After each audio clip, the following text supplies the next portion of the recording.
conference is just a start for a proposed action and strategies to address any famine that could be used as a weapon in anywhere in the world. So I'm going to introduce Dr. Muhammad Yusuf. Dr. Muhammad Yusuf is the chairperson of this session, and he is actually the head and co-founder of Humanitarian Health Hub, the nonprofit organization that is registered in Canada. Dr. Muhammad is Emeritus Professor of Surgery at Cairo University, and he's also the co-founder and health of Humanitarian Health Hub. Dr. Muhammad, the floor is yours. Thank you so much, Dr. Abir, the wonderful moderator and the wonderful chairperson and the wonderful chair of Humanitarian Health Hub. Thank you so much. The mission of Humanitarian Health Hub is serving humanity everywhere, worldwide, at any time. And as Gaza is the hottest spot in the last 2 years, so we dedicated our effort towards Gaza. In the last 2 years, we had, alhamdulillah, a lot of activities, telemedicine platform, including teleconsultation, researches, teletraining, awareness of the public, as well as conferences. This is our second conference. The first one was titled Medicine Under Siege. It was at the beginning of 2024. And now this conference, as Dr. Abir said, is not just 3 words of talking discussion. It is a real start and reformatting our activities and our strategies. The conference objectives, we announced the objectives from day one, that we want to medically document this famine, which is not a preceded event in this century or the last century. It's a man-made, deliberately famine, and we want to look for creative solutions, creative support for people living there, as well as to highlight, and I'm stressing, to try to explore what the international medical law and medical ethical guidelines say about what should be done by the global medical community, the medical authorities, and the international associations and activists toward the local domestic medical authorities in Israel. This session, hopefully, to be one of the most productive sessions, because it will deal with the global ethical community obligation, as I have just mentioned. We will listen to distinguished experts in law, ethics, medicine, and a wonderful experience of boycott by Dr. Hoda. We had launched 2 parallel activities to our unique conference. We launched competition and pre-conference survey. The credit of this survey, uh, the credit of this survey comes to Engineer Mahmoud. The survey explores the perspectives and opinion of health professionals, how they see famine and how they expect from global محمود، بعد اذنك محمود وقف الشير لو سمحت محمود، انا هتكلم عليها بعدين. And how they see this what we call very catastrophic event, and we have this competition which stimulate people to compete, to put creative ideas, creative solutions to help people living there. At the end of this session, I will give a very short presentation about the survey results, and my young colleague, the wonderful Dr. Hanin, will give a very short presentation about competition. Thank you so much, my dear moderator, Professor Abir. The microphone is yours. Thank you so much. Thank you so much, Dr. Muhammad. And we want to start the session with a different perspective from all over the world. And Medea is one of the pioneer in the activist or activism, political activism, human rights in the US. I want to introduce you, Medea, and I know you're very known, but I just want to introduce you to the people who didn't know you well.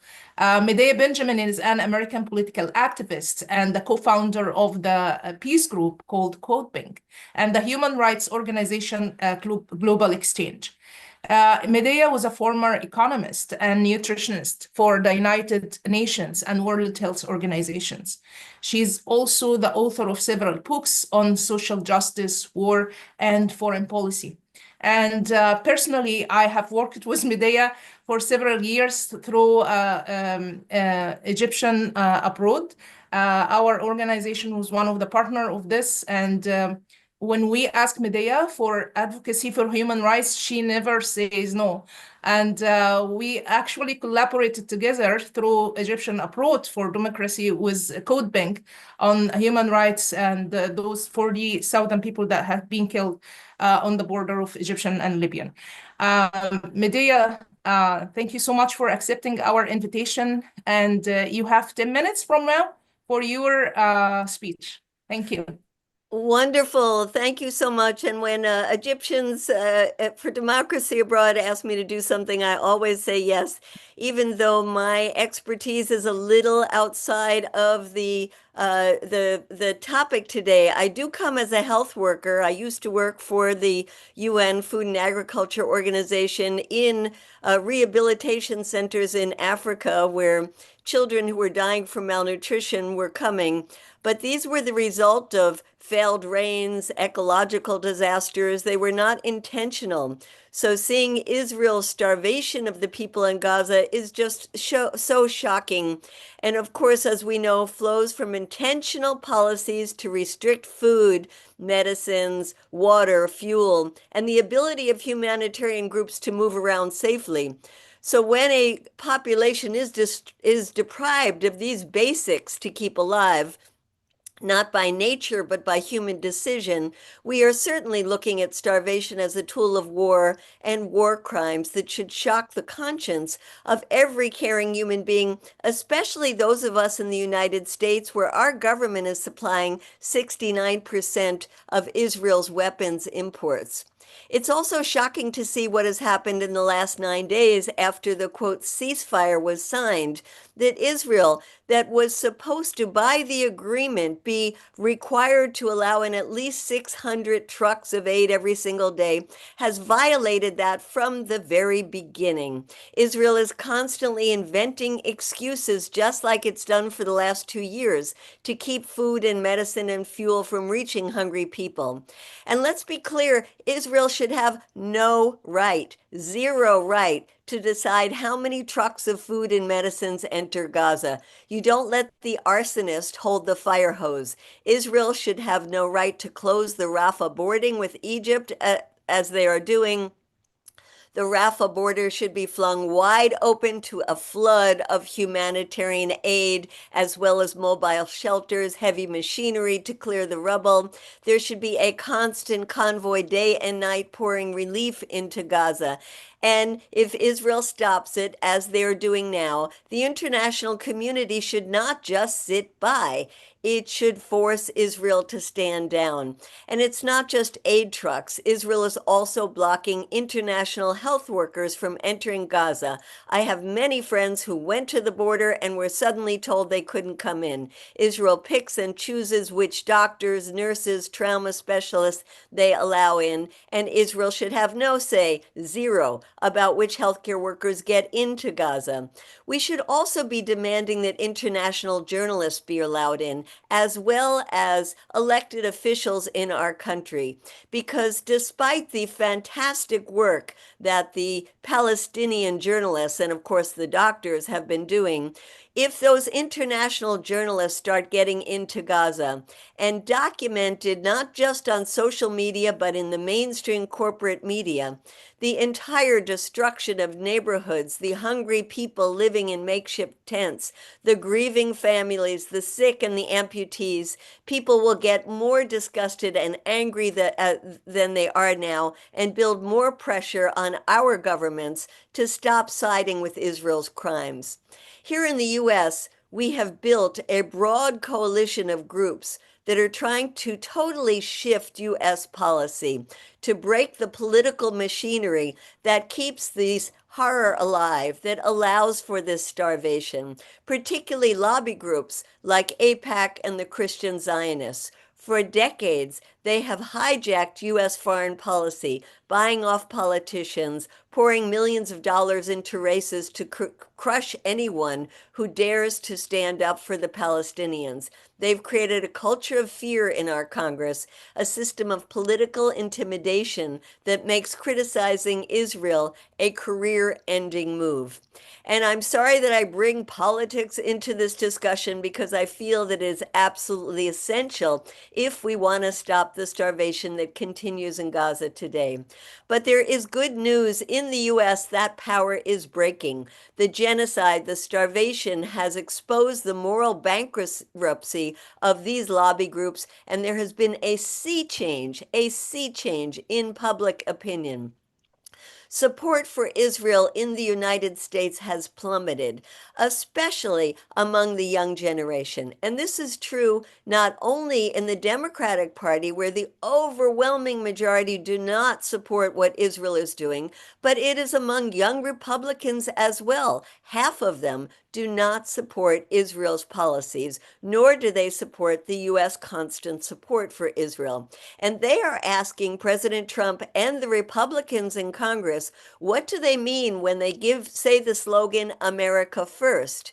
They're asking, why are we giving billions of dollars to a country, Israel, that has better health care, better education, and better pensions than our own citizens in the U.S.?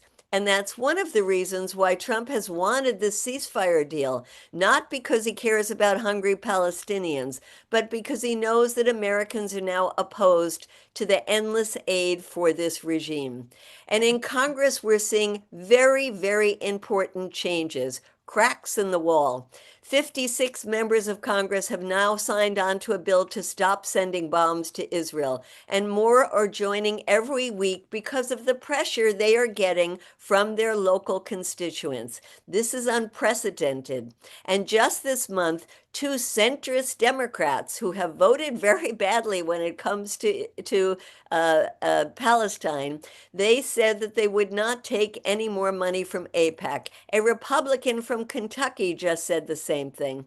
And most astonishing of all, just this week, a centrist Democrat from Massachusetts running for the Senate, his name is Seth Moulton, not only said he wouldn't take AIPAC money, but he's giving back the money he already took. Let's be clear, this is not because these politicians have suddenly grown a conscience. It's because they want to win and they know that the political winds have changed. Even Trump himself has acknowledged this. He said if you go back 20 years, Israel had the strongest lobby in Congress of any company or state I've ever seen. Today, it doesn't have nearly that strong a lobby. There was a time you couldn't say a bad word about Israel if you wanted to be a politician, but that has really changed. When someone like Trump says that, you know something profound is happening. And that's the momentum we have to build on. Every protest, every letter, every call, every company boycotted, every sanction, every refusal to be silent. This is changing the political ground beneath our governments, including the one right here in Washington, D.C. And while we fight for political change, we must demand accountability. It's hard to think of how we will hold Israel accountable for this famine, but there is a particular case I wanted to bring to your attention, and that is the case of the person who was the head of the so-called Gaza Humanitarian Foundation, the organization organization that was supposed to feed people, but instead was responsible for the deaths of over 1,000 hungry Palestinians who were simply waiting online for food. This man, Reverend Johnny Moore, has now been hired by the Christian university called Pepperdine as a vice chancellor. Imagine a man whose actions helped kill starving people is now rewarded with a prestigious post at a Christian university. We at Code Pink will not let that stand. This week, we launched a campaign to get him fired. Dozens of religious leaders are backing the call. Heads of humanitarian organizations are backing in the call. We are protesting outside the university's office, because this is not just about one man. It's about rejecting an entire system that has taken humanitarian aid and privatized it, politicized it, and militarized it. It's about holding accountable those responsible for the deliberate use of starvation as a weapon. So as we move forward, we must end support for our government's genocide and starvation once and for all. We must make it politically untenable for politicians to keep sending billions of our dollars to Israel's war machine. And we must never forget why we're fighting, so that no child goes hungry, that Palestinians can eat what they want, when they want, live in homes that are not rubble, not under skies filled with drones. We are doing this for the Palestinian children who have known nothing but siege, hunger, and fear, and a callous world that has failed to keep them safe and healthy. We must say enough, no more, never again. Thank you. Thank you so much, Medea. I think 10 minutes are not enough to learn more from you about the activities that you do in the US to address the complicity in genocide and starvation. And I just want to say that our conferences doesn't focus only on the like the medical perspective of the starvation, but you cannot say politics is out of this, because politics is actually a part of what's happening in Palestine, and starvation is one of the weapons that has been used in Palestine. Not only the arms that US export to Israel, but actually the starvation is one of the complicit act that, and I think US and other countries are in for this. We will have, I think we'll have questions and answers from the participants to you, and we will take them in the question and answer. Please, everyone, post your question to the question and answer tab, and we will direct them to each speaker as in the order they are received. Thank you so much, Medea. I'm gonna introduce the next speaker, Dr. Ahmed Al-Sarawi. Dr. Ahmed Al-Sarawi is a cancer surgeon, basically after his training and PhD from Cairo University in 2015. Then he pursued additional career in organ transplant for 6 years. Most recently, he's working in the public health sector after relocating to Turkey. Dr. Ahmed's presentation will be about the famine in Gaza from the perspective of the healthcare professionals, insights from the global and Israeli medical community. Dr. Ahmed, you have 15 minutes for your presentation. Thank you. Okay. Thank you so much. So my voice is clear. Yes. It's coming. Okay. So assalamu alaikum and good evening, everybody. Thank you so much to give me this chance to be among you this night, and thanks for the Triple H Foundation for this wonderful event. I think that we, as a doctors among the whole humanitarian community, in this moment, we have to stay strong, hold the ground. We are trying to bring the starvation as a warfare weapon to an end in our activity. If we start with a question, why the famine in Gaza? Because it is a complex crime. We have 4 factors. In addition to being a 24/7 live famine that is broadcasting everywhere in the social media, in the channels, there is 4 factors that are unique to the famine in Gaza. The first one, we have an official statement from an official from Israel that something, hello, we are launching today by date, we are blocking food to the children.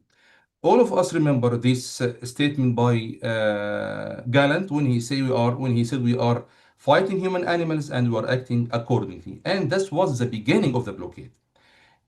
In April this year, Israel Katz, Secretary of Defense, he reinforced the blockade that nothing will be entering as nothing by means of nothing.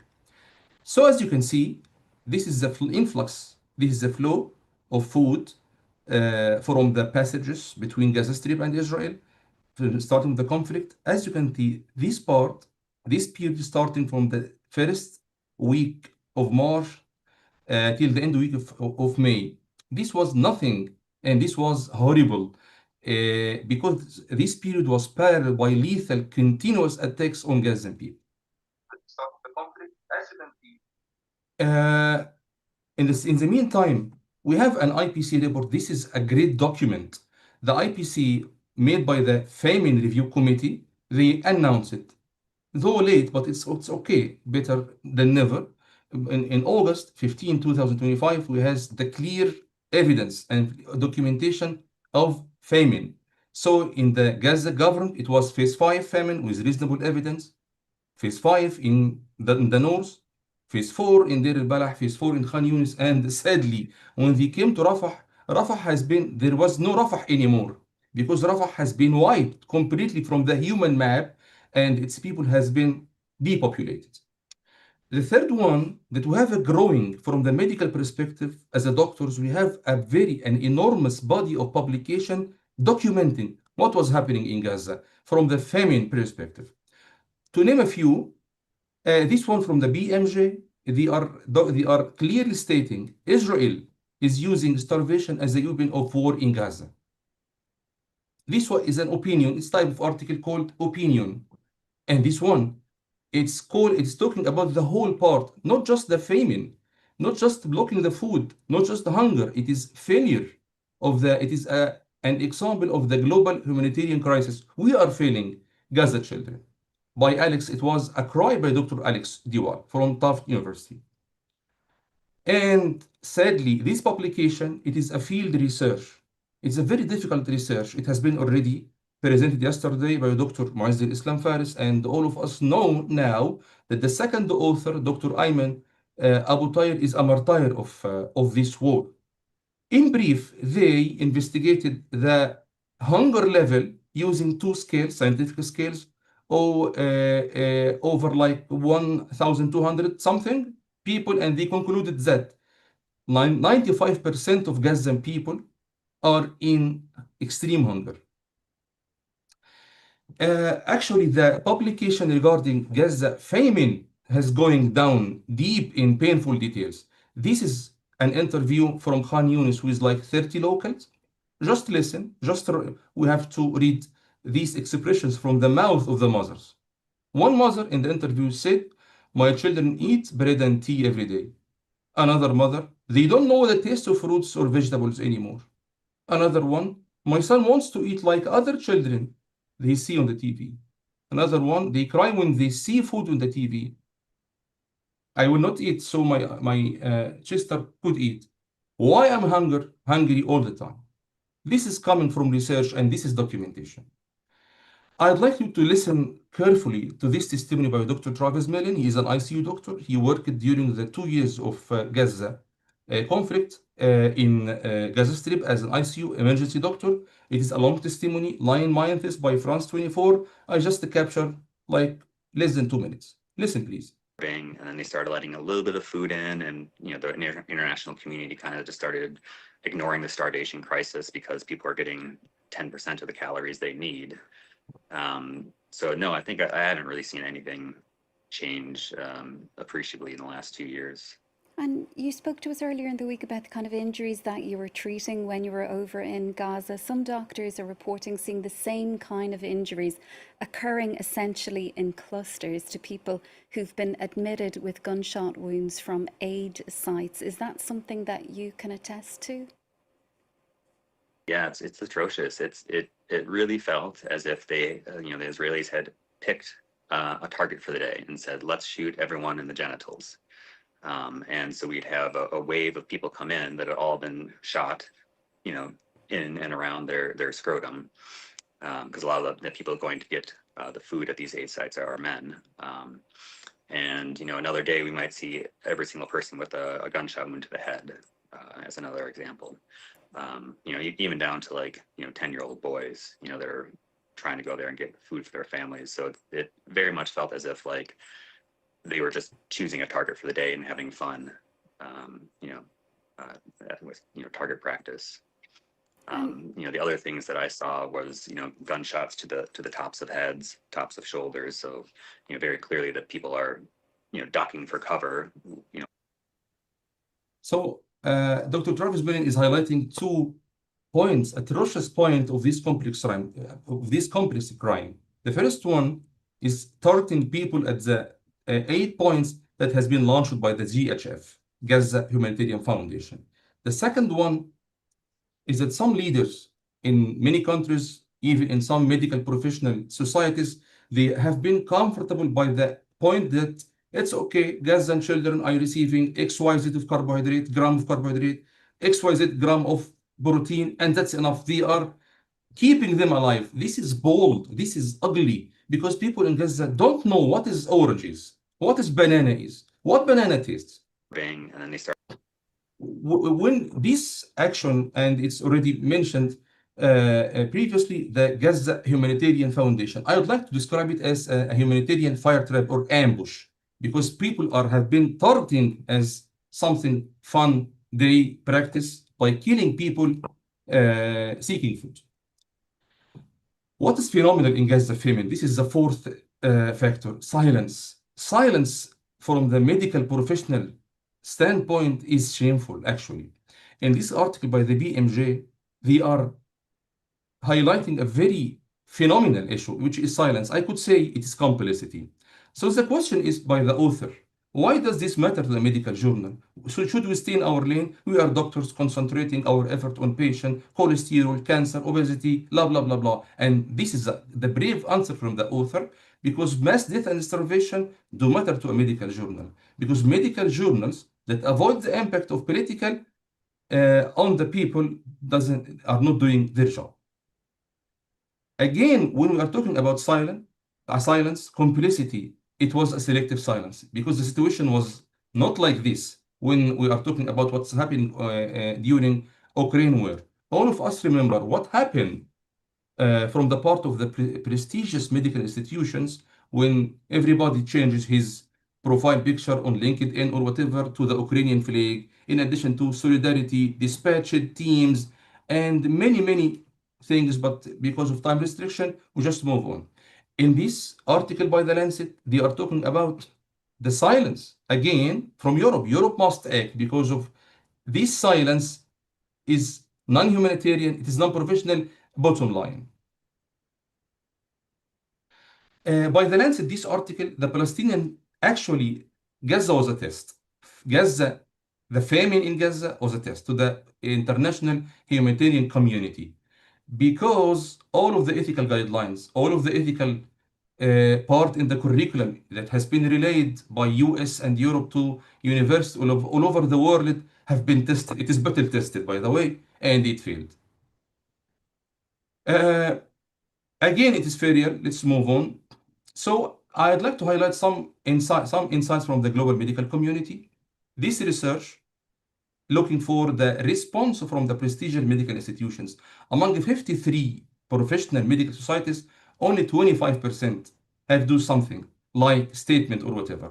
Only one call for volunteer, only one made some field work, and nothing after that.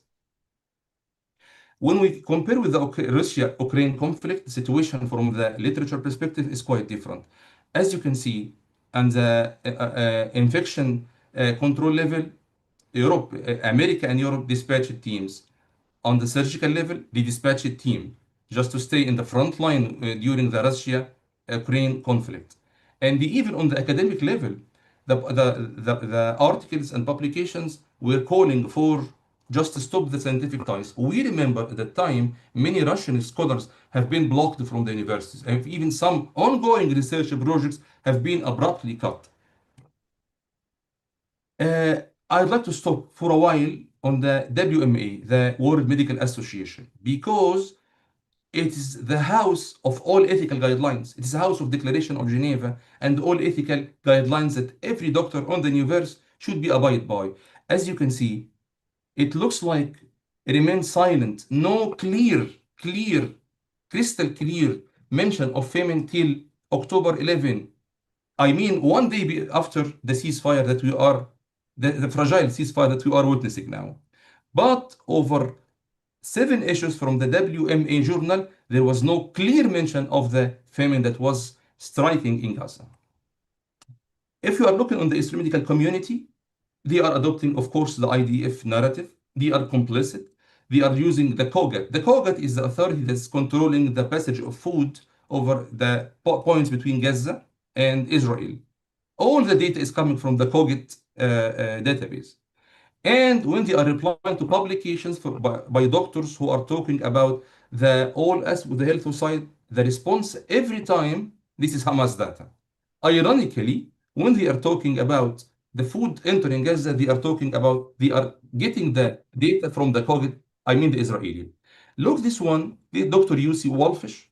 He is the head of the ethical committee in the Israeli Medical Association. He is lecturing doctors in Germany about what? About ethics, about the Israeli ethics, the era of Israeli ethics. That you guys don't look too much to what's written in your guidelines.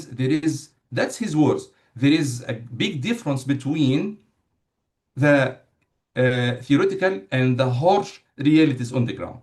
This is the main topic, the core point in his lecture. Again, from the Israeli medical community, they are talking about the food entering Gaza in cold, bold words. They are announcing it's okay above the minimum requirements of calories needed by the daily need of requires by Gazan people, it is exceeded. And in the same article, they are announcing this is the COGIT data, this is our data, but we don't know what's happening inside Gaza State. This is a very famous article by Dr. Mohammed Abu Salmiya, who was calling for the world to save Gaza. And just look at the reply by Dr. Zion Hagai. He is the head of the Israeli Medical Association. In cold, bold words, he said, although false labels such as genocide serve to feed the frenzy, they do nothing to feed the starving. Okay, just to wrap up, implications, responsibility. One, silence must be broken. Everybody must speak up. I mean, every doctor must speak up. Because we know there is a dialogue in every medical institution. It is daily dialogue. It is politics. Keep us away from politics. This is not medicine. We have to concentrate into patient. It is wrong. We have to speak up every conference. And this article by the New England Journal of Medicine, it's calling about this one to break the silence. The second, we have to admit, the international medical community must admit that there is famine, and this famine has a short and long-term consequences. We listened yesterday to the grave complications, short-term and long-term complications of famine. So starvation is a lifelong sentence. And there is a statement for the history by Dr. Alex Diwan from Tufts University when he said, under any kind of justice, those who inflicted the harm must repair it.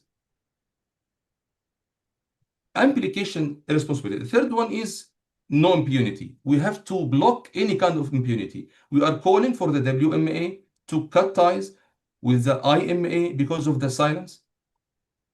As has been said, we have to talk about the atrocities done by the GHF, the Gaza Humanitarian Foundation. This gentleman was the head of this foundation, and he resigned after like 1 month because of the atrocities he witnessed. We have to listen to him. The human rights community must listen to him. And finally, can we extrapolate something from the Holocaust? Yes, by this article from the South African Journal of Bioethics and Law. The author is highlighting something.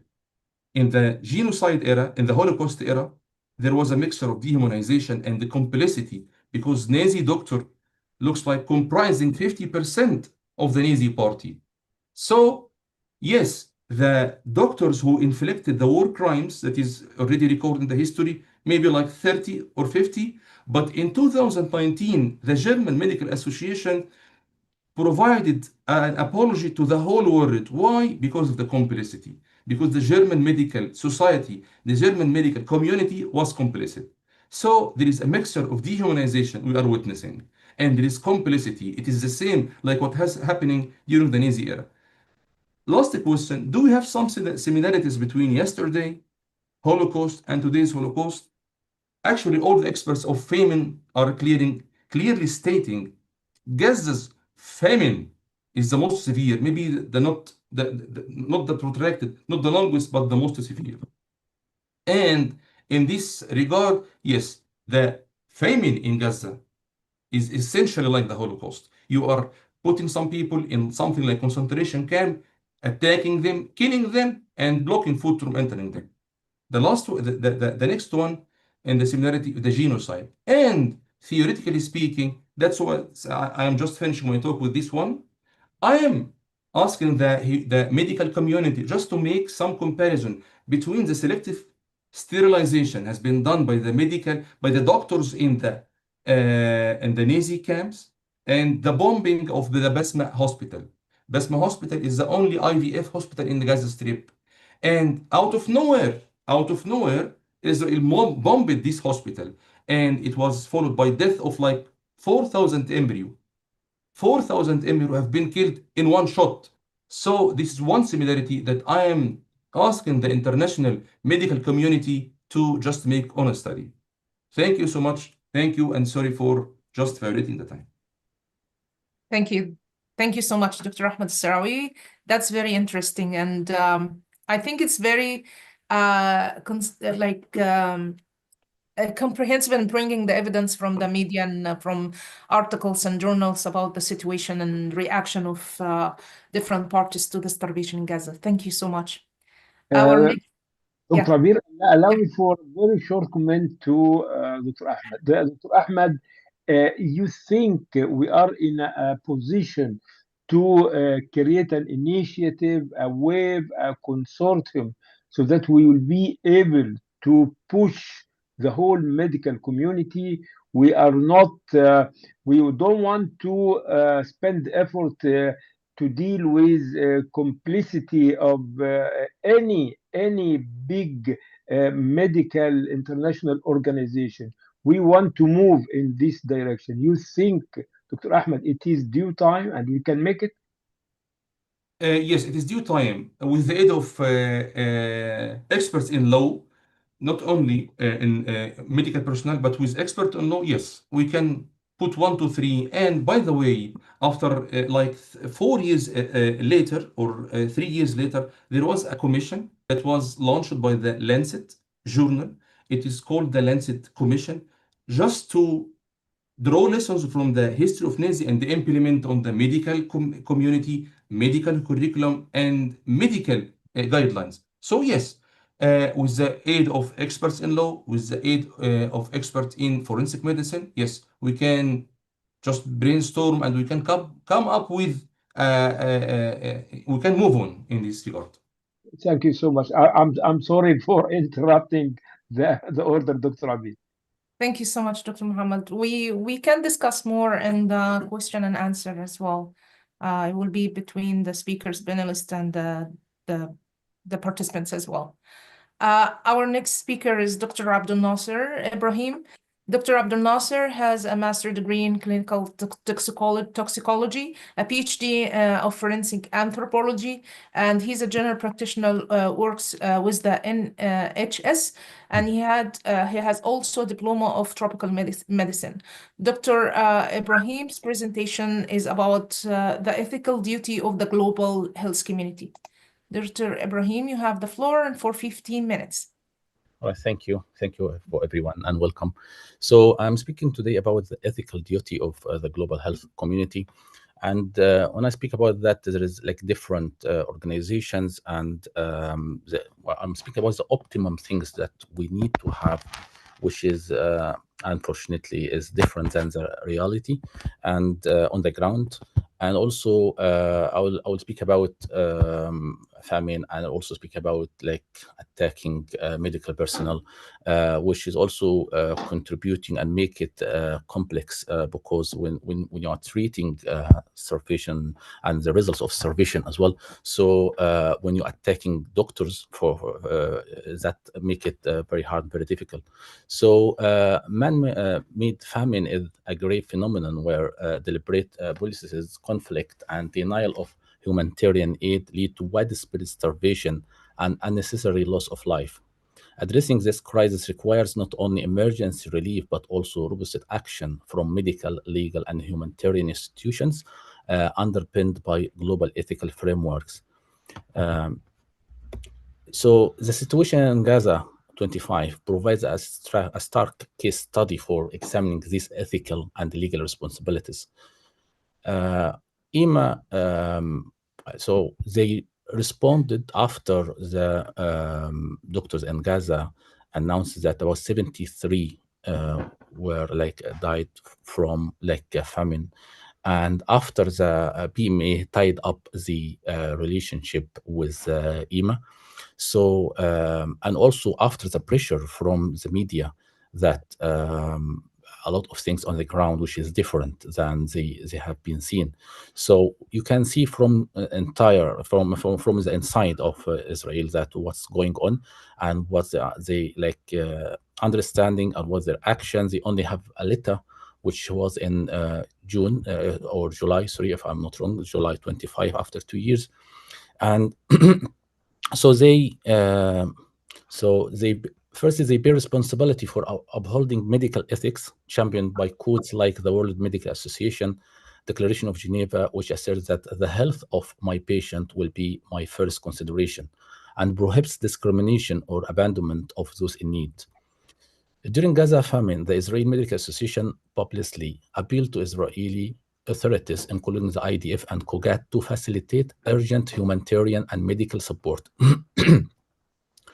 explicitly acknowledging the crisis and referencing obligations under international law and medical ethics. The letter was sent in response to numerous reports from both international and local resources detailing civilian casualties, including fatalities near food and aid distribution points in Gaza. Haggai, who is the president of EMA, is receiving an increased inquiries from the World Medical Association about recent events in Gaza. In Europe, they are seeing much more than what is being. They mentioned that in Europe they are seeing much more than what is being reported in the Israeli media.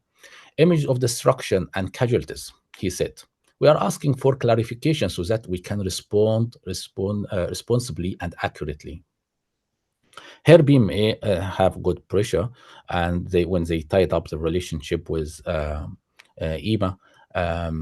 So international medical and ethics bodies, including the PMA, have criticized the response from the EMA and related Israeli health institutions.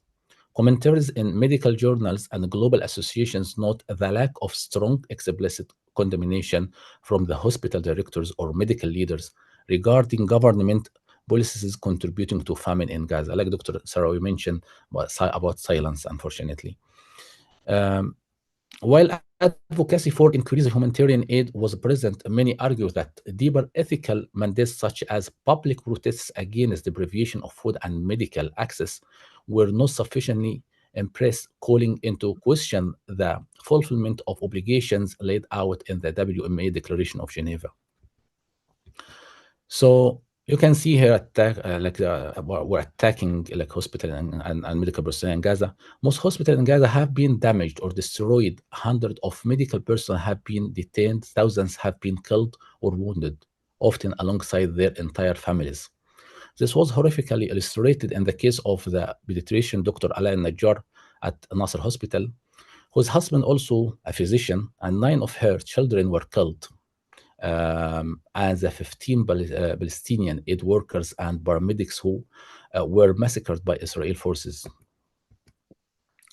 Al Sultan is a 70s health care worker killed in the past 2 months of almost 1,600 medical personnel killed thus far during the war.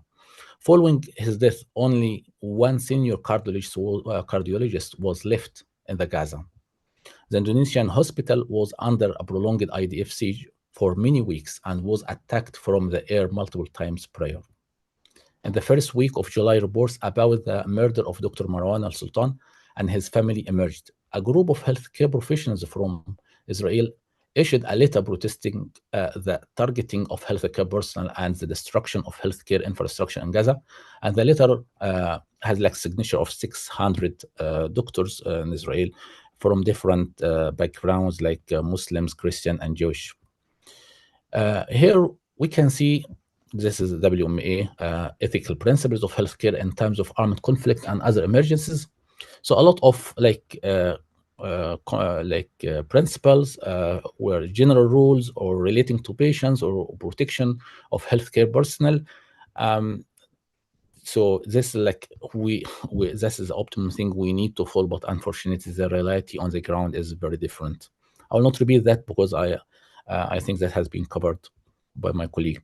The World Medical Association has articulated ethical obligations for domestic and international organizations. Medical professions must document, report, and actively protest starvation, cruel treatment, or denial of care, prioritizing the welfare and rights of affected persons above political interests. Breaching patients' confidentiality may be warranted when speaking out against imminent harm, with the protection of victims as the primary concern. Here, Committee of Red Cross, International Committee of Red Cross, holds substantial global ethical responsibilities in the context of man-made famine. These responsibilities are rooted in international humanitarian law and center on advocating for the protection of civilians, ensuring the flow of humanitarian aid and upholding basic human dignity when deliberate policies create or worsen starvation. They interprets the international humanitarian law as strictly prohibiting the use of starvation of civilians as a method of warfare, mandating protection for resources essential to civilian survival, such as food stocks, agricultural land, water, and health services. International legal and ethical framework, including the Geneva Conventions, explicitly forbids starvation of civilians as a weapon and mandates protection of resources essential for life, such as food, water, and medical infrastructure. Occupying powers must ensure access to adequate food and health services and are required to avoid policies or actions that worsen food insecurity. The International Covenant on Economic, Social, and Cultural Rights likewise obliges all states to take necessary measures to prevent hunger and to respect, protect, and fulfill the right to food, regardless of circumstance. Here, the WHO is tasked with technical leadership and coordination in health emergencies, advocating for humanitarian access, providing policy guidance, and mobilizing resources for nutritional interventions. During the Gaza crisis, WHO called for a ceasefire and unrestricted humanitarian relief, publicly emphasizing the legal and ethical requirement to prevent the weaponization of famine in warfare. Sorry. So yeah, as we can see, as a global response, we can see like what should we follow and what like all doctors should advocate for and all the medical organizations should advocate for, but unfortunately on the reality we have it's very different, and the issue is very complex with attacking also medical personnel.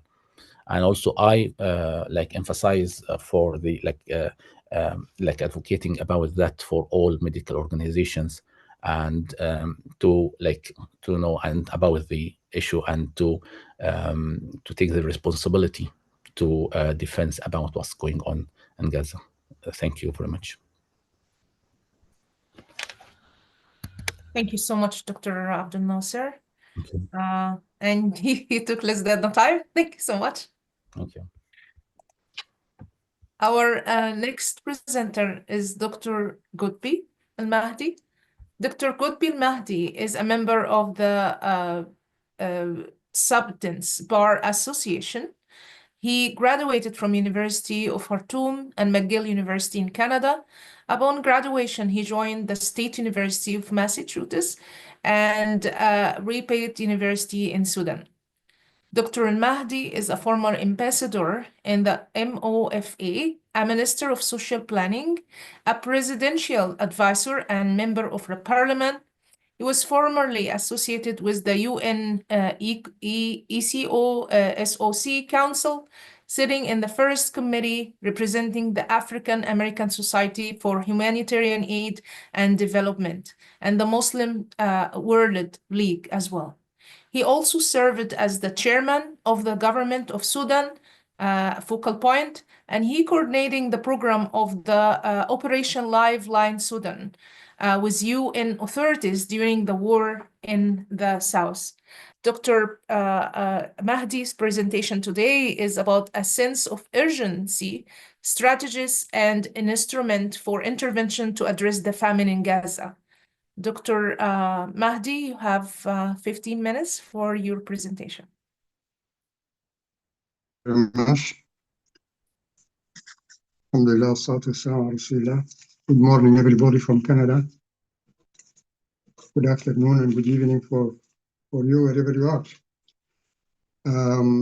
For 2 years, the famine and the genocide has been going on in Gaza. And the whole world was very concerned and monitoring the situation as it escalates and making appeals, condemnation and resolutions, which have all been went unheeded by the Israeli government. The whole world was watching helplessly and with frustration as they see the UN, especially the Security Council, completely unable to intervene because of the support the Israelis get from some powerful members in the council. This definitely frustrated all the efforts of the international community. And so people are just watching. Whatever they do, it is not working. And many people felt a sense of retirement and accepted the status quo. Others, they resort to prayer and waiting for an act of God to afflict Israel and resolve the problem. But many people, especially after the recent developments, felt that all those efforts did not go in vain. If you ask this question, did the international community fail to stop the genocide and the famine?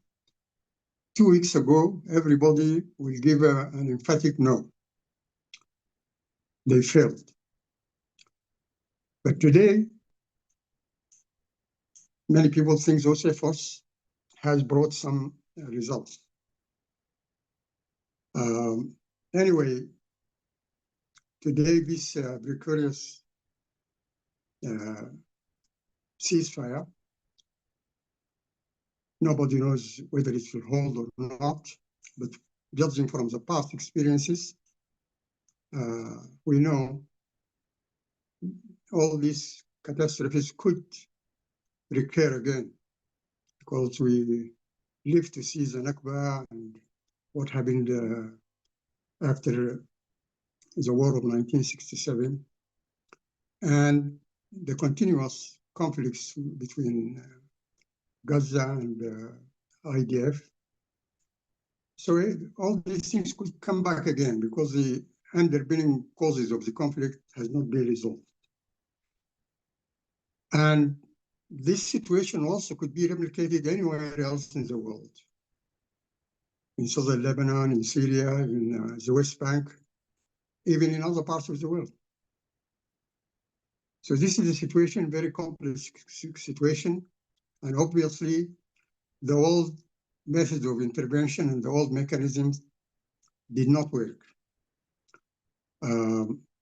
If you remember during the Bosnia crisis, when the carnage there, and the photos of the starving people were publicized, the response was very strong.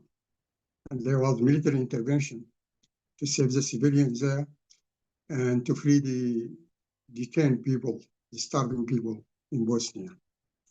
And it happened also in Somalia, in the famine of Somalia in the 90s, when the American forces went with some allies into Somalia because international NGOs could not operate. There was no government in Somalia, and civil strife was rampant at that time. So the American army went there with the Pakistani and other allies, and they delivered the supplies of food and medicine and so on. This could not work with Gaza situation for the reason I mentioned. First, Israel is very defiant and stubborn, and assured of the support of some powerful and mighty countries, they disregard all the pressures and the appeals of the international community. Not only that, but unfortunately, they also enjoy wide popular support, including, unfortunately, the IMA, the Israeli Medical Association, who was under a lot of pressure from its own members and could not really speak up against the genocide or against the famine. They could not even characterize it as genocide or famine. And very small factions of the medical community in Israel took a different stance. Physicians for Human Rights Organization, and they are B'Tselem, another Hebrew group, and some religious fringe groups also spoke up loudly against the genocide and against the famine. But the IMA, all they could do is just issue some statements, very sheepish and very bashful, and it didn't do any real impact on the policies of the government. So if people are trying to approach the public opinion inside Israel, they should consider this. Since the groups are really ready to speak up and speak out unequivocally against the genocide. Excuse me. Now, all this actually shows that we have to characterize the famine in Gaza as a unique and peculiar situation, which defies all the previous instruments of intervention. And that means we have to find an innovative strategies and mechanism and instrument of intervention suitable for this kind of situation. I don't think the international community have two options. One is to continue with the civil and diplomatic pressure on Israel, especially now some people feel that it brought some results. This is one option, and the other option is a military intervention. The military intervention has been frustrated in the Security Council. The Security Council actually has the jurisdiction under Chapter 7 to intervene militarily to stop the carnage there. But due to the American veto, it didn't work. And no other country in the world is ready to confront the IDF or the American army or the allies of Israel military. So the only option is to continue the civil pressure and the diplomatic pressure on Israel. I think if we understood this phase of the conflict well, we will be able to revolutionize our old ways and radicalize our response to the arrogance and defiance of the Israeli government. And there are a lot of options available, actually, if we try to make a roadmap in this area. I think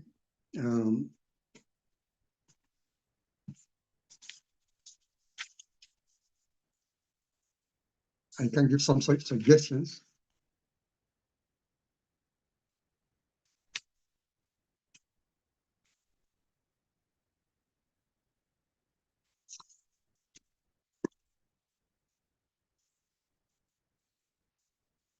As we see right now, the whole situation has been well documented and well preserved. And today, the public opinion all over the world changed completely. All those who have been sympathetic to the Israeli policies, today they question their past unconditional support for Israel. Many countries in the world, many governments are recognizing the government of Palestine. Many millions of people, multitudes of people are demonstrating in Western capitals against the genocide and against the family. And surprisingly, this is happening in the mainstay of the Zionist support in Western capitals, not in the Arab world or in the Middle East.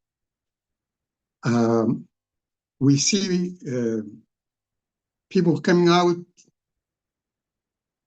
by land and by sea to speak out against the genocide and support the people of Palestine. The sitting leadership of the Israeli government has been taken to the ICJ, International Court of Justice, and provisional measures were passed. And in the ICC, a warrant also has been granted to the prosecutor general to arrest the Prime Minister of Israel and his defense minister wherever he goes. So these are serious developments. And I think this all furnish the ground for positive action in the future to address the situation.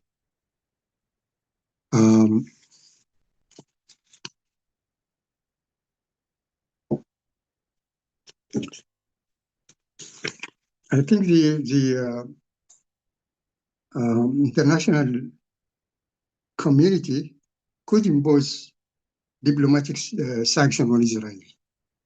Ambassadors could be called home. Level of representation could be scaled down. Many political treaties could be abrogated. Also, there could be a lot of economic pressure on the government of Israel, sanction and boycott, export and import could be stopped.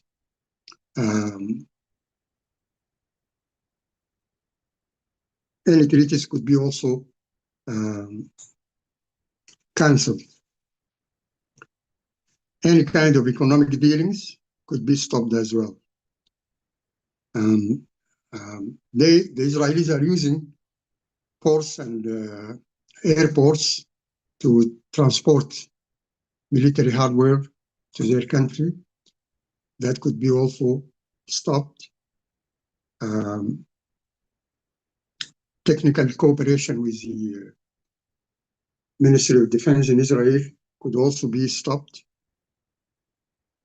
And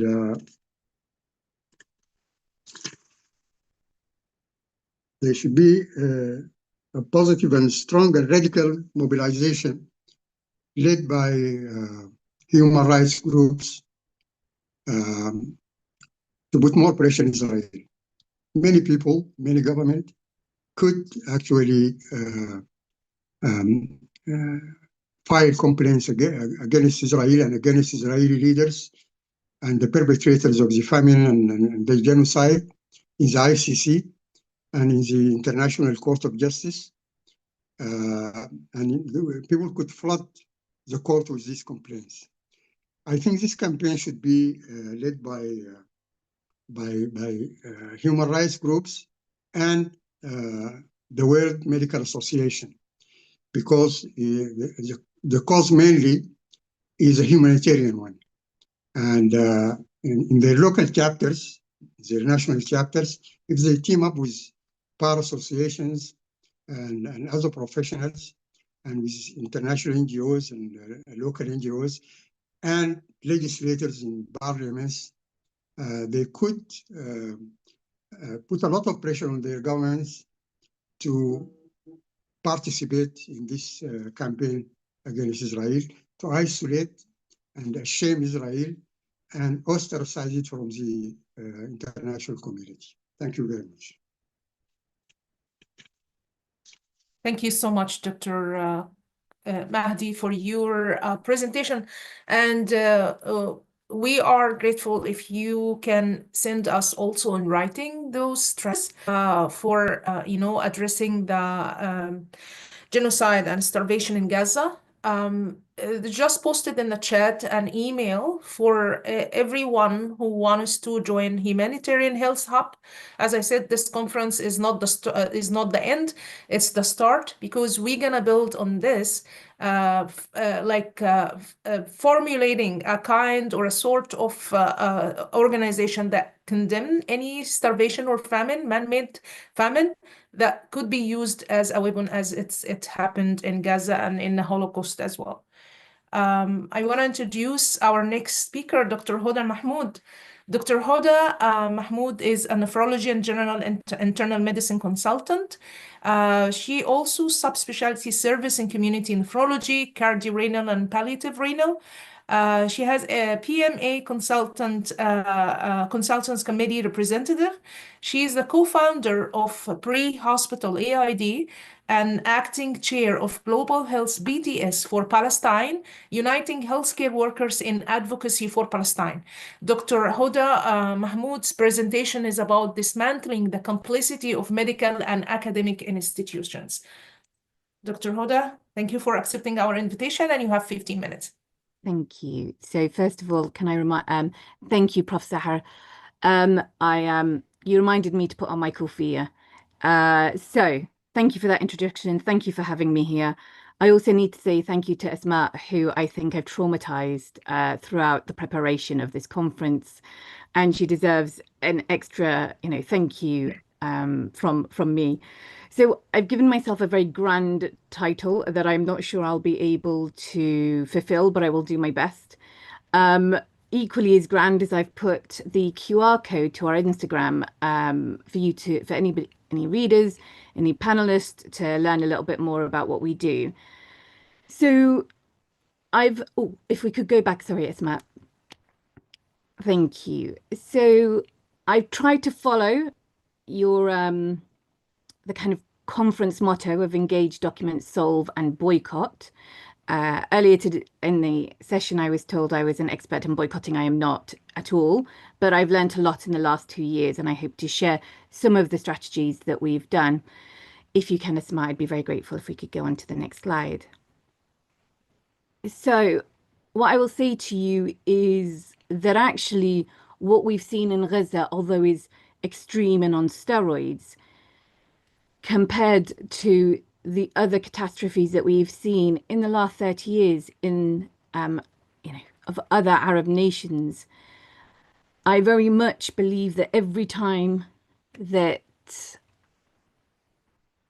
enforced starvation occurred due to malignant forces,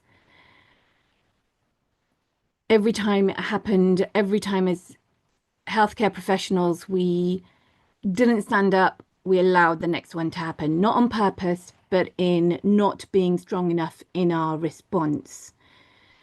Across our slides, across the slide, sorry, there are pictures from right to left of starvation across the Arab nations in the last 30 years. We start with Sudan, which is currently going on. This picture is from Reuters from this year.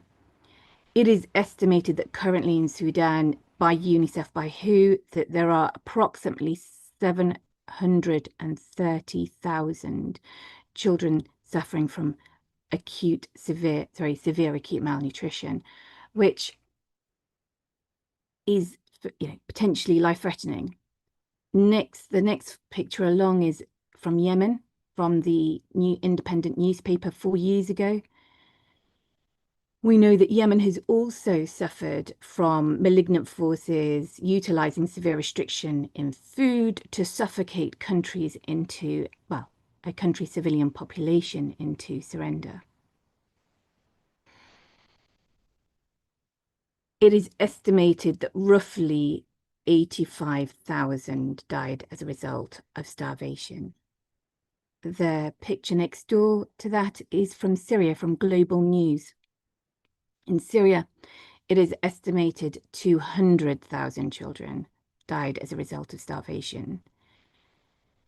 And next door to that, and the final picture is Iraq as a result of the sanctions. And it is estimated by the UN that approximately 500,000 children died of starvation or as a result of the complications of starvation. Ultimately, what I've described across the 4 pictures is that these are not biblical starvation. This is not something that's happened due to climate change or unforeseen damage to crops or a climate calamity. This starvation has occurred purposefully by malignant forces, and in many ways should be easier to dismantle than a crop or climate calamity. Okay, so if we could go on to the next slide, please. So can we dismantle complicity? And I think that's a challenging question. I do believe that we can, otherwise I wouldn't be here.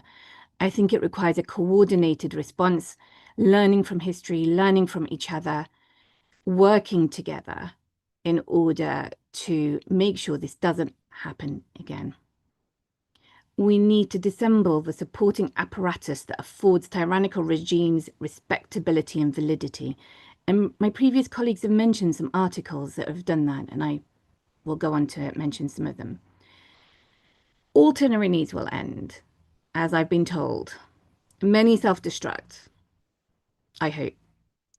But we are here. We know we cannot stop the forcible bombing, the torture, the horrors that we've seen, but we can say it's not in our name, and we stood in defense of the defenseless. And with all the skill and the privilege that we have been afforded, and we have been afforded much skill and privilege, not utilizing those skills is really abuse of the responsibility that we've been given. Many institutions, not all, have suffered from selective amnesia, cognitive dissonance, but equally it's important to note that they have pressure from above to conform to the political status quo. Currently, and over the last 2 years, it's been too much of a hot potato, too politically costly for institutions to call out the genocidal state. So our job is to hold our institutions to our account, because we need to make it more costly for them to ignore their duty, their medical duty, their humanitarian duty, the laws and the ethics that we work by. And we need to make it more costly for them not to take a moral stance. Next slide, please. Thank you. So I'm going to talk a little bit about boycotts. Again, I'm no expert. My expertise lie in nephrology for the most part. So boycott as in what it is to refuse to buy, to use, to engage with persons or political parties, companies or nations that hold an abuse of power, or we're going to go for an abuse of power, and I'll stop there. So they can have different focuses: cultural, political, economic, and academic. And I've given some examples and I'll go through them. Boycott campaigns are legal. They're meaningful, non-violent tools of resistance. They are powerful and impactful, and they're a countermeasure against injustice and legitimate form of protest. And I will come back to that a little bit later. So the images from the top is an image from 1974, late October, so roughly this time. There's a protest there against British military collaboration with the apartheid. It feels a bit like déjà vu, with many parallels with the genocide in Gaza and Britain providing parts and intel, generating spy planes. Down, if we go down, I'm not sure if you can see, but we've got "Don't buy South African goods." Don't buy South African, and this was from 1989. And interestingly, it was a picture used, and I'll go on to explain where. But between 1974 and 1989 is approximately a decade and a half where apartheid was challenged with boycotting and protest. The picture next to that is a Montgomery bus boycott. I'm looking at the time and I know it's eating, so I'm going to move on slightly. And then we have the Soviet Union boycott, which was clearly very political. So because it's so effective, some countries are attempting to make it unlawful, boycotting an unlawful practice. The UK is currently going through a process of banning political bodies from engaging in boycott, divestment and sanction campaigns. It's gone through the House of Commons and it's passed, and it's currently progressing through the House of Lords. And the idea is it will make illegal public bodies from being influenced by political or moral disapproval of foreign states when taking certain economic decisions, subject to certain exceptions. If we move on. Thank you. So I'm not going to talk a lot, sorry, Esma, about this because it's been covered. Oh, if we could go to the next slide, please, on the BMA. Thank you so much, Esma. So I'm not going to talk a lot because it's been covered by my colleague, but you can see 2 letters written by the British Medical Association. And you can see the timing. And what I've done is I've highlighted the bits that reference starvation. So 4 months into the genocide, almost 18 months into the genocide with a follow-up letter. It's highlighted, limited to food, water and fuel. So at the beginning of the genocide, there was a limitation, and it asked for the resumption of supplies and establishment of the humanitarian corridor. The subsequent letter is more detailed. Critical risk of famine. It outright calls Israel as being the perpetrator and describes the number of children at that point who have thought to have succumbed to death by starvation. So that BMI is the Doctors' Union in the United Kingdom. I would be grateful if we could go on to the next slide. So, and it's important to note that this is being driven by BMA policymakers, by BMA members. And this is Doctors in Unite. So they've had a campaign since May of this year, Bread Not Bombs for Gaza, and they've worked with Doctors Against Genocide. So again, the importance of collaboration. And they describe 2 cases in their petition and their letter to Keir Starmer and David Lammy that children are starving to death. And it talks about a Palestinian child, Usama, and a 12-year-old girl in Gaza. These are powerful statements, powerful petitions, and they directly address the man-made famine. If we could go on to the next slide. One of the things I I think is important to discuss is how we implement policy as your average doctor, as your average healthcare worker, as your and one is know your union. So on the side is again about collaboration. These are all the members that help pass some of the BMA motions this year's conference. And I just, again, noting I don't have very much time, any BMA member can submit a motion. It then has to go through various committees where it can be blocked, as I learnt last year. A BMA committee representative can also submit to their committee. So there's a consultants committee, there's a junior doctor, I think it's now called resident doctor, forgive me. You know, there's the various committees within the BMA and there's representatives. Again, these can be submitted, they can be blocked at this point or passed at this point. They then go to the agenda committee and the agenda committee has a final say. There were roughly 230 motions that got through to the agenda committee, 54, 10% directly related to Gaza. And I think that says the strength of feeling amongst doctors in the United Kingdom and the need to act. I think that's actually quite phenomenal. Now, the agenda committee decide, because they have lots, of course, of motions to discuss with regards to pensions, strikes, training. 4 motions went through. There's also a chance to submit an emergency motion, and as a group, a collaborative group, we were able to get another motion through, which I'll go talk through. Now, any motion that is passed is then policy. The BMA then has to enact that as policy. So my urge to you is, what is your union doing in your country? How do you make a difference? And part of this, as I say, I've learned a lot about this in the last 2 years. And forgive me, if we don't go on to the slide, I have a few more things to say. So with about 30 to 40 doctors from different specialities, ethnicities, phase and stages of training. I stand again, it was a collaborative effort. It was an exhausting effort. It took us probably 18 months. From self-nominating as representatives to being voted for, to motion writing, to motion preparation, to supporting and speaking for our motions. And now trying to work with the BMA to make sure these motions are enacted. If we can go on, please. Thank you, Isma, to the next slide. Brilliant. Now, the motions all had several parts. I've had to condense them. I've talked far too much. Oh, I have 3 minutes left. Thank you so much.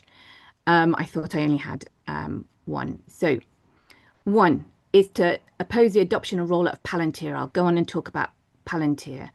Confirm that the critique of Israel is not per se anti-Semitism. I'm not sure if people are aware, but many healthcare workers in the UK have met significant critique and backlash for speaking up for Gaza. This 3rd one was actually put by the Medical Students Committee, opposes the victimization of medical students and healthcare professionals who have advocated for Palestine and demand punitive measures against them are revoked. 4 calls for unrestricted and with lots of parts to it, so I've picked the part that's relevant for this talk. Calls for unrestricted and unimpeded access for medical and humanitarian relief on Gaza, ensuring the delivery of life-saving aid and rebuilding of healthcare infrastructure. And finally, suspending bilateral relations with the IMA until it affirms medical neutrality and condemns the attacks on healthcare on Gaza.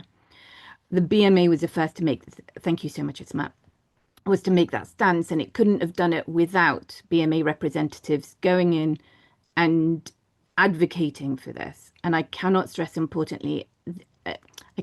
enough the importance of organization and collaboration. Palantir Technologies is really rather a malignant company in itself. It has produced government surveillance programs which mass surveil. We don't know what it does with the data. We don't know what nefarious use it will have for it. It has a predictive policing program, which essentially almost feels like something from a movie, where it predicts who may have done the crime or do the crime. It's being used by the US police forces, and like lots of AI programs, it's biased, it's racist, and it augments the already significantly discriminatory systems. The picture at the bottom is a person who has been abducted by ICE, and that is also a program that help forgive me, is produced by Palantir Technologies, and it allows the government, the US government, it aids and abets in human rights violations that the US government conducts. And then the final picture is the use of AI drones in Iraq, in Afghanistan, and many civilian deaths have occurred because of inaccuracy of the AI technology.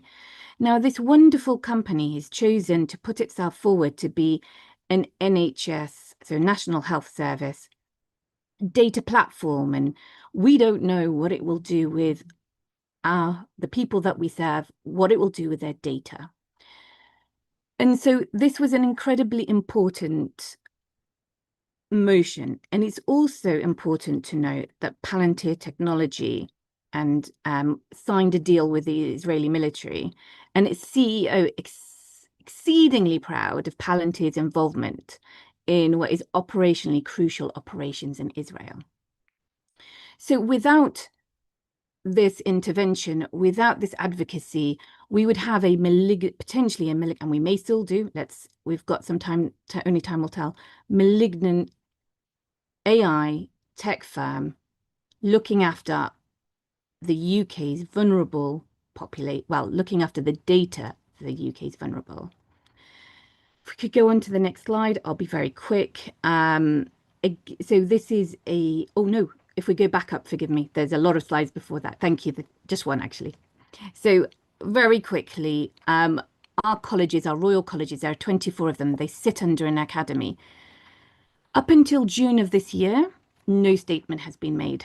I have been personally with colleagues chasing the Royal College of Physicians, because I'm a physician, to very little avail. This group, as you can see, the UK HPRC for Gaza, and this is a paper that they've published in the BMJ, have 10,000 healthcare workers in the UK signed to try and get the colleges to make statements. With this, they are indeed still working on it. Next slide. And I know I'm taking time, and forgive me, I'll talk very quickly about Teva because I've eaten into the time. So it is Israel's largest pharmaceutical company. Its CEO says, again, proudly stated, it's Israel's national pharmaceutical and healthcare company. Not my words, the CEO's words. And any company of Israel will pay taxes to the state that is committing genocide. On our Instagram, we have material on how to boycott Teva from over-the-counter drugs like Sudocrem, Infocol, Peptac. And to the side of the screen, there's one of our colleagues has beautifully designed this table of what drugs are made by Teva, and Teva tend to make copy drugs, so other pharmaceutical companies will also be making these drugs, and drugs that you can prescribe or ask to be prescribed for you if you don't want it to be dispensed as a Teva drug. Now, finally, I will stop talking. I'm very sorry I've eaten into the time. If I could, oh no, go back, forgive me, sorry, it's Matt, I know I'm a pain. I would be grateful if you could get your cameras out if you're not watching this on the phone and scan the QR code. This is a letter. So this is our group has been working, and one of our colleagues has championed this, a letter to the UN Global Compact for the removal of Teva Pharmaceutical from the list of participants. The letter goes through, in the petition, forgive me, goes through in great detail the many, I'm trying to find the right word, but fundamental principles that Teva does not and has not abide by, including breaches of human rights, anti-corruption, breaches of corruption, forgive me. I will stop talking because I know I'm eating my words because I know I'm pressed against time. So I'll stop talking. Please get your phone, scan the QR code, sign the petition, and I will now. Thank you very much, and forgive me for going over time. And thank you very much, Esma, for looking after me. Thank you so much, Dr. Mahmoud. And I receive very positive feedback from people on that watching the YouTube. We know we have participants here. We have participants on the YouTube as well who couldn't sign.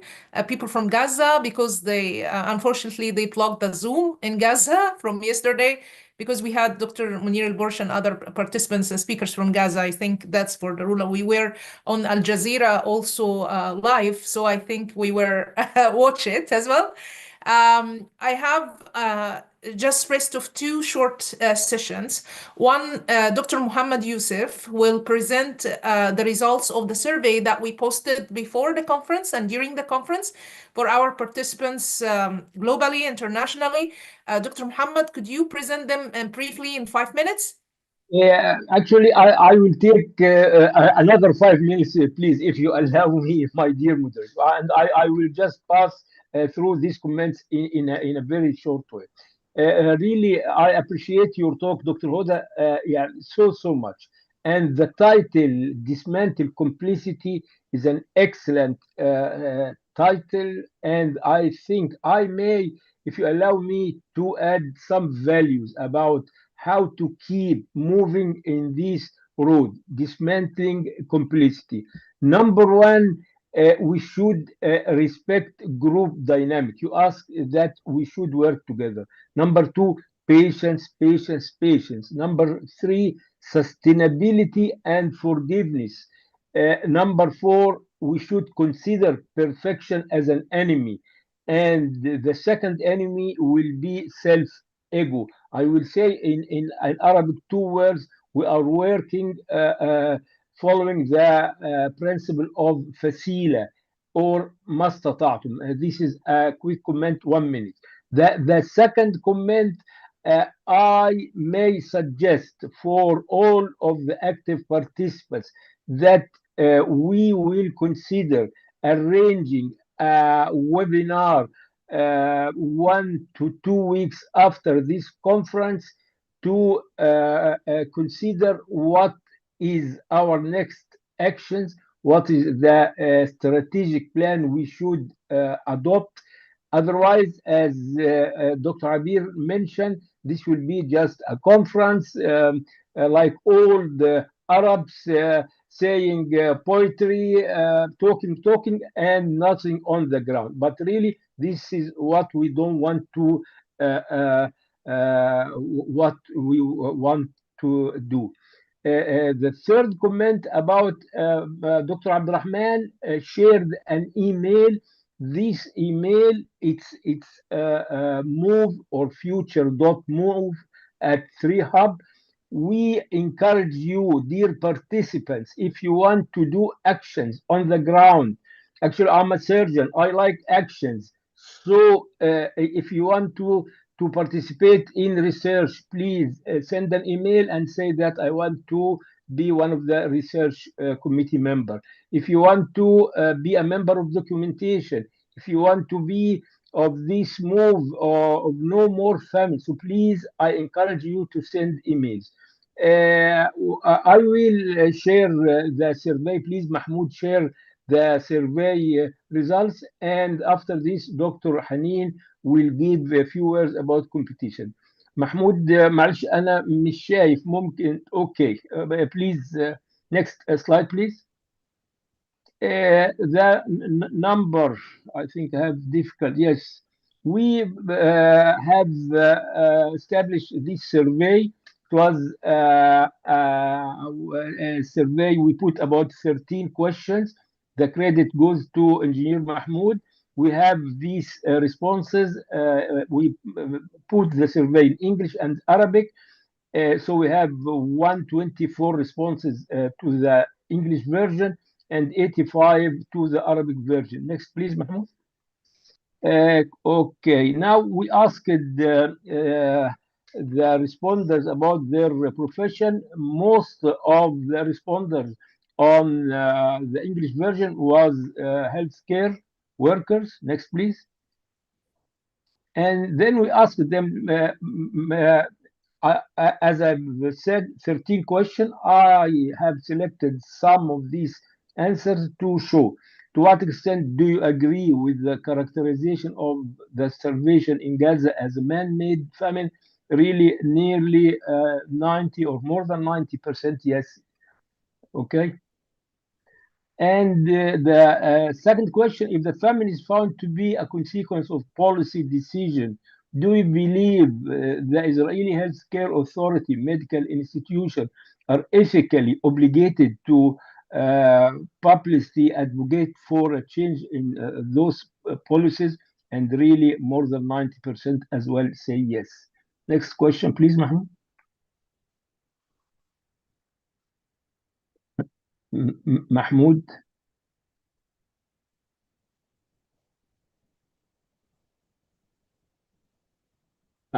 I moved it, Doctor. Actually, I have. Okay, you can read it because I can't see it, please. Okay, this question is about do you believe the man-made famine in Gaza constitutes a breach of established international law or medical ethics? And most of the answers, more than 90%, is yes, definitely. Okay. Next question. Yes, it came again.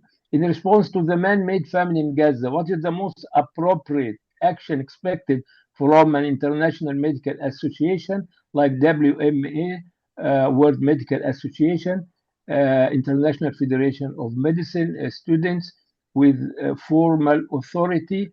They said boycott medical authorities or investigate the whole case. Okay, next one, please.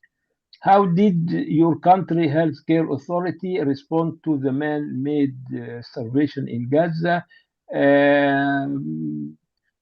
I think the answer were divided between nothing has been done, healthcare workers issued statements, and not sure. Okay, I think this is the last. Do you agree that healthcare system should boycott Israeli medical products and supplies? Strongly agree, more than 80%.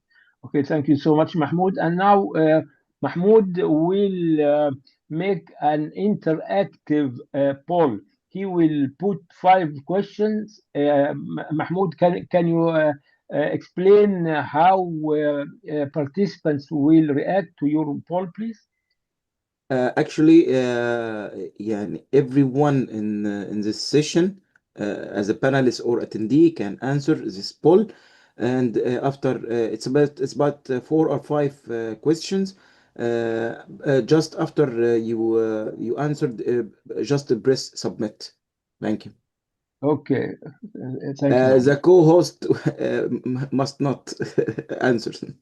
Co-host, please not to answer, otherwise the technology will be disrupted. Okay, thank you.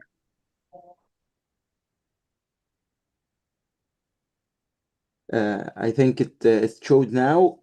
You have 1 minute to answer. Too much, Mahmoud. Why 1 minute? Why 1 minute? Dr. Abil will be angry with us. 30 minutes is enough. The time is running from me, actually. So 30 seconds, I'm sorry. Okay, 30 seconds.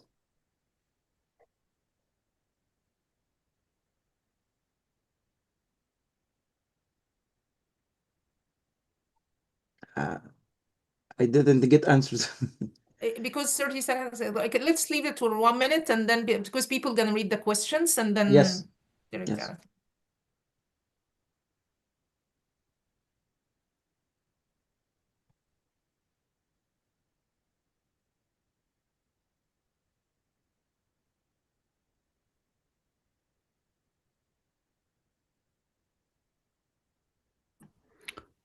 Should I answer, Mahmoud, or I'm not allowed to answer?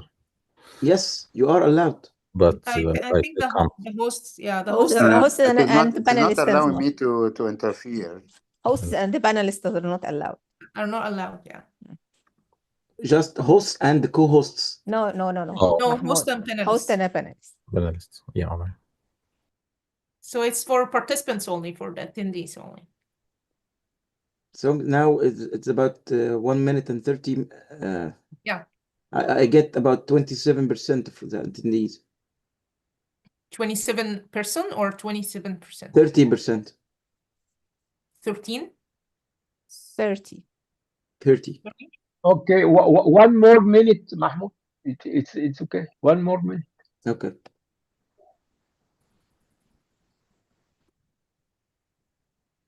You will share the results with us after this, right? Yes, yes. Okay, thank you.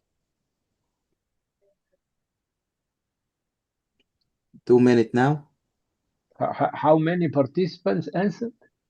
About 35%. Okay.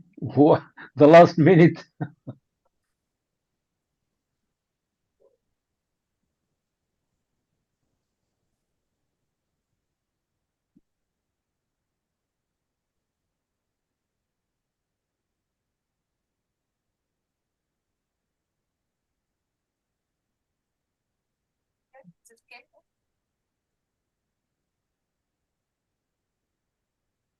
Now it's 40%.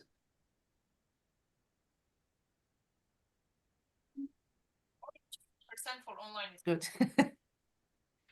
44%.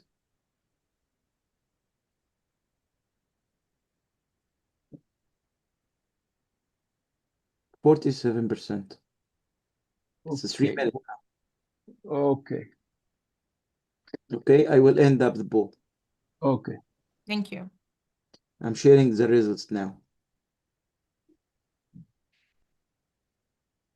Okay, is the results are clear? Yeah, but you can read it, please. Are you convinced that? Are you okay? Question number poll number 1. Are you convinced that the international medical laws oblige domestic medical authorities to condemn their government's actions related to famine? 90% answer yes, and 10% answer no. Do you agree that silence is not acceptable from international medical associations towards the Gaza famine? Actually, 100% answered yes. Do you see that the famine in Gaza is similar to the Holocaust to the same extent? Actually, 100% answered yes. Do you think we should announce a consortium of individual and associations called No More Man-Made Famine? Yes, 100% answered yes. Do you like to be a member of the consortium that named No More Man-Made Famine? 100% answered yes. Thank you so much. Thank you so much. Thank you. Thank you so Okay. much, Mahmoud. And Dr. Mohammed, I'm calling Dr. Haneen Abdulaziz now. Dr. Haneen Abdulaziz is a general practitioner at Alexandria University Hospital in Egypt. And Dr. Haneen, could you present the research competition that we posted? And the due date will be on October 25th in 2-3 minutes maximum. Thank you so much. Thank you, Dr. Abir. Thank you. I will talk about research computation. Okay. What is the background of this? In a world where hunger is used as a weapon against life itself, every idea can be a lifeline. So, joining us in sharing a future where no one starves, that is we aim. We seek an innovative solution to famine in Gaza and beyond, because innovations can save lives.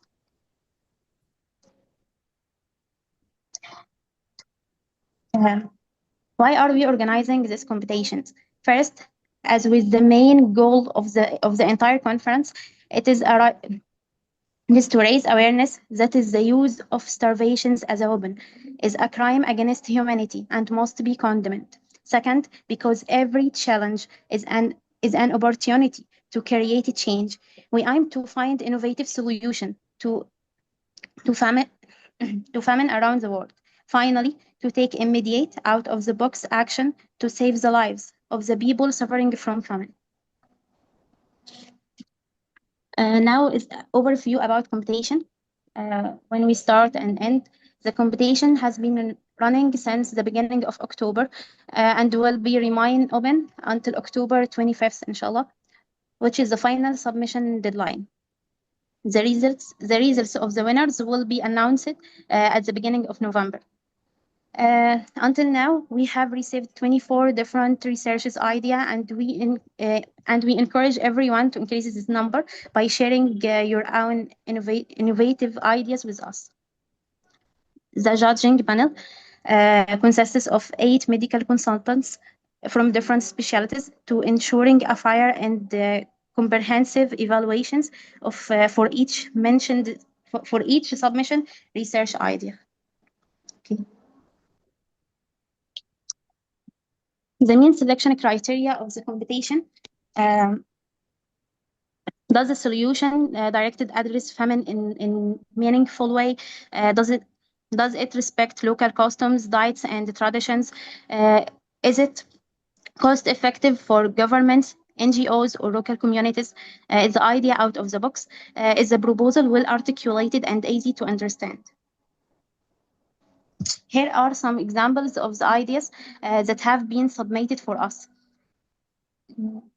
Nutrient expandable food capsules, biosolar microfarms, solar hydroponic microfarming system, spirulina-based nutrition. It is a type of algae, as the researchers said. Home microgreen kits from local greens. We look forward to your participations in the competition with your creative idea. The end of the page, we can see the email where you can send your research idea. And as we said, the results will be announced in the 1st of November, inshallah. Thank you. Thank you so much, Hanin. معلش سامحيني دكتور عبير تاني في تعليق بس جميل على كلام حنين ما شاء الله، بس في نقطتين مهمين يا حنين انت ما قلتهمش. النقطه الاولانيه ان في مكافاه. يا سوري I'm speaking in Arabic. I can say it. I will say it in English. I'm sorry. Hanin, the competition, there are prizes for the winners. The prizes, the first winner, he will be awarded $500. The second, 400, 300, 200, and 6 prizes of 100 each. So there is prizes. This number one. Number two, it's this call for anyone who has an innovative solution or idea related to famine. For example, how to change salty water to drinkable water, how to make blah blah blah. He may not be a doctor or a health professional. I'm sorry for interrupting you for the third, fourth time, Dr. Aziz. Okay, Dr. Muhammad, thank you. Also, the email for the competition is posted on the chat, and it's in Arabic and English as well. And please share this with people that you know from Gaza or outside. We are looking for innovative solutions. Now we're going to open the session for questions and answers, finally, and discussion between the speakers and the panelists that we have here. We have also people on the YouTube. They post their questions on the YouTube, and Mr. Mahmoud will provide us with these questions after the panelist discussion. So I'm gonna open the discussion for the questions that are directed from the speakers to each other. Anyone?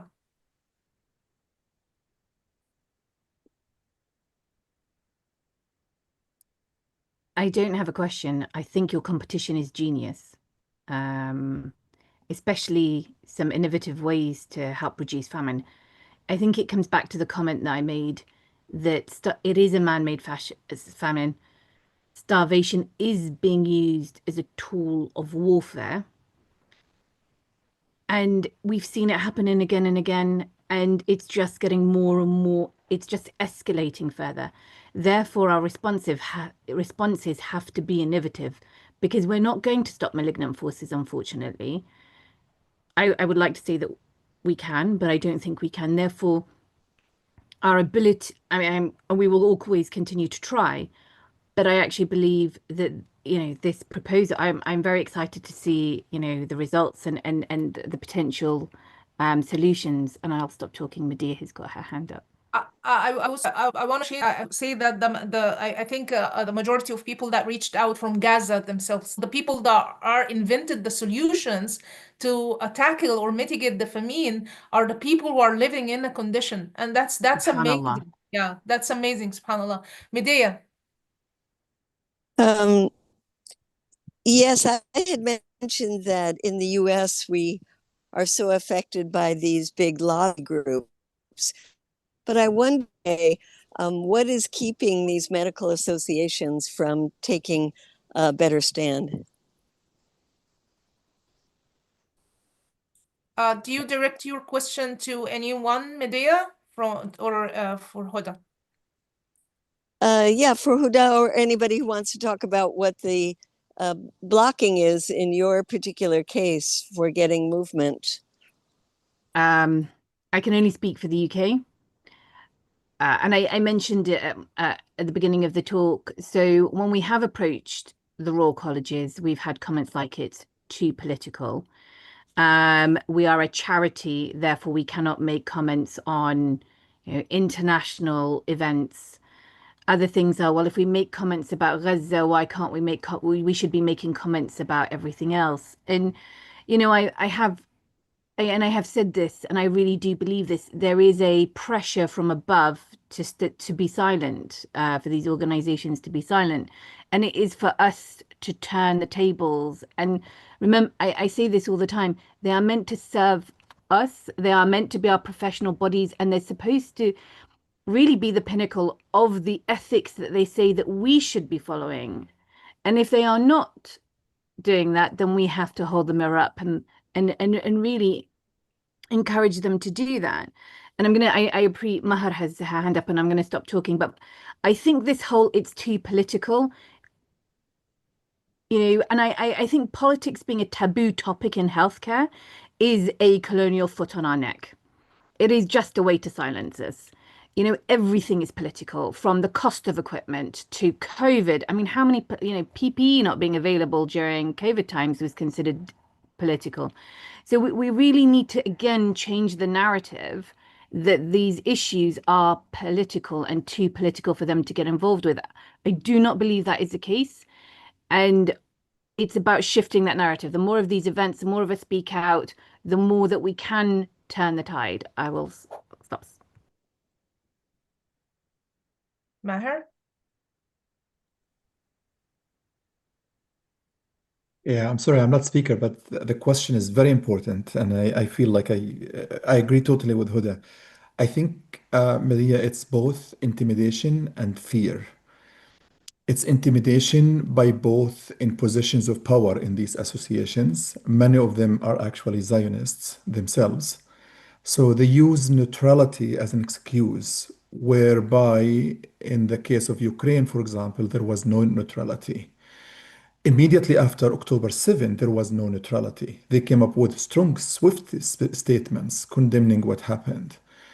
So the intimidation, because they're in control of these boards and committees, they get to decide what they decimate and what they don't.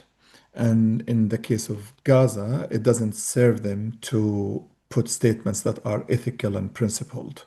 It's all about interest, and their interest is in silencing the pro Palestine voices. But there's also an element of fear. There are members in some of those organizations that probably would love to speak up. They they whisper in my ears many times how they are in pain. They don't sign up for what's happening. They don't like what's happening. But I'm sorry for the lack of better term, they're cowards. They put their own personal interests over the public interest. There are many organizations that unfortunately branded in organizations, but also individuals in those organizations. They branded themselves and they created careers for themselves on the back of being social justice champions, on the back of being fighters for, globalization of healthcare and all these the big terms that we have grown up to believe in. But Gaza has exposed all these hypocrisies, unfortunately. And quite honestly, I personally have defriended many of these people over the last 2 years. I want to add, Medea, if you don't know Maher, or I think you've met in Windsor, one or two of the events that you were there. Maher is a former director of the School of Nursing at Toronto Metropolitan University in Canada, Ontario. And actually, Maher was exposed to defamation because of he's originally from Gaza, and from the Zionist lobby here in Canada. And I just asked him a few days ago, you have to go after them because what happened to you? Like, he was in the news for his advocacy. And so this is part of, even if you are a professor at the university, and especially in healthcare, they can call you anti-Semitic because you advocate for Palestine, or you are a Palestinian and you have a Palestinian family there, and you don't have the right even to speak or to say, I am oppressed, my family are killed, so you're anti-Semitic. So I think the anti-Semitism term is over or abused in a situation outside Middle Eastern countries. I just want to add about, because Dr. Huda, you spoke about as part of your speech about the efforts and advocacy that happen in the UK for like the BDS or the West. In Canada here, actually, we have the students that they are wonderful, and they have made many encampments at the university campuses around Ontario and outside and other provinces. I will ask Maher also to share some of those. I will talk about last week we have a meeting as like we had actually established and approved from our union at the universities movements for faculty for Palestine. And in each university, there are a group of people. They are not Arabian, they are not Muslims, they just come for humanity reason. We have approved the movements, but the majority of the union people, and the movement and the group is in each university. I think in Canada, last week, we had a meeting with the university pension plan to ask them to divest from investment of our money in Israeli companies, and actually get out after 2 hours meeting with them empty-handed because they used the term privacy and security. They don't want to tell you where your money goes. And this is very ridiculous. Like, you feel you're paying each month money, and it goes to investment in either Elbit system or settlements in the West Bank, and they don't want to release what are the companies that use your money in their investment. So the big movement that we have in our universities now all over the Canada is to divest, even not only from boycott, like general boycott from products from Israel, but we also don't want our own money to go to be invested in their system. And Maher, if you want to add something to this. And this is about Canada. Yeah, thank you, Abir. Like you mentioned, there throughout Canada, there are chapters for faculty for Palestine in most campuses. And, many chapters have done great work in pushing on two fronts, quite honestly, three fronts. But the main ones are the recognition of anti-Palestinian racism. This is vital. And I think in healthcare, we should also do the same. The fact, if anybody says anything that is perceived to be anti-Semitic, they could be disciplined. People can utter anti-Palestinian racism day and night and nothing will happen because universities, academia does not recognize anti-Palestinian racism as a form of discrimination. So pushing for the recognition of anti-Palestinian racism is very important. The problem with that, though, it oftentimes happens at the association level. So faculty members, by large, they're very sympathetic with the cause. The problem is a union motion does not change anything. It just stays as a union motion. What needs to happen is to push those union motions into bylaws, into Senate bylaws. So taking the motion into the university Senate, lobbying members of the Senate, if I can use that term, although I hate it so much, to make sure that these become, like the universities need to recognize the university as an entity, because there's a disconnect between what the faculty members want and what the universities do. By large, university members want recognition of anti-Palestinian racism. University administrations are afraid, and quite honestly, in my case, my university told me I've done nothing wrong, but they're afraid. The guys who come after me are people of power, and there's so much at stake. Therefore, we got to do something here, which is ironic, quite honestly. The other front that, university faculty of Palestine have been working on is the issue of divestment. And the way we got our university to, we haven't done with them yet, but the way we got them to work with us is it wasn't just a motion at the level of like, okay, we want the university to divest. We actually created a committee with a mandate to work with the administration on looking into the university finances. We achieved some gains in terms of exposure and making sure that they're between brackets, they call it ethical investments. But like Abir said, they turn us in cycles. They're endless cycles to get us lost in the process, because they just don't want to disclose everything. So these are the two main things that we've been focusing on. The third one, like everyone is doing, basically advocating and spreading awareness at the university campuses. So that's from academic perspective. Same thing with the healthcare sector. They're doing the same exact thing, trying to push for recognition of anti-Palestinian racism and BDS. These should be our priorities. And I like what my colleague said before, I think Dr. Muhammad, we shouldn't look for perfection in these processes. We're just starting, and we need to, any gain is a win, and we need to look for those little wins. Thank you so much, Maher. Dr. Ahmed Sarawi, we have actually questions also in the chat, but we will wanna postpone them to to the session 6 after. Do you have any question that can stay or? No, it can stay. Just we can Yeah. later, no problem. Thank you so much, everyone. We are going to move to session 6 with our NGOs speakers. I will just ask Mahmoud, do you need a break? Like, we can just take a few minutes break, just see entertainment. Mahmoud, could you just share the I think time is over, Dr. Abir. Do we have time for this? I think time is over, and I think the speakers need to, the speakers of the next session. Okay.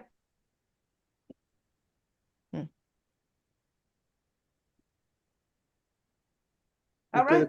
Yes, Okay, Dr. Hoda, because there is a chance for if you can go and return at the end of the session, it's okay, but you are welcome to stay with us.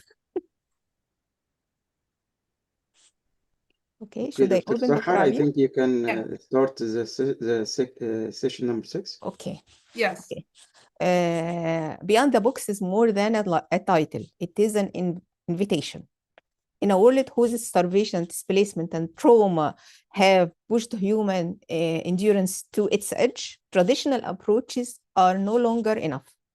We must dare to think differently, to listen to survivors' wisdom, to heal through connection, and to rebuild recovery from within communities themselves.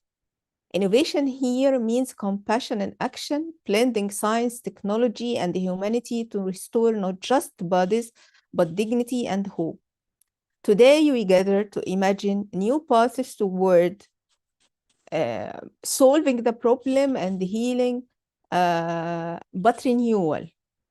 Welcome to Beyond the Box, innovative solutions for recovery. And I will invite Dr. Hani Al-Banna, the chairperson of this session and the first speaker, to introduce himself and to give his talk. The floor with you, Dr. Hani Al-Banna. Okay. Can you start the video? It is 15 minutes, please, because of the time. I cannot start the video. Okay, Mahmoud, please. Because you... Mr. Mahmoud, please start the video. Actually, you can start the video. All right. Okay. No, I can't. I'm trying. Okay, I will send you a message. Because you stopped me earlier on. No, I didn't. I just sent you a request to open your video.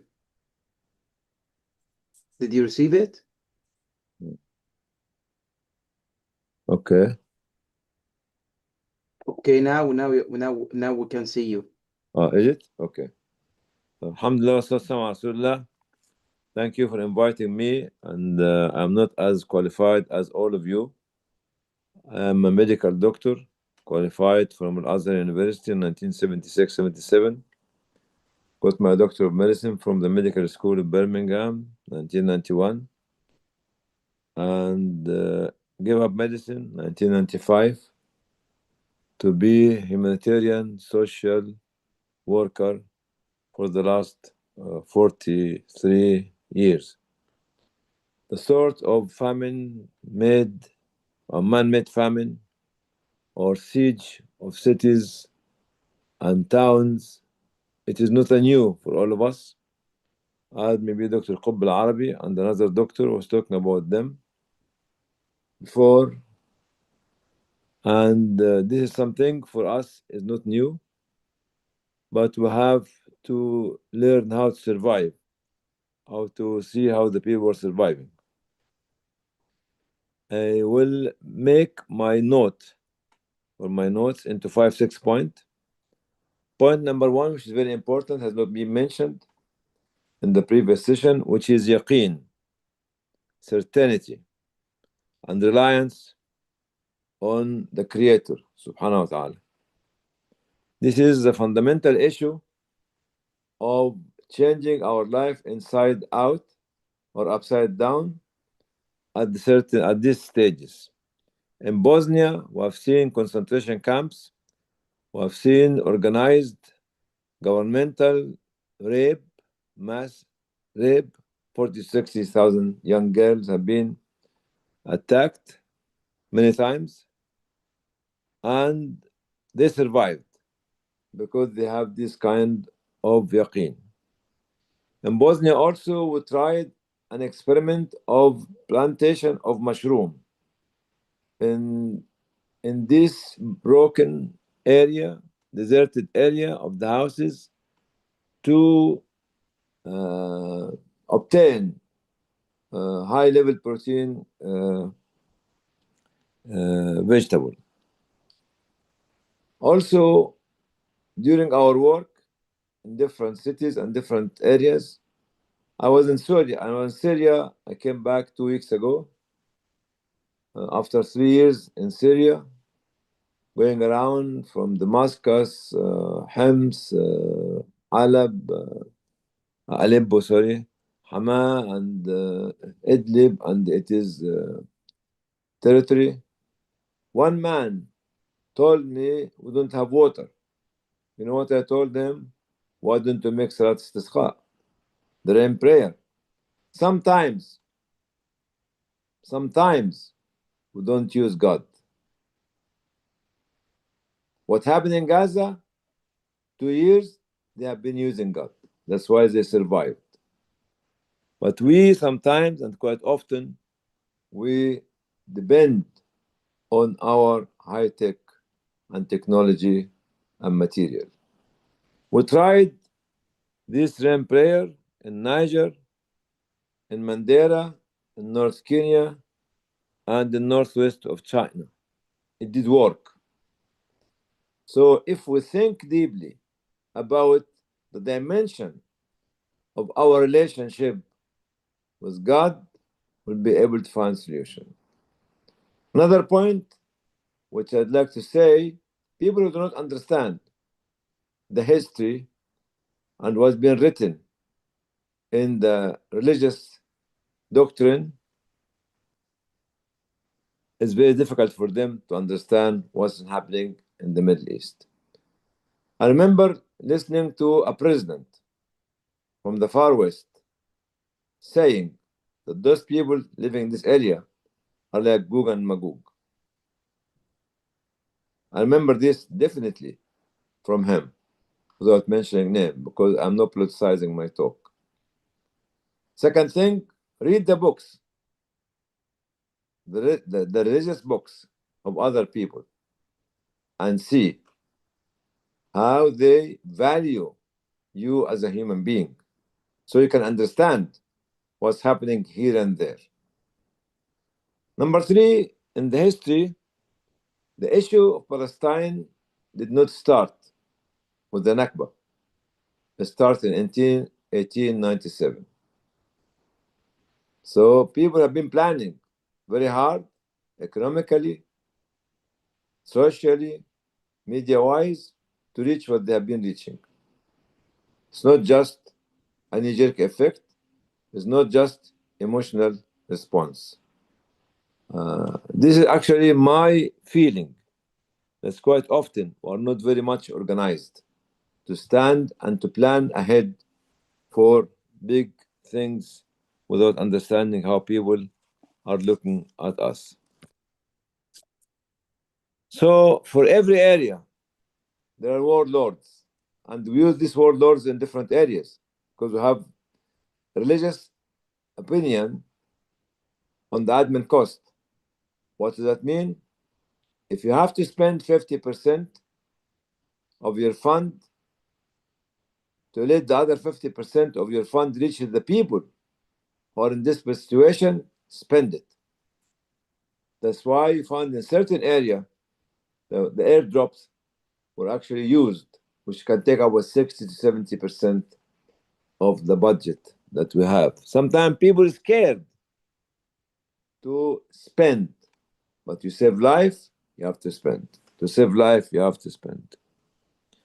Quite often in certain area, we used to buy the goods from people who are make a part of the siege with a more expensive prices, because it's the only way. And sometimes you have to give some part of this humanitarian aid to people who might be in conflict with the people that we are trying to save or trying to help. So in this area of flexibility, there is no rigidity. There is no rigidity. There is no rigidity. You know why? Because you are dealing about life of people on the scale or at the edge of the cliff. You cannot be more merciful than God in this area. So when you look at all these sort of things, we have comprehensively to understand how people are looking at us, the political climate around us, which has been made, and what happened in this area over the last 2 years. It's not just one country against versus others. It is like Third World War. In 1982, in February 1982, the regime in Syria wiped out a whole city called Hama. In less than 3 weeks, 40,000 people have been killed. And the neighboring countries never did anything. My experience of registering my organization at United Nations in 1993, New York, to register it in the ECOSOC committee, I've got 3 Arab ambassadors backstab me at that time, 1993. You can understand the climate of surrounding us as Islamic organizations, which is still happening nowadays. And when I knew, after giving them all the evidence and all the reports and all the budget and everything, one ambassador from certain European countries said no. When I knew this was no, you know what happened? If the people Egyptian amongst you in the black and white movies, Kursi في club. I went to the stage. I took the microphone and I was speaking loudly without the permission of the chair of the session. She was trying to convince me to come down. I said, no way. You have listened to me. I gave you everything. And what is the decision? Because I stood for our right at the right time, at the right place, talking to the right people. The one who defended me to change the decision was the Irish ambassador. That's why I got registered. So here, we need to understand when we speak, how to speak, to whom to speak, and the time when speaking. Emotional response is good, but not good enough unless we become organized. We have to be organized. We have to be committed. We built our organization in 42 years. From the beginning of 20 pence, from a young child at the age of 9, from Cairo. I don't want to say how much I've been spending over the last 42 years and more. But 20 pence. This brother will talk about the facila or the vegetation. You have to be, if you are going to organize an organization, you have to be a farmer 24/7, sacrificing your time, your effort, your resources, even sometimes your time with your family. It's not a part-time job. It's not weekend job. It's not evening hours. If you want to succeed, you have to sacrifice some part of your life and some part of your comfort, sometimes the whole of your comfort, the whole time of your comfort zone.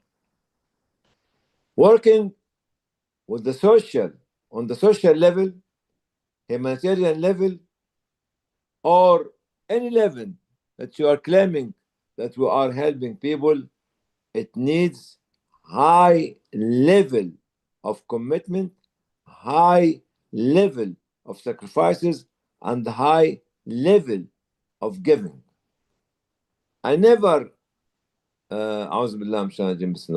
passed any of my tests from the first time. Even in my MD, I have a miserable failure, but I have to fight back to win it again. My MD is like you understand your PhD in USA and in Canada. So here, there's nothing, none of us is genius. None of us is genius. We used to be put in jail. We used to be put in the airport, investigated. Can you take it? Because you are talking about a huge issue.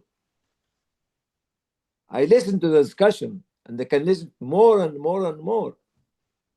In our organization, we lost 9 people being shot dead at the border between, they're doing humanitarian work at the border between India and Pakistan and other places in Somalia after Friday prayer and others. This is the price of being humanitarian, of being social, of being advocate. I'm just trying to remind myself and everybody in the room, if you want to succeed, we have to sacrifice. How much sacrifices that we can give. The one who gives part-time, good for him. He will not be able to achieve anything. He will help. She will help. But what we need to create a movement. Because now, if we talk about the humanitarian principles, it's gone with the wind. Forget it. After Ukraine, after DRC, which is Democratic Republic of Congo, which is another Christian country, treated badly and differently to Ukraine. After Sudan, after Yemen, after Gaza, after others, forget it. After Uyghur, after Chechnya, no, not Chechnya, Kashmir, and Rohingya, and Central African Republic. Absolute ethnic cleansing for the last 15 years. Nobody talks about it because they are not organized. It takes people to give up some part of their life or sometimes change their life to be able to achieve what's needed for them to do, because the community changes daily, is by the second and by the minutes. And the community leaders that, like all of us in this room, have to understand that. Thank you. Have I used my time? Yes. Okay, خلاص. And stop. Thank you for your very insightful talk, and I think we need a longer talk to get the experience, your experience in humanitarian work, which is I great. forgot one point only. Okay. The role of diaspora, which all of us are diaspora, is absolutely crucial. Yes. Absolutely crucial. We cannot say that the people of Sudan can do it alone. The people of Gaza or Yemen can do it alone. The people of DRC can do it alone. The people of Syria can do it alone. We have to fulfill our duty as diaspora. And thank you for actually trying to do this. But this needs a lot of commitment and a lot of sacrifices. Thank you. Thank you. Thank you. Thank you for your thoughtful and insightful talk. And now I'm inviting Mrs. Yasmin Nasr. She is a chef, TV show owner, and a communication specialist. She will take about her action to support Gaza people during this starvation, which has a great impact. For me, I watch it, people and use Yasmin recipes, and so I invite her to speak about action is a solution. The floor with you, Yasmin.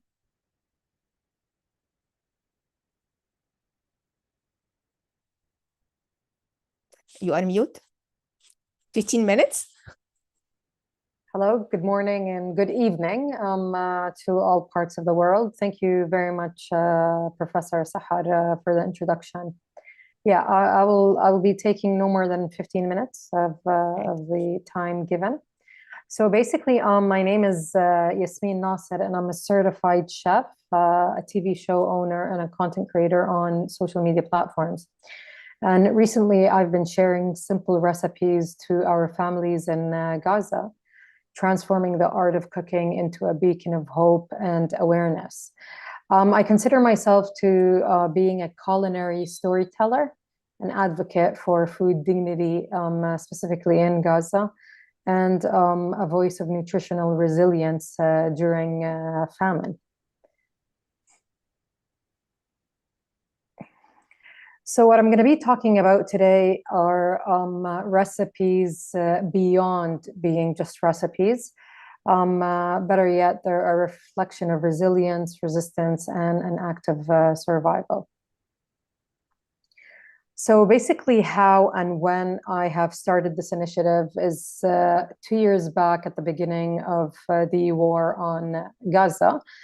Exactly 2 years back. And because every period of the time required a different kind of recipe, depending on what ingredients were available at different times during the previous 2 years. If we take a look back at the beginning of the war, a lot of ingredients became scarce, such as water, for example. There was no there was no actually drinkable water available in Gaza. So basically, I collaborated with local nutritionists and doctors on how to purify water so that at least children could have access to clean water. But what I can say is that through the entire time, my message was and will always remain the same, that even in famine, children and all human beings deserve joy, and the families deserve a meal with dignity and not just food for survival. And how it started, there was a catalyst that struck everything. It was basically the stories of the Gazan mothers rationing flour and water to feed their families. And my response as a chef was trying to share recipes with minimal ingredients that preserve dignity while fighting hunger at the same time. And my mission was, if we can't change politics, we can still fight hunger with hope through the videos or the messages I try to provide. And the process of how I elaborate on a recipe and more or less on how I come up with a recipe is when I think of a recipe, I think more or less like an engineer as much as I think of a recipe as a chef. I ask the people of Gaza what ingredients are available right now in real time, and how can I recreate the texture or taste of something beloved with the minimum resources they have in hand, not only in terms of food ingredients, however, the resources such as the refrigerators or the ovens or even the stovetops. And my real challenge was recreating recipes with the fewest ingredients possible. For example, when I provided the recipe of say chicken, which is a vegan type of chicken made out of flour and water, I had to perform a test kitchen in my home to make sure that whatever type of flour that they had in hand, be it the cheapest to the most expensive kinds, or regardless of when the expiry date was, I had to actually make sure that it would work for whatever person trying the recipe. Because the ingredients are scarce and I couldn't afford having anyone waste whatever ingredients they had available, which takes a lot of time and effort, but at the end of the day, it's necessary as a humanitarian cause. I also always put myself in the shoes of Gazan families, the scarce ingredients, little to no equipment, often no oven or even electricity. And the question becomes, how do you adapt a recipe from almost nothing? And that's the real test of creativity and resilience, making sure that these meals not only bring nutrition, however, they bring dignity, nourishment, and even just a little bit of joy in the hardest times. And basically, I always wanted to make sure that the information I provided or was given was at real time. So basically, I'm in daily contact with the families in Gaza through different social media platforms. As the situation changed by the minute, and unfortunately, we can witness it actually changing by the second. One day you might find a certain ingredient in the market, be it flour or a bit of oil. The second day, that specific ingredient is completely gone and is no longer available because of the closed borders and the lack of the aid coming in. And that real-time information guides me as a chef, and it tells me what recipes I can share at that specific moment and which alternatives are most urgent for people to know about, which shapes every recipe I create because I want to respond directly to their reality and not just offer general ideas that cannot be adapted. And honestly, the reactions that came from our families in Gaza were so powerful. And people wrote to me things like, our children remembered the taste of chicken for the first time in months. They forgot how meat tasted like, and etc. And these messages remind me that food is never just about food. So it's considered to be dignity, it's comfort, and it's a way to feel normal when life around you is anything but normal. And that's why I continue even when it's difficult and challenging, because I see how much it means to our families in Gaza. And honestly, Gazans already showed the world that they don't need to be taught how to survive. They already know every type of survival method better than anyone in this world. But what they need are small insights and tips that help them innovate with what little they have in hand. And more than that, they need hope, and they need their voices to be heard with the world. And that's why I use my platform to give them both practical support and the dignity through food. And as well, I provided also my platform to share their voices so that it can reach the maximum audience available. And how it's going, honestly, is that the community engagement in Gaza is being extremely positive. At the end of the day, seeing is believing. So one Gazan sees another Gazan trying a recipe with so little resources and so little ingredients. If that recipe succeeded with one Gazan, another one would believe that it would also be easy for them to do. And that's how the domino effect happened within Gaza itself. So basically, food is considered to be a resistance. And in every recipe I share, dignity is also preserved. In every meal cooked, hope also persists. And what I mean by recipes beyond recipes, it's more of resistance, because cooking became an act of defiance against despair.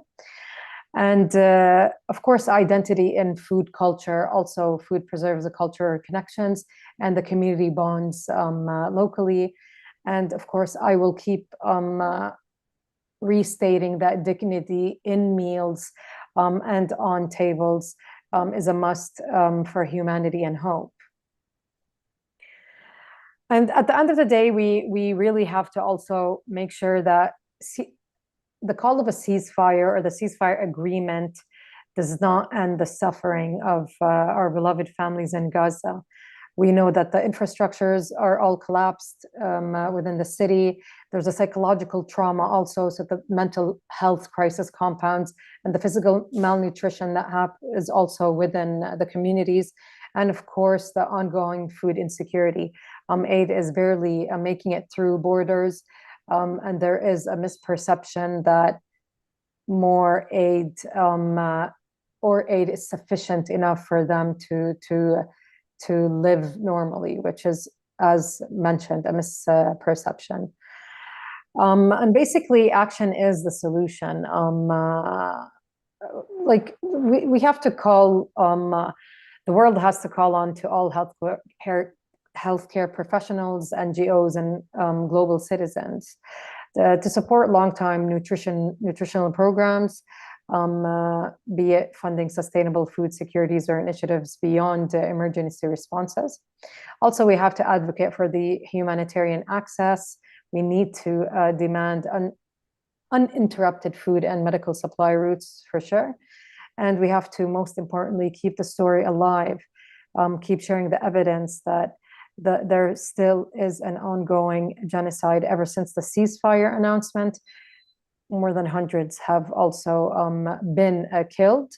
We need to also make sure that we need to amplify their voices, and we need to influence policy through sustained awareness. Last but not least, everyone needs to know that no child should go to bed hungry, not in Gaza or any other place in the world. And thank you very much. Thank you, Yasmin. Thank you for your initiative. Actually, it doesn't, it means a lot even for us who are outside Gaza to feel, to see someone who is doing something for Gaza people. It meant a hope for us. Thank you. I'm glad. Yeah, and we are very sorry for being late for all speakers in this. I know it's totally, I totally understand that. A delay with another delay. Thank you so much for having me here, and thank you guys for the medical health sector. Also, what you guys are doing is amazing. Thank you. Thank you very much. Thank you. And now I'm Now I'm inviting Professor Ahmed Metwalli. He is a professor of natural products, faculty of pharmacy at Al Azhar University, Cairo, Egypt, and he is a board member of Humanitarian Health Hub. And his presentation will be about the role of complementary therapists in conflict and low resource settings. Floor with you, Dr. Ahmed. السلام عليكم. وعليكم السلام. ورحمة الله وبركاته. بسم الله الرحمن الرحيم والصلاة والسلام على سيد الخلق أجمعين. Today I'll talk with you about healing under fire, the role of complementary medicine in war zones and in resource limited setting. At first, what is complementary medicine? Complementary medicine is any type of medicine rather than the conventional medicine. Can you make it full screen, please, Dr. Ahmed? Okay. Just from. Is it okay? Yes. Thank you. Okay. At first, what is complementary medicine? Complementary medicine is any type of therapy rather than the conventional medicine. Starting from yoga, for example, acupuncture, the herbal medicine. In conflict zones and restricted areas, the hospitals, the medical aid, usually the supplies are cut off or very depressed. In Gaza, it was much, much more than we imagined.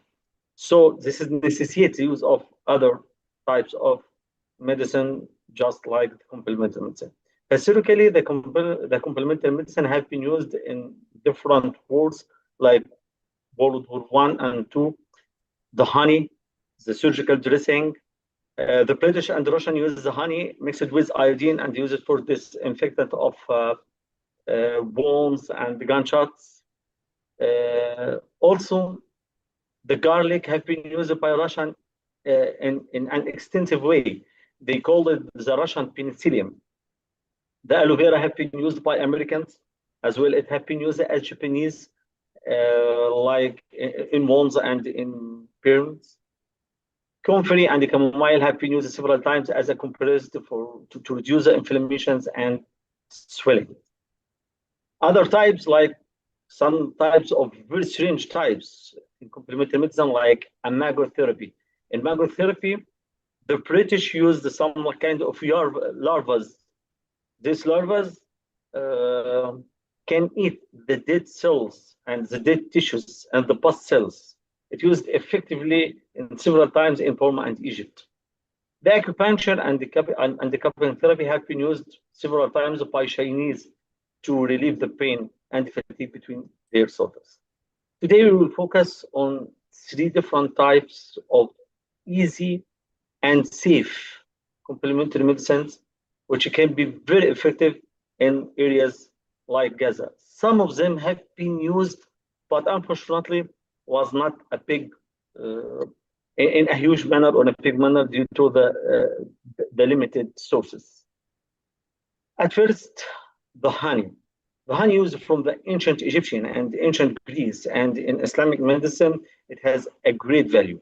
The honey rediscovered in a huge manner in World War I and World War II. The honey works for burns and for wounds with several mechanisms. It gives hydrogen peroxide, increased osmotic pressure. In this high degree of osmolarity, no microbe can survive. Give a low pH, about from 3 to 4. It's very hard for a lot of bacteria to live in this medium. The honey have an anti-inflammatory activity. The honey has a regenerative power, increase the proliferation, and also the honey very effective in this. Just some numbers which have been proven by science. The honey showed 43 faster wound closures. The honey showed 5 times more reduction in bacterial count just after 48 hours of application. The honey gave more than 85 of chronic wounds improvement within 2 weeks, 60% reduction in the wounds and pain relief. The average healing was excellent from honey. These are, of course, some references. The WHO, the World Health Organization, at 2019 endorses using the honey dressing in low resource area. The honey have been used in Syria and in Yemen. It's the most benefit in honey. It's affordable and accessible. Unfortunately, in Gaza, the honey was not affordable, was not accessible. They didn't find it. We tried it several times. I would like from here to thank the Triple H for their great work. They were inside the inside every single moment with Gaza people, but they could not find something very simple and very common. Anyone in the world, the people in the World War One and World War Two, the most massive wars, they found the honey and use it extensively. In Gaza, the people didn't find something very simple like this to treat their wounds and infections. Another thing which is very important and it cannot be forbidden, and we would like to find it as a complementary medicine, is the cupping. The cupping used from the ancient Chinese, it's not an Islamic treatment only. It's used from before Prophet Muhammad, hundreds and thousands of years. But in Islam, the Prophet Muhammad, peace be upon him, said in Hadith, ما مررت ليلة أسري بي بملأ من الملائكة إلا وقالوا يا محمد مر أمتك بالحجامة. The Prophet Muhammad, peace be upon him, recommended the Muslims to use the cupping therapy. Of course, there is two types of cupping, dry cupping and wet cupping. The cupping works through improving the microcirculation. The cupping triggers the endorphin release, so it has a strong anti-inflammatory and analgesic effect, reduces the oxidative stress. The cupping therapy very beneficial in pain, effective, chronic pains, shoulder pains, spinal pains, in varicose veins, in sinusitis, in the fibromyalgia. The Red Crescent in several places in the world considered the cupping as an effective treatment. Some numbers important. The cupping in meta-analysis of 1,359 patients gave a 40% average reduction in the pain relief. The cupping could decrease the pain by 3.1 in after from 2 to 4 only sessions. In muscle recovery, it caused more than from 20 to 25 faster muscle recovery in the athletes. Decrease the inflammation and circulation, and improve the circulation and improve the perfusion by 200%. It's very safe in several sessions, just mind discomfort in less than 5% of the cases. Of course, some limitations and some precautions we have to take care, and we will talk about it at the end of our session. The final thing which could use in Gaza in several and in minor places we could find it, and it was very beneficial. The clove water. Just the clove water is a clove, you know, the clove, the small parts we use for our tooth. The plant Latin name is Schizem aromaticum or Eugenia aromatica. The active components eugenol. Eugenol is an monoterpene volatile oil, has a great antiseptic and anti-inflammatory and oxidative activity. The clove water prepared very easily, just 5 to 6 cloves in 100 or 200 milliliters, pre-boiled, and leave it for some hours, and you can use. The clove water gives a great efficacy in different kinds of eczema, dermatitis, insect bites. We choose it especially in the beginning of the summer. We have the HH through their group of treatment of skin diseases, a lot of types of eczemas and the skin bites. And the clove water, we could try it with some people. Unfortunately, we could not find it in most of places. Just very simple thing like this, we could not find it. And it gave a very good efficacies and worked as an antiseptic and anti-eczematic and very great in insects. Some limitations we have to make sure, like for example, the honey should be not medical grade is much better, of course. it's not it's not have to be like Manuka honey or cedar honey. The usual honey is enough, but it should be pure, not adulterated, of course. The hygiene in cupping is very important to keep ourselves from infections. Clove water must be diluted because clove, if it's concentrated or if we use the oil itself, it may be irritant.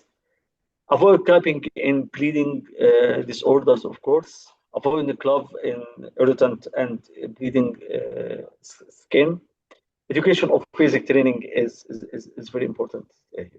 Thank you very much. In conclusion, complementary medicine can offer accessible and healing during crisis. The honey, cupping, clove water are very simple examples, can be used very safely and very efficiently. And also the integration between these methods and the conventional medicine, if we have, it will be very beneficial. Thank you very much, and I'm glad to take your questions. Okay, questions will be at the end of the session. Thank you, Dr. Ahmed. And I would share that Dr. Ahmed contributed to support patients from Gaza who sent their questions to our humanitarian health hub. When there is no available medication, Dr. Ahmed recipe support them. And now I will invite the next speaker, Dr. Hala Abdel Khaliq. Dr. Hala Abdel Khaliq is a reform strategist, public administration scholar, and social entrepreneur with more than 32 years of leadership in government, civil society, and healthcare innovation.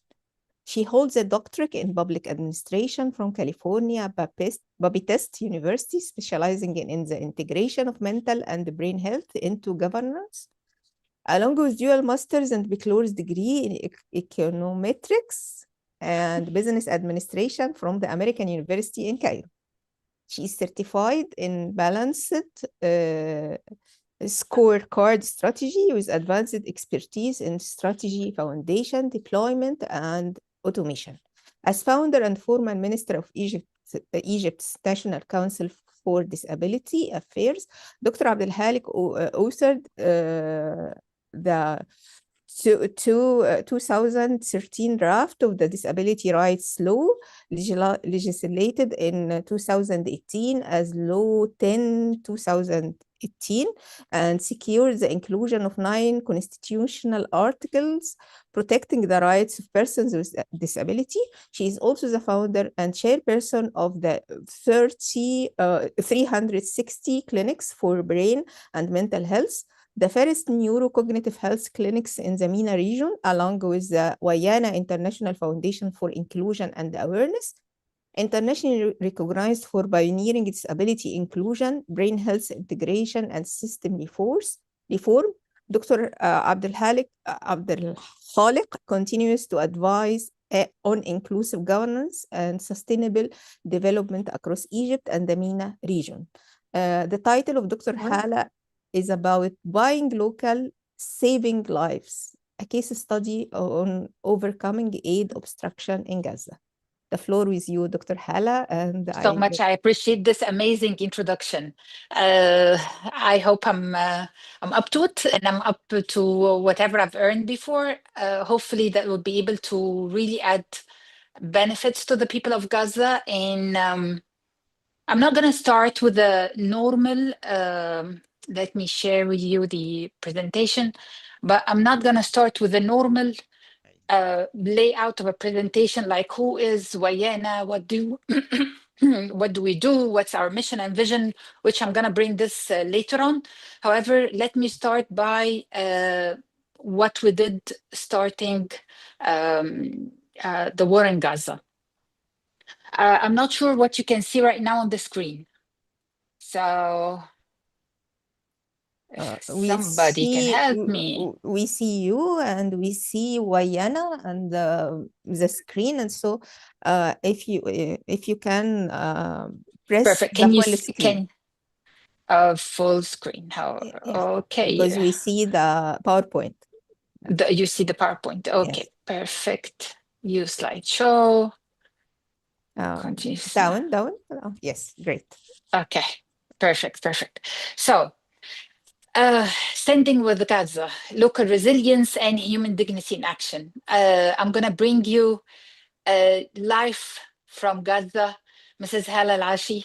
Mrs. Hala, I'm honored that I've been working with you for the last 2 years to bring prosperity, warmth, drinkable water, milk, clay ovens, flour to the families of Gaza, to the displaced, to bring tents. And let me introduce Mrs. Hala Al-Ashi to take us through our journey for the last 2 years. After the war in Gaza, we, as Wayana and any other foundation actually that wanted to, or several foundations that wanted to help and support Gaza, we sent trailers, almost 140 trailers, till the blockage of the crossings. And actually before then, we had a need and we were so keen to reach the people in Gaza inside and to see those donations and the trailers, were they really reaching out the beneficiaries or no. And we were trying to contact local Gazans. And finally, I got to meet Ms. Hala Al-Ashi, and we decided to work hand in hand in our project. I hope you can see the video. Yes, we can. Yes, we can. Perfect. It will take us 7 minutes, but it will sum up everything. Okay. Mrs. Hala Al-Ashi.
There is no sound. Is it without sound? I think it is without. There is no sound? No, it is with sound. Yeah, Oh, it is I with can sound, hear the sound. but yes, you can hear the sound, but we don't. I think this is because when you share Share. you didn't choose with the sound. Oh, I'm sorry for that. No, it's Share okay. sound. Oh, yeah, this is. Okay.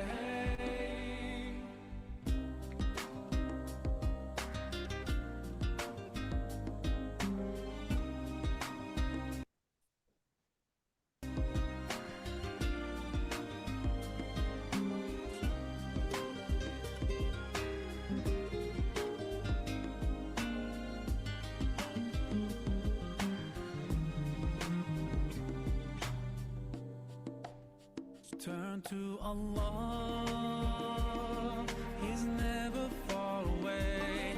Put your trust in Him, raise your hands and pray. Ooh, yeah, Allah, guide my steps, don't let me go astray.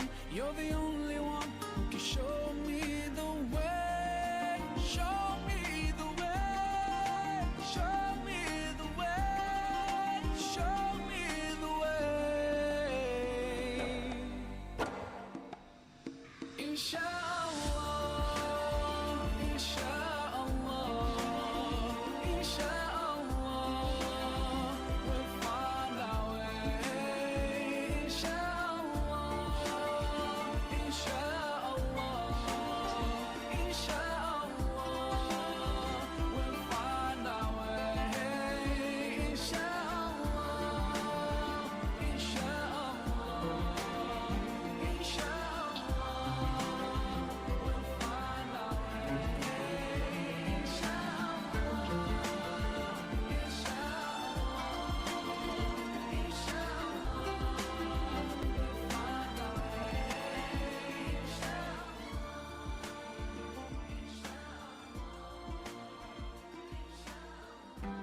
you cannot go on. You feel so lost and that you're so alone. Oh. So let me, I hope you can hear me now. Yes. Okay, so I've been trying to show you some of our projects that done in Gaza for the last 2 years. 2 years of giving, 2 years of sacrifice without limits. When Gaza under siege and the crossing were closed, we made a choice to stand with the people of Gaza, but from within. We reach out, as I said before, to the team in Gaza. This is Wayana field team, hand in helping hands. We built clay ovens so bread would not disappear. We bought livestock raised under fire with very expensive food for the stocks, and moving and displacing the stocks with the people while being displaced. So it cost us like around 3 million Egyptian pounds, the last project of El Adha, where we started already 2 camels and 8 ships, 8 sheep, I mean. Very expensive, as we said before, but again, in order to provide food, we have to sacrifice the money and extra cost for the to buy the food locally. These are pictures of our trailers. This is crossing Rafah port. And this is our executive director, Mohammed Abu Talib. He is a person with physical disability. We had lots of connection at that time. We were tackling 7 or 8 entities inside Egypt and in Palestine in order to get those trailers passing. And then the main challenge happened when the crossing or the closing of the crossing. And this is when we had our immediate response with the people inside Gaza that we were reaching before in order to get a witness or a manifestation of the donation reaching the beneficiaries. We had hot meals via the Tekeya kitchen. We had infant milk, children clothing, cash assistance for families, 500 emergency tents, 120 in first phase for the displaced, back and forth twice between north and south sector of Gaza. Those are beautiful. This is our beautiful team. Muhammad on the left, upper left. Hala, my hero, the middle. On the right side, some of the members, Fatima and Muhammad and Hala. On the lower right side is Fatima, and then all our beautiful team. I have here to stand or give a moment of silence and prayer for those we lost during the distribution of the vegetable project, along with all those beautiful souls of children and mothers protecting their families during the war on Gaza. We can see here the massive displacement and destruction of homes, famine risk and communication blackouts, humanitarian gap left by restriction, but our solution was built clay ovens for bread, supported local markets, distributed infant milk and hot meals, sustained hope through local resilience. I don't know what is this green scratches on the left side of the slideshow. However, those are some of the pictures of the projects. The tents, we can see the tents of the upper left are ready-made tents we provided to a family of a lonely mother with 9 kids. But this is a ready-made that we bought. The one on the lower left part is the one that we have been establishing there by getting the wood, getting the shelter, and constructing the tent itself by the team, Mohammed and other professionals. We can see as well on the right side, the top side of it is some of the tekeya meals, and the lower part is breakfast that we provided, and it was really warm meal and amazing meal for some of the families. We were helping or serving more than 10 camps. Each camp had 200 tents. So can you imagine throughout the last 2 years, the amount of money that we had to raise, while I remember the project of flour, 2 kilos of flour, and the oven clay were costing us 4,000 Egyptian pounds.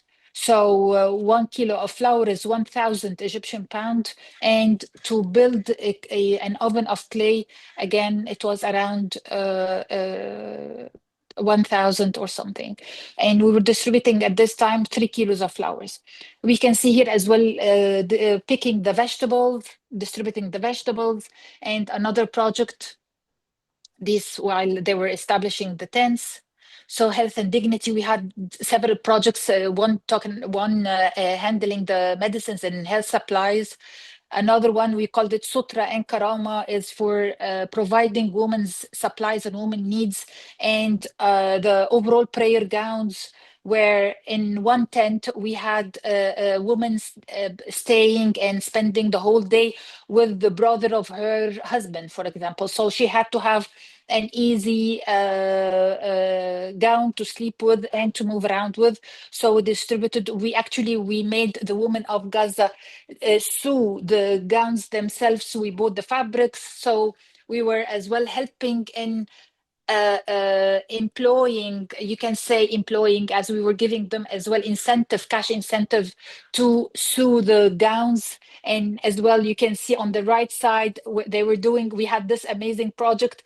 Some of our projects have beautiful meaning, like 1,000 kusa mahshiya, 1,000, like, and when we went to the old ladies and giving them mahshi, they were like saying, oh, that's amazing, we've been missing this for the last 2 years, very small signs, but gestures that can build trust between us and the families of Gaza. We can see other projects here in our amazing team baking the bread. So why?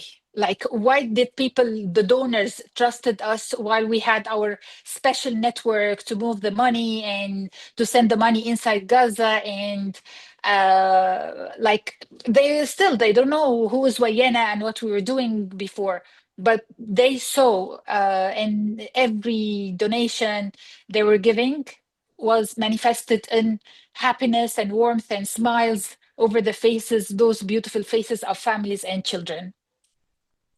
We had no intermediaries, so nobody in between us and the people in Gaza. We were directly working with them. So every contribution equals a direct relief. Continuous updates and shares on the ground. So like every 2 days, there are pictures. Here we can see the project of the drinkable water. We had around 25 of those projects throughout the last 2 years. Still you have I want to hear Mrs. Hala. Sahar. I'm Sahar. Hala actually is with us. Yes. No. I mean, because the time. I'm just reminding you, doctor, about the time. I actually have Mrs. Hala Lashi with us. So if she can interfere, and hello, Mrs. Hala, are you here? Okay, she's not. Okay, so we're gonna hear her word.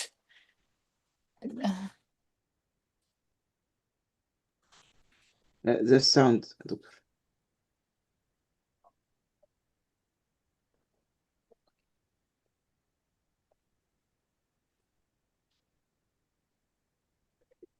It is not working.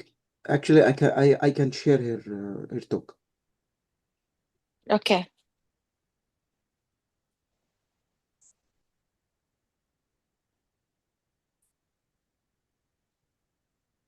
Oh, okay. So, Dr. Hala, you're here. Hala, you're with us.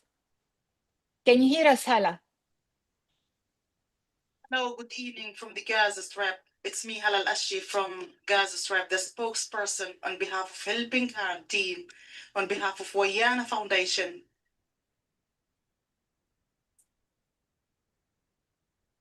So sound Hala is this cannot. Yeah, is Hala it is the cannot sound intervene. It's clear? okay.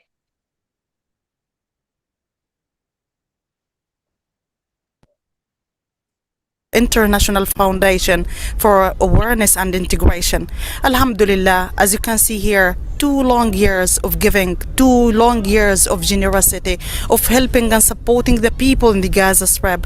Alhamdulillah, Wayana was present in the field to help and support the people who are living under fire, who are living under the rockets, who are living under deprivation and starvation. Wayana gave many things, many projects, many relief and humanitarian projects that left a great effect in the people hearts, in the people souls. Alhamdulillah, Wayana organized and implement blankets project, food project, clothes project, mattresses project, vegetables project, parcels project, hot meals, many various kind of a project. I can't count all the projects because it makes many kind of projects. Any minute, any kind, any idea, any new project, it doesn't hesitate any moment. Why? To support the people in Gaza, to support the people who are living without anything, who left their homes without anything, under deprivation. I can say that, and right now we continue in our projects, we go on. Although all the challenges that we had, yes, we had many challenges in the Gaza Strip, but we took many solutions by the hands of Wayana organization. For example, we make bread by ourselves depending on the women in the tents, and we offer bread for the people. We get from the lands vegetables, they planted, they grow up vegetables in our land, and we cooked food and offer hot meals for the people. We made clay oven for the people to cook their meals in tents. Yes, and we distributed firewood to help the people and to make facilities for them. We offers many facilities for them from the land. Why? Because the markets were closed, the prices were very high and very expensive. So we took many solutions in time of challenges, in time of closure of borders and tight siege in the Gaza Strip. Alhamdulillah, from our land we make, from the people, from our workers, we depend in the Gaza Strip many solutions. And right now we depend on ourselves by the hands of Wayana, by the fund of Wayana organization. We took from what we have here in the market, what we have in our hands. From simple things we make a lot of things. We draw smile in the faces of orphans, of people with disabilities, of widows and widowers, of the people of injuries, many things. We made parties for children, we distributed milk for children. Yes, we targeted many categories in our society. Alhamdulillah. Why? Because of the helping hand, the support of Wayana organization. And right now we go on, because the war has finished, the war end, but we still continue in our projects. We still working in our projects because people are still living in tents. People are still living in their situation, the same miserable situation. Many people left their homes without returning back. Why? Because of the destruction. Gaza, 90% of Gaza lands have been destroyed, of Gaza houses have been destroyed, unfortunately. So our message and our work that will start from now, from this moment, we will not stop. We will go on. As you can see here. Thank you, Sister Hala. Thank Thank you. you. Yes. Yeah, and thank you, Dr. Hala. Thank you, Mrs. Hala. Thank you, Dr. Hala, and thank you, Sister Hala, for the support for her community in Gaza. And actually, Mrs. Hala Al-Ashi she's the voice and the heart of Wayana's field team. Yeah. And she's been with us since very early years. I'm not going to talk about Wayana again. As I said, Wayana had a lot, and you did a great introduction for Wayana at the beginning. However, I need to just share this piece of information, which is what's coming next. So again, I don't know what are you seeing on your end.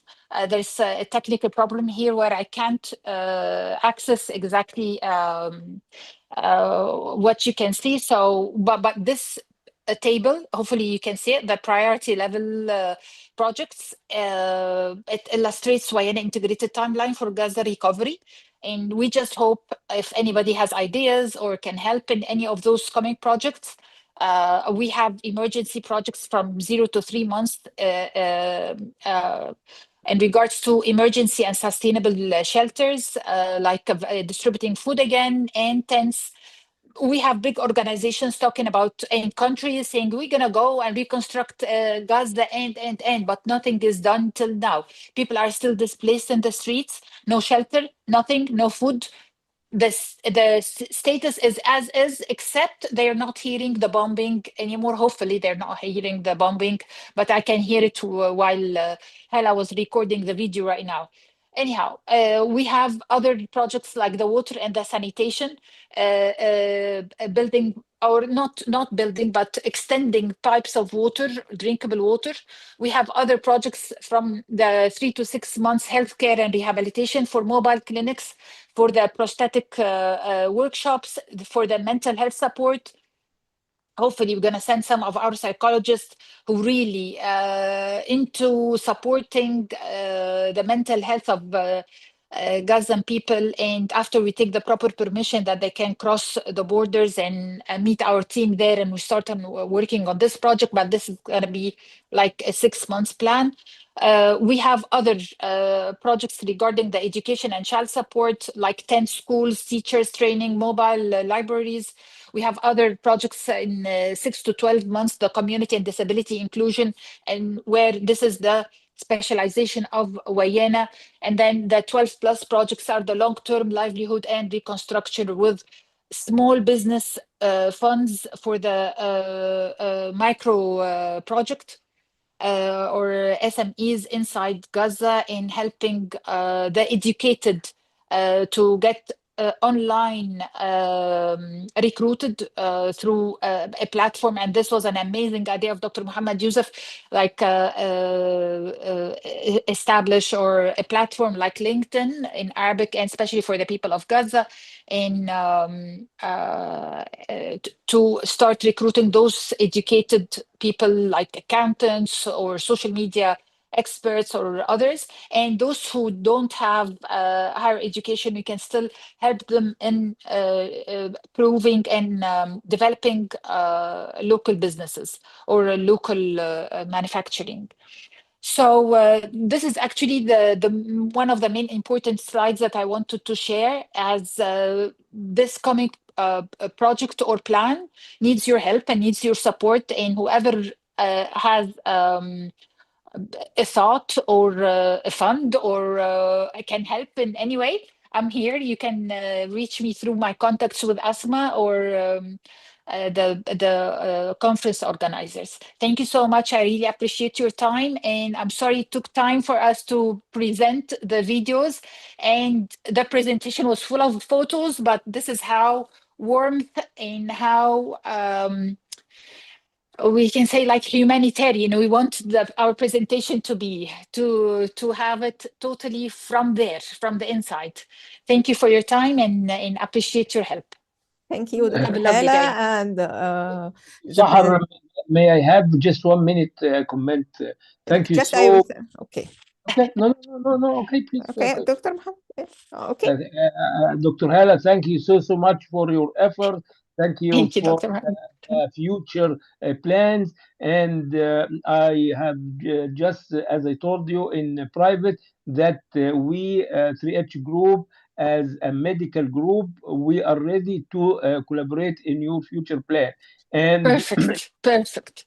My honor to announce that Dr. Hala is supporting the competition, the difficult part of the competition, the financial part. You know, Dr. Muhammad, it has been very hard for me to compile a presentation and get all the photos, except for the beautiful team. And but I can't say no to you. No way. For you, I'm all hands. I can help. And I'm very honored to have Hala Lashi with us. Seriously, Hala, with all the constraints you have, Dr. Muhammad, you have to give a lovely word to Hala. She's admitted she's in the conference with the account of Ihabats, who is her husband, and he's the campaign photographer and documentation person. Thank you so much, Thank Hala, for joining us. Thank you for your effort on the ground, and hopefully you will be one of our focal medical point in the nearby future. Thank you so much. Yes. And another final congratulations to Hala and Ihab for getting married throughout those 2 years. Allah, And mashallah. getting Suwar, the lovely girl who was born. You can see Hala's photos throughout the project. She's pregnant. Then now she has Suwar, and later she has to have Suwar with her in executing the projects. Hala, Thank you. I love your smile. We love you all. Yeah. Oh, thank you so much. Thank you.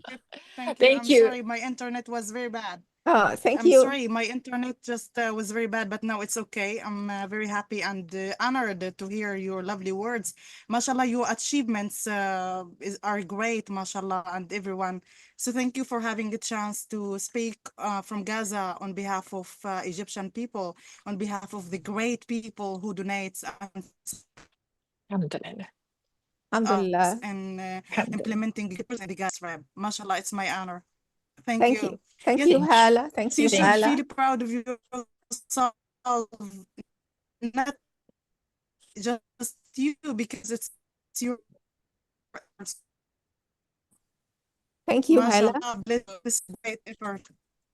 You be like 1 minute to speak. I want to confirm that. Yeah, welcome.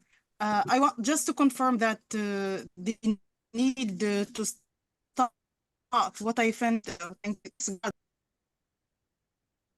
Yeah, the internet was gone. It is lovely to hear Hala and to know about her marriage and her and Suwar, and lovely to have them with us. Yeah. And now I'm inviting the next speaker, Dr. Hanan Kanaan. Hanan is a Palestinian humanitarian professional from Gaza, holding a bachelor's degree in pharmacy and a master in global health management. She currently serves as a program grants lead at Islamic Relief South Africa, overseeing program design, donor engagement, and grants management. With over 12 years of experience leading health, nutrition, and child protection projects with international NGOs in Gaza, including during the recent genocide, Hanan has developed strong expertise in program strategy, health systems, strengthening, and localization. She's also an active conference speaker and contributor to academic publication, sharing insights on humanitarian response, global health, and child well-being in conflict and fragile settings. Her work reflects a lifelong commitment to justice, compassion, and impactful service to vulnerable communities. Her talk is about resilient health for Gaza, a public-private partnership model with Islamic insurance, digital health, and global collaboration. Floor with you, Dr. Hanan, and please abide by 15 minutes. Thank you. Assalamu alaikum wa rahmatullahi wa Alaikum barakatuh. assalam wa rahmatullahi wa barakatuh. It is nice to have you with us. Yeah. Thank you so much. Thank you for this introduction. Thank you all for all of this great work and for all of this conference actually papers. So me and my colleague, Brother Abdurrahman, are presenting something, inshallah, we can say that it should be unique in a way to restore the health system and inshallah in a way to make it work in the future, because as we are from Gaza, we know that this genocide will not be the last one. Please, And Dr. Hanan, can you make the presentation full screen? oh, yeah. Okay, thank you. Okay.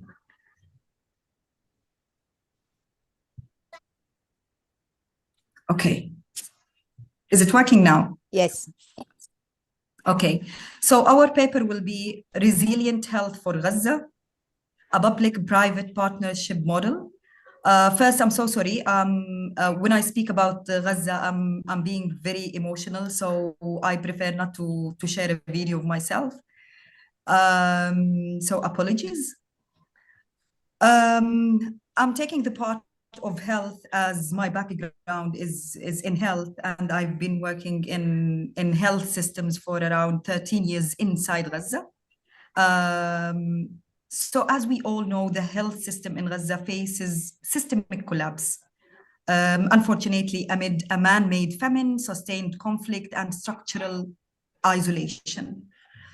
What we know as Palestinians and as a health care professionals, traditional humanitarian aid models, centralized, reactive, and short-term, now are no longer sufficient to restore essential healthcare or ensure population resilience. So we bring this paper into life. We are proposing a resilient health model for Gaza, centered on a regulated public-private partnership, which in brief, we call it the 3 Ps framework that mobilizes private sector capacity, Islamic insurance in terms of takaful in Arabic, for social protection, and digital health systems for transparency and coordination.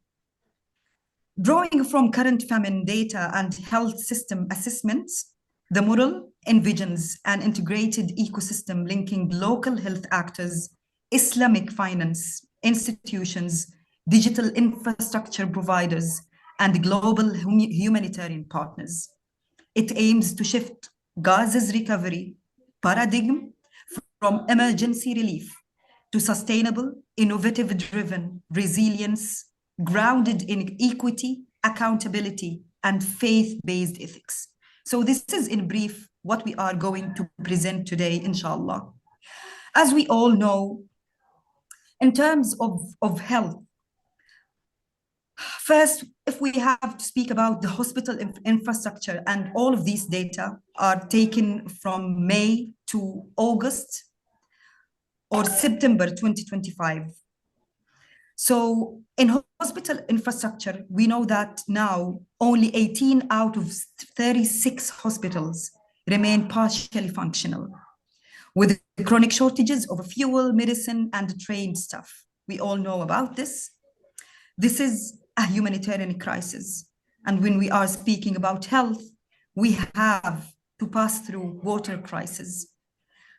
In water crisis, access dropped to just 3 liters per person per day, which is non-comparable with the WHO recommendation for emergencies, which is 15 liters per person per day.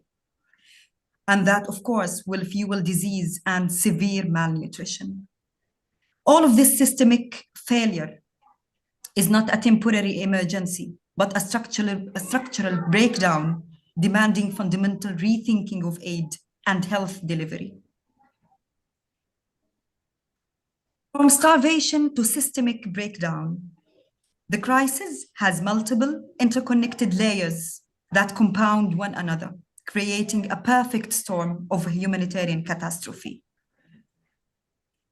If we are speaking about the health system collapse, Gaza's health sector, let me say, entered the crisis with chronic shortages of medicines and powers.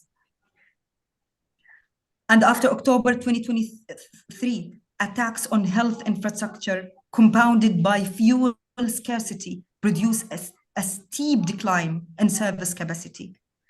And by mid-2025, only 18 of 36 hospitals were partially functional. Let me say many operated at double or triple their intended capacity with depleted staff and intermittent electricity.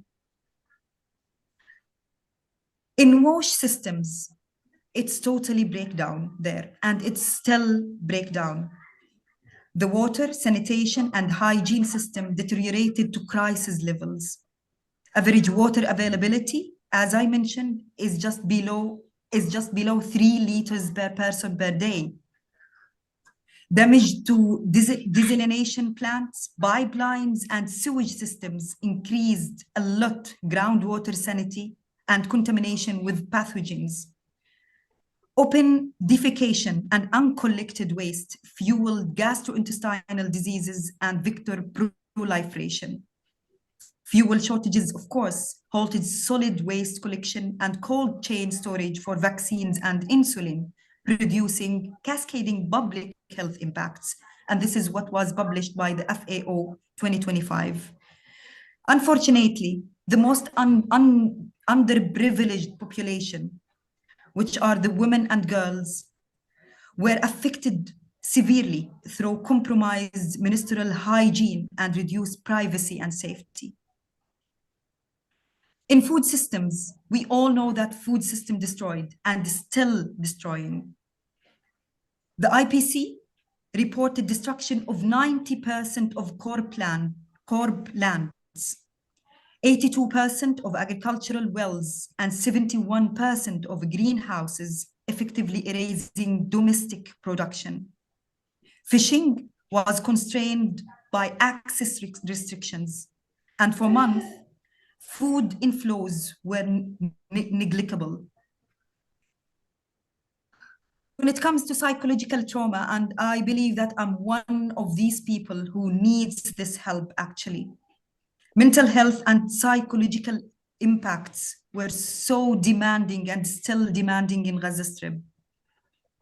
Trauma and insecurity generated widespread mental health morbidity.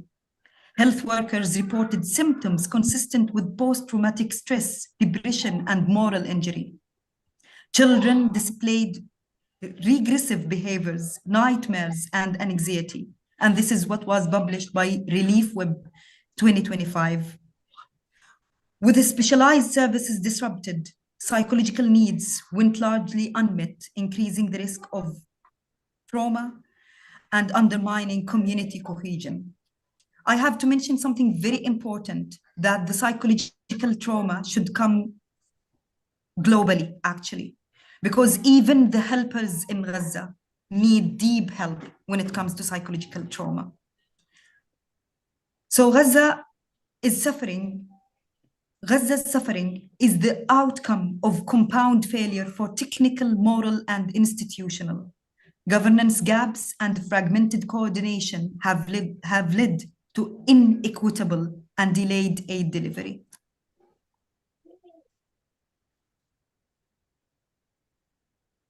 Relief to renewal. We all hear about the ceasefire, which was breached just right today. And there are a lot of killed Palestinians today of no reason. So when we think about relief to renewal, we have to think of something innovative, of something creative, of something long-lasting. That's why we come up with this idea, me and my colleague, to start to establish and to call the global community, all the humanitarian community, to call for a public-private partnership. This co-managed service delivery and investment, creating shared responsibility and sustainable funding mechanisms. We can speak for 3 days, Prof. Sahar, about this model, but unfortunately, for the tight of the time, we won't take long time.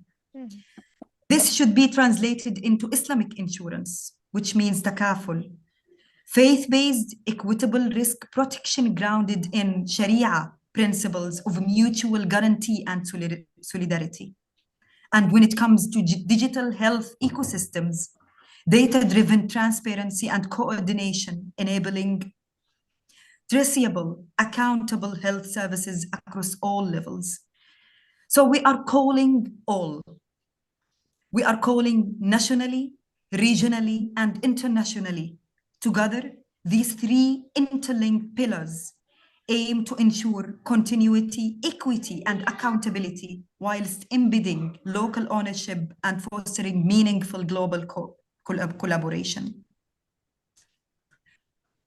We put these 3 phases because this is what we understand of this respectful conference, and from this respectful chairman of the conference, that we have to put solutions. We are not here speaking about the catastrophic situation in Gaza, but instead, let's have this opportunity to figure out and to think out of the box on how we can sustain the health systems innovatively, inshallah, and also to prevent this catastrophic collapse that happened since the start of the war in Gaza.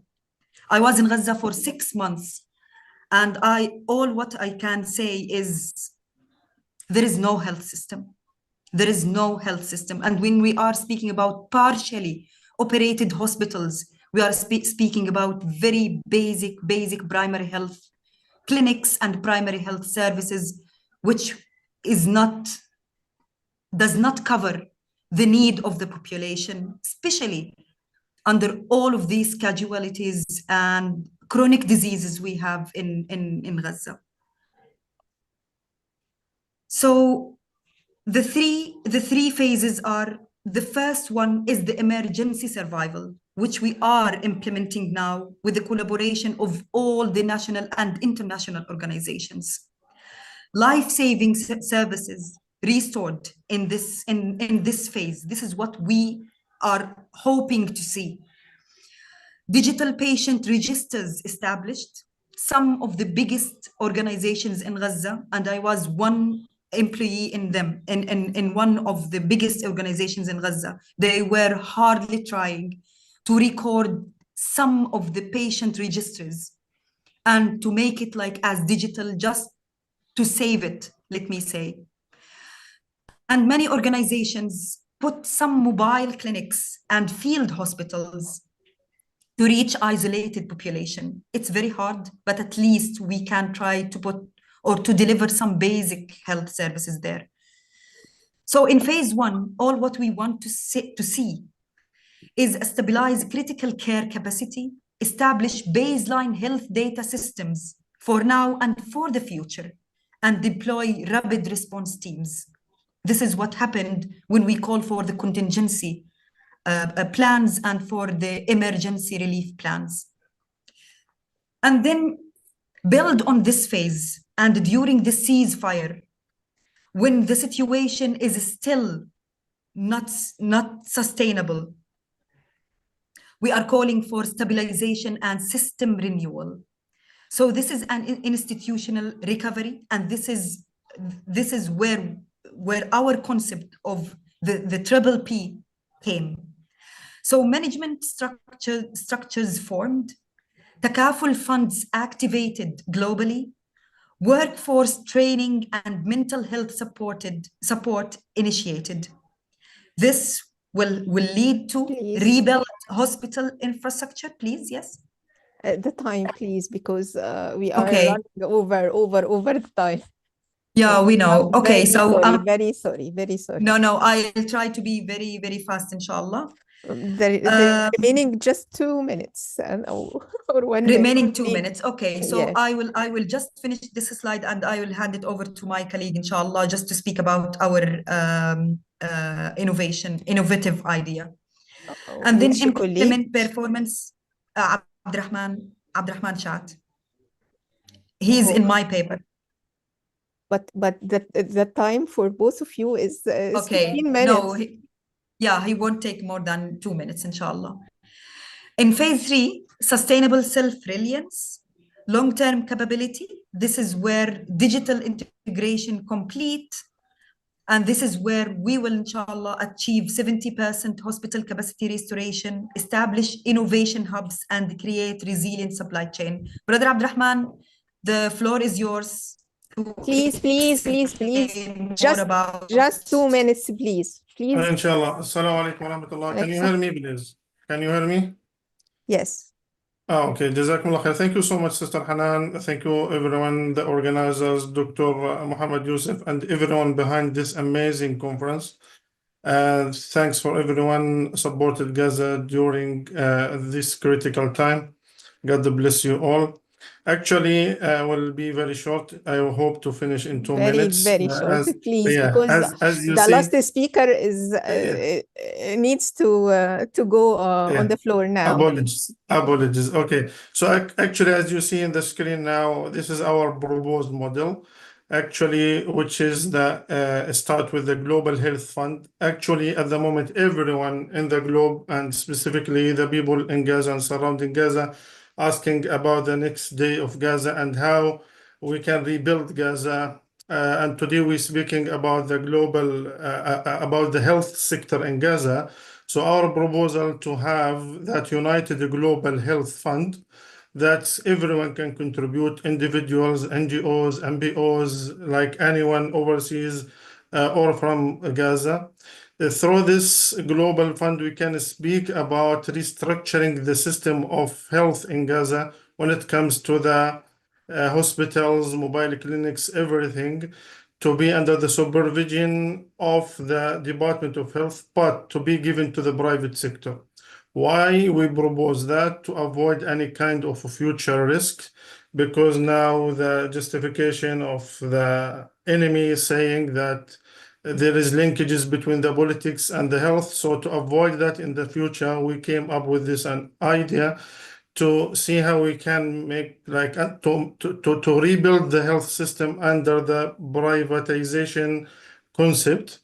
So that's mean who is managing the health sector in Gaza to be a private sector, not government, but the government has the right to supervise and to make sure that everything is based on the standards and the criteria.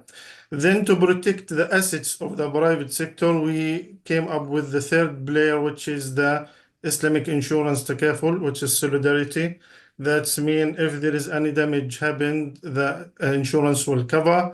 Otherwise, the money will go back to the fund, the Global Health Fund, to improve and re-improve the health sector in Gaza. And to manage all of that, we need that digitalization, that digital system that can be used to manage all the relationship among the related stakeholders. So we can say in this way that the health sector in Gaza will be protected, will be supervised by international and global and internal stakeholders for the benefit of the people of Gaza. Thank you so much again you. for your efforts and for your contribution, dear all. Thank you, Dr. Hanan and Mr. Abdurrahman, and for your beautiful effort. And Please, may Allah- Prof. Sahar, please, just a small hint that we put our paper in the competition. So, great.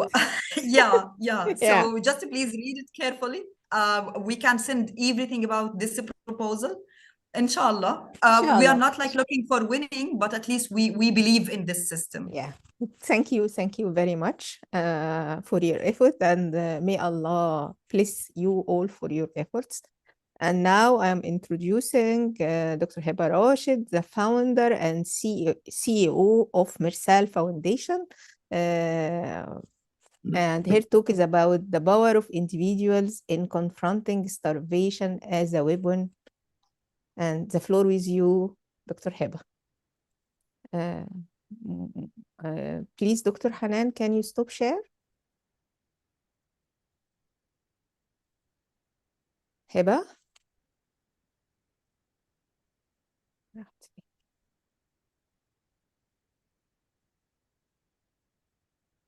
دكتور هبة هي موجودة في البارتيسيبانتس يعني موجودة بس مش عارف. خلاص أهلا ويلكم. السلام عليكم. وعليكم السلام ورحمة الله وبركاته. share the presentation or زي ما حضرتك تحبي. تمام الاثنين زي ما تحبي. This is for you. يعني ممكن نعرضها برضو ونتكلم. عايزة نعرضها لك احنا؟ تمام. ممكن حضرتك تعرضيها من عندك. اوكي. طيب باشمهندس محمود ممكن تعرضها؟ هي وصلت لكم.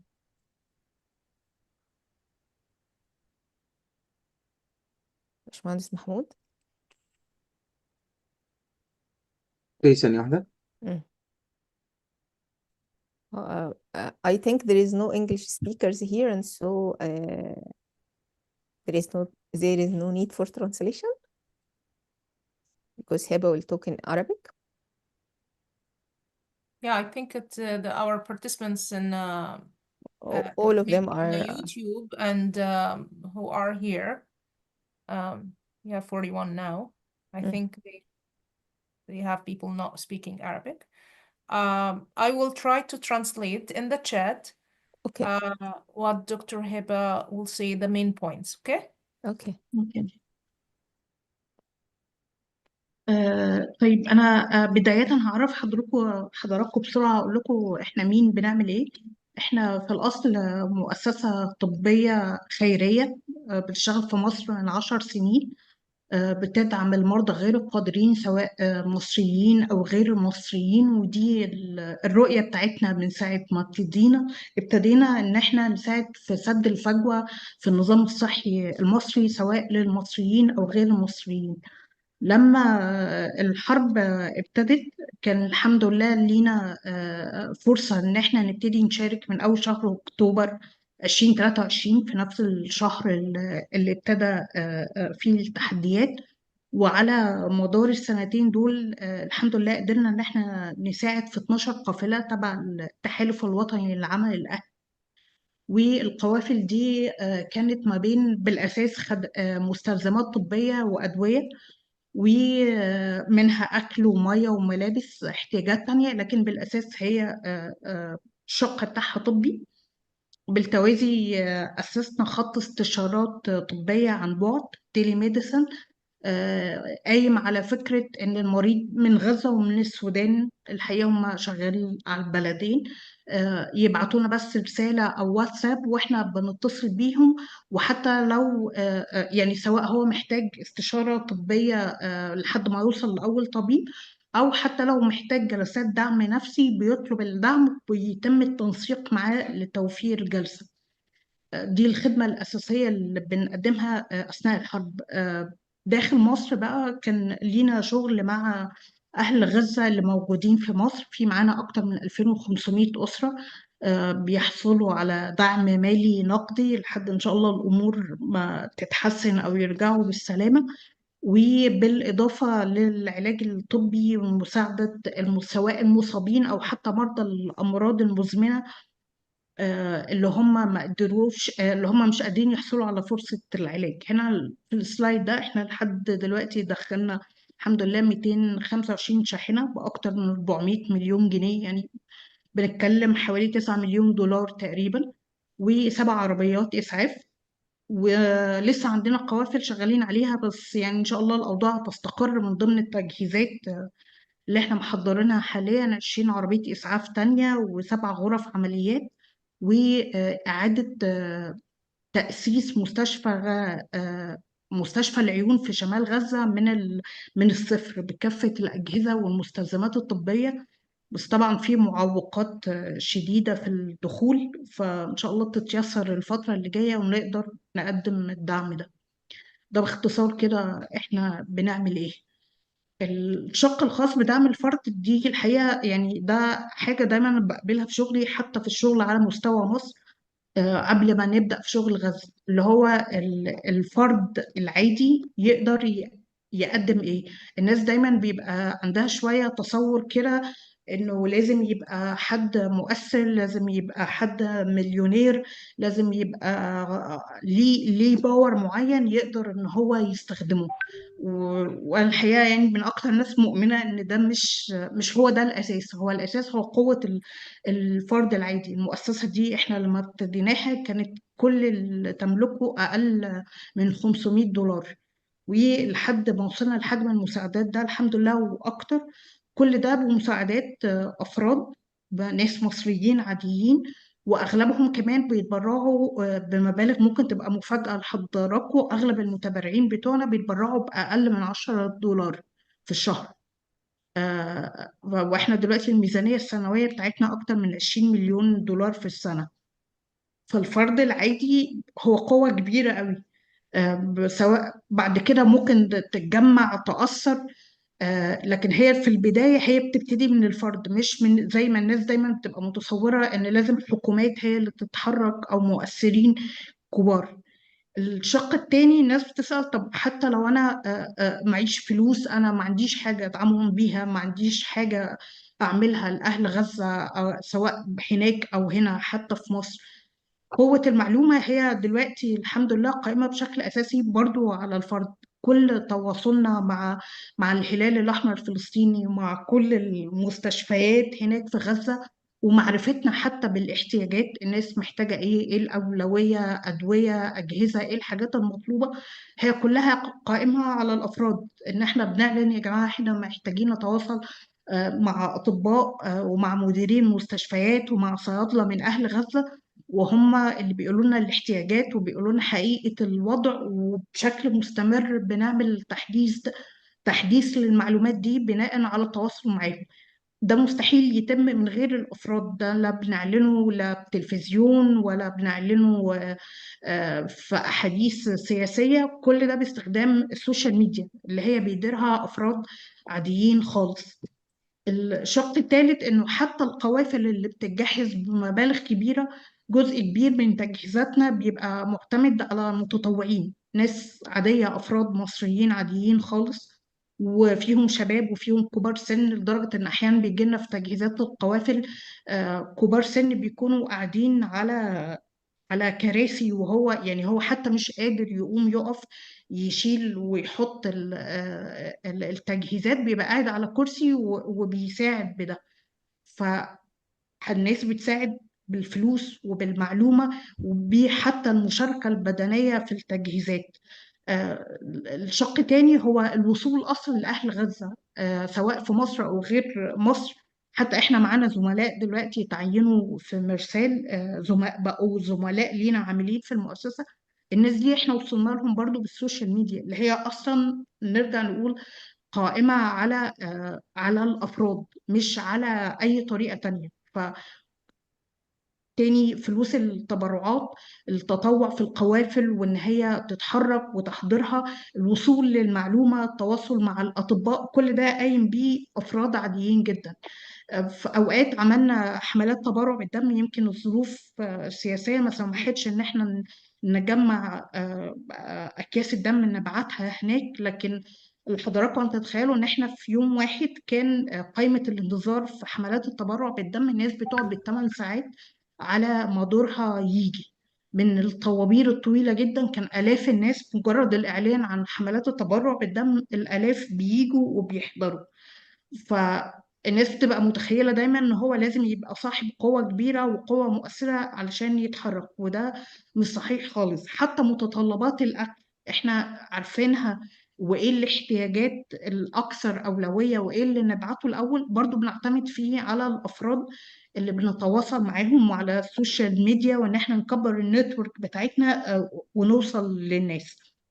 الشق التاني الناس المتطوعين أو حتى لو مش كلهم يقدروا يتطوعوا بالأجر كامل، اللي هم الأطباء. احنا عندنا مجرد ما أعلنا إن احنا هنشغل خط التيلي ميديسن في 48 ساعة 800 طبيب مصري بعتوا إن هم عايزين يشاركوا في الحملة، لدرجة إن احنا يعني ما كناش قادرين نستقبل أكتر، ما عندناش عدد حالات مرضى يستقبل كل عدد الأطباء اللي عايزين يشاركوا ده في خط التيلي ميديسن، سواء أمراض بدنية أو أمراض نفسية. ولحد دلوقتي احنا اللي بيساعدنا في إعادة توجيه البنود الطبية وشرائها برضو هم أطباء متطوعين. في الأول وفي الآخر نرجع نقول إن هم فرد عادي، ما هوش فرد صاحب قوة خاصة علشان يواجه ده. على سبيل المثال مستشفى العيون في غزة اللي احنا بنجهزها دلوقتي، الجرد وكتابة القوائم طويلة جدا من كل المعدات الطبية، لأن تقريبا المستشفى خلاص بقت فاضية يعني، فيها حاجات بسيطة قوي بعد القصف اللي حصل. كل القوائم اللي بتتكتب من الصفر لتجهيز مستشفى من الصفر بكافة التجهيزات، القائم على ده أطباء عيون مصريين وفلسطينيين متطوعين، وبيتابعوا معانا عملية الشراء والتحضير بشكل يومي.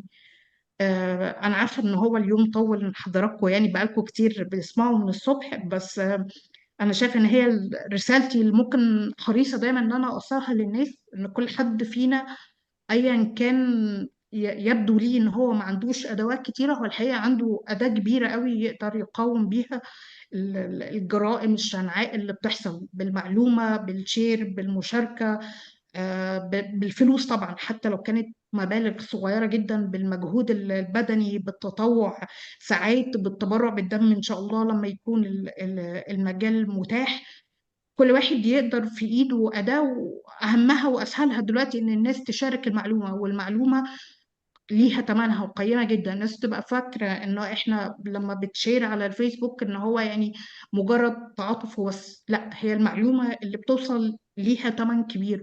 إحنا على سبيل المثال وصلنا لجمعيات متخصصة في أكل حساسيات الأكل. إحنا ما كناش الحقيقة واخدين بالنا من ده، إن أحد المآسي الموجودة إن الأطفال اللي عندهم أمراض تمثيل غذائي وأمراض حساسية طعام، الأكل كله ما بقاش موجود، وهما ما يقدروش يعيشوا على الأكل العادي. يعني حتى لو افترضنا إن الأسرة معاها فلوس، هي برضو مش هتعرف تجيب الأكل الخاص ده بيهم.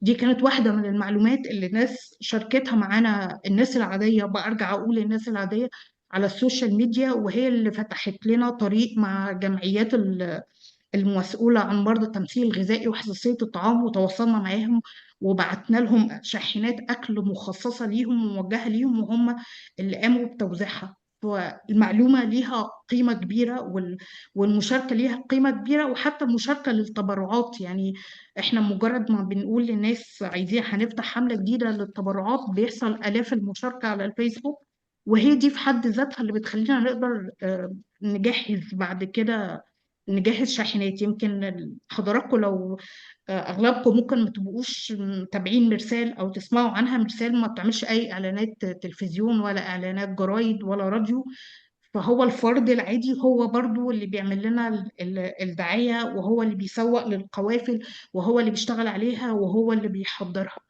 فالناس مش محتاجة أبدا إن هي تكون صاحبة قرار سياسي ولا تبقى صاحبة سلطة عليا علشان تقدر تنقذ الناس وتساعد في دعمهم وفي إنقاذ أرواحهم.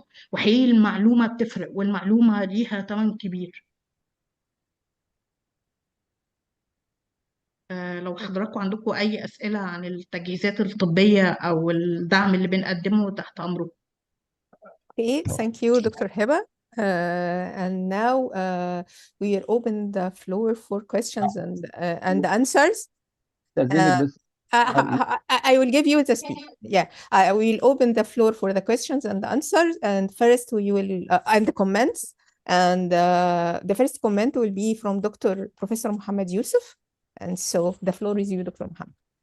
Okay, and I think it's better to complete this wonderful talk in Arabic. So أهلا بيكي فعلا There is أنا عارف إن إيه دكتورة عبير بتترجم، بس أنا حابب إن أنا أتحدث باللغة العربية. But فبداية we have participants, Dr. Muhammad, that they don't speak Arabic.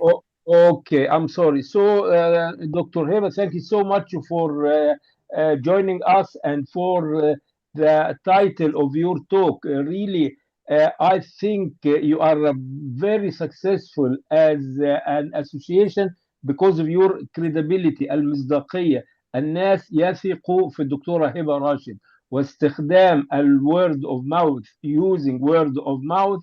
This is your key of success. And you believe in one very important point. I believe in it that usually there is interspaces at any time with any type of governments, with any type of environment. So I'm sure that your policy, inshallah, is continuously successful. Really, I tried to contact you more than 1 year. I have many mutual contacts. Khalid Barakat, ابن علي محمد يوسف, مجموعة سيتي كلينيك وصحتك. Usually I feel because when we started the telemedicine project, they thought to me that Mersal Group is starting this, and I'm very pleased to contact you again. We are opening at the Triple H Group a hand of collaboration in the field of telemedicine, and really your wonderful talk, as if you are speaking from your heart, not from your mouth. Thank you so much for joining us. Thank you so much. Thank you. Okay, now the floor is open. We are open for questions from the panel and the speakers. If anyone have a question for any of the participants or the speakers. We had questions, Dr. Sahar, from session 5. I have the questions. First I would start with the questions from the speakers and the panelists. Dr. Ahmed Sarawi has a question. I don't know. Okay, Prof. Dr. Ahmed Latouf. Ahmed Lotfi. Ahmed Lotfi. I'm sorry. يعني for our friends in Marcel or Bina, I have like 4 charity organizations in UK. They want to buy medicines and incubators and equipments for hospitals. They want to rebuild Shifa Maternity Hospital. And they have the fund for this. The only issue, who can take this equipment and medicines and incubators to Gaza? Who has the power to take, if they ensure that this equipment and medicine will go to Gaza, they will provide us with the fund. This is so is there anybody from these organizations who give us speaks today? They have any channel to send this equipment and medicines to Gaza so we can provide them with the fund, or still we need to wait until we get some permissions from Rafah crossing or any other crossing? Thank you. This is the question. We sent a lot of medicine before, but we are not allowed till now to send equipment. We hope inshallah next days they will allow us. Thank you. But you are able now. If you get my email from the organizers, then Yes.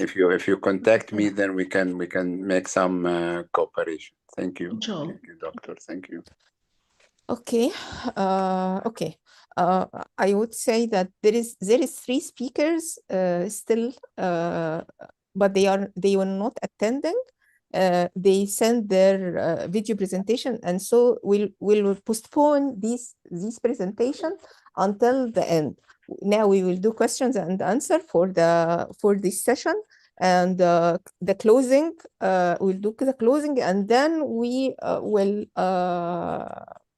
make the 3 presentations after the closing, because if anyone wants to leave, it's okay. And if anyone wants to stay to hear the last presentations, also you are welcome. And so there is no questions from the panels. I have questions from the participants. And so I will start to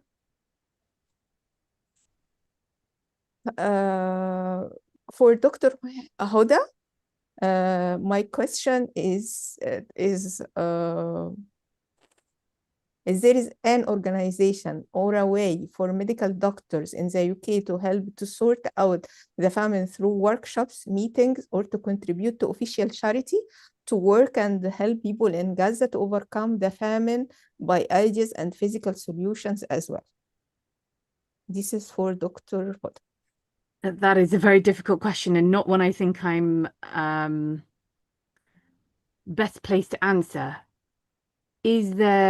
So we have as part of pre-hospital aid, there's work on refeeding that can be distributed, and I'm happy to distribute. I think the question is, can they help with the famine? And the answer is, aside from putting pressure on our governments to do something, I'm not sure, unless anyone can, and I'll put it out there, if aid isn't getting in, we need to open the doors. And I don't know if doctors have, or any healthcare professional has the ability to do that outside of political pressure? Not sure I've answered the question in the way that they would like, but I think it was a tough one. Yes, it is tough one. Thank you, Dr. Huda. And the second question is for Dr. Maher Al-Masri. What medical organizations that medical staff can gather to help people in Gaza in professional way? I am physio in Canada and all our efforts through the community. I think this is for Dr. Maher Al-Masri and maybe Dr. Abir also. In Canada, we support the students' marches on Ottawa to diversity from support Israel research and weapon. And so you can answer, Dr. Maher or Dr. Abir or Just to anyone. make sure I understood the question. It's about how we can support. As a medical what's the medical organization that medical staff can gather to help people in Gaza in a professional way? I mean, I think this is Omnia Al-Araqi. She said we help in marches or something like that. Yeah, but how we can help in a professional way? Very good question.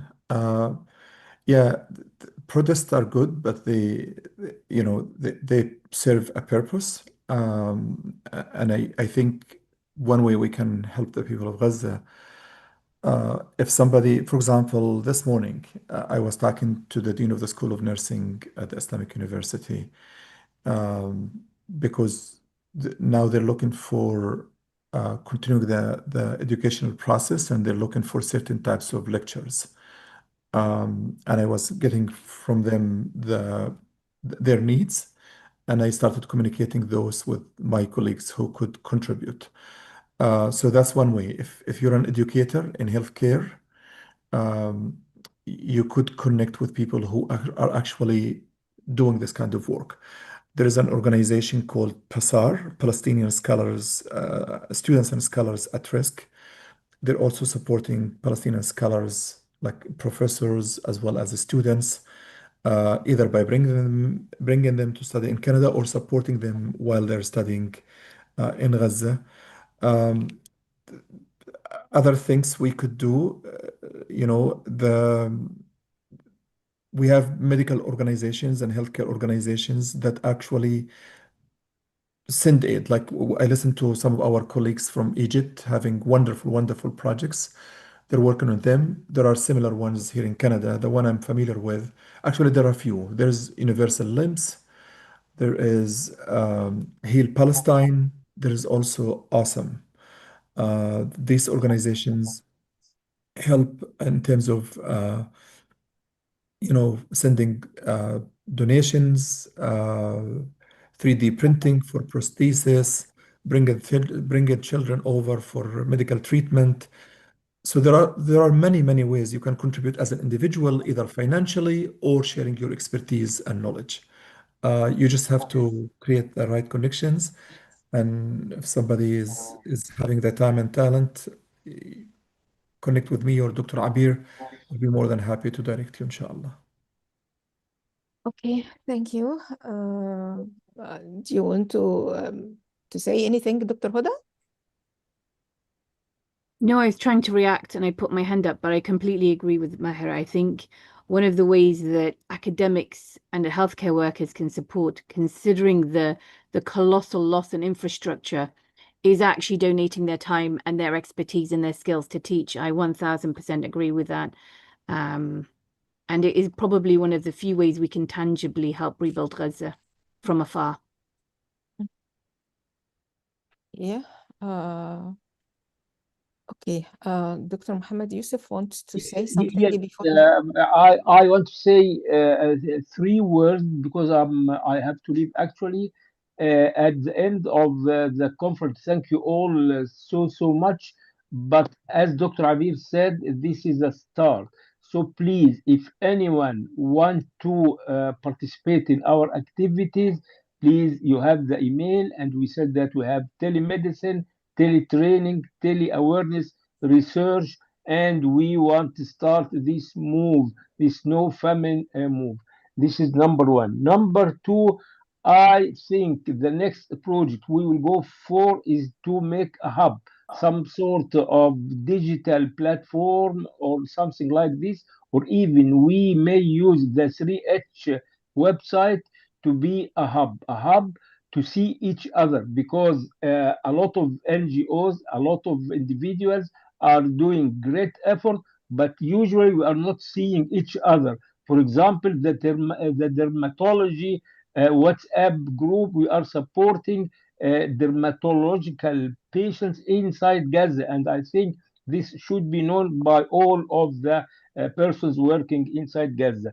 The third point is I'm calling for a webinar meeting for activists who want to have activities on the grounds within the next few weeks. Please join this.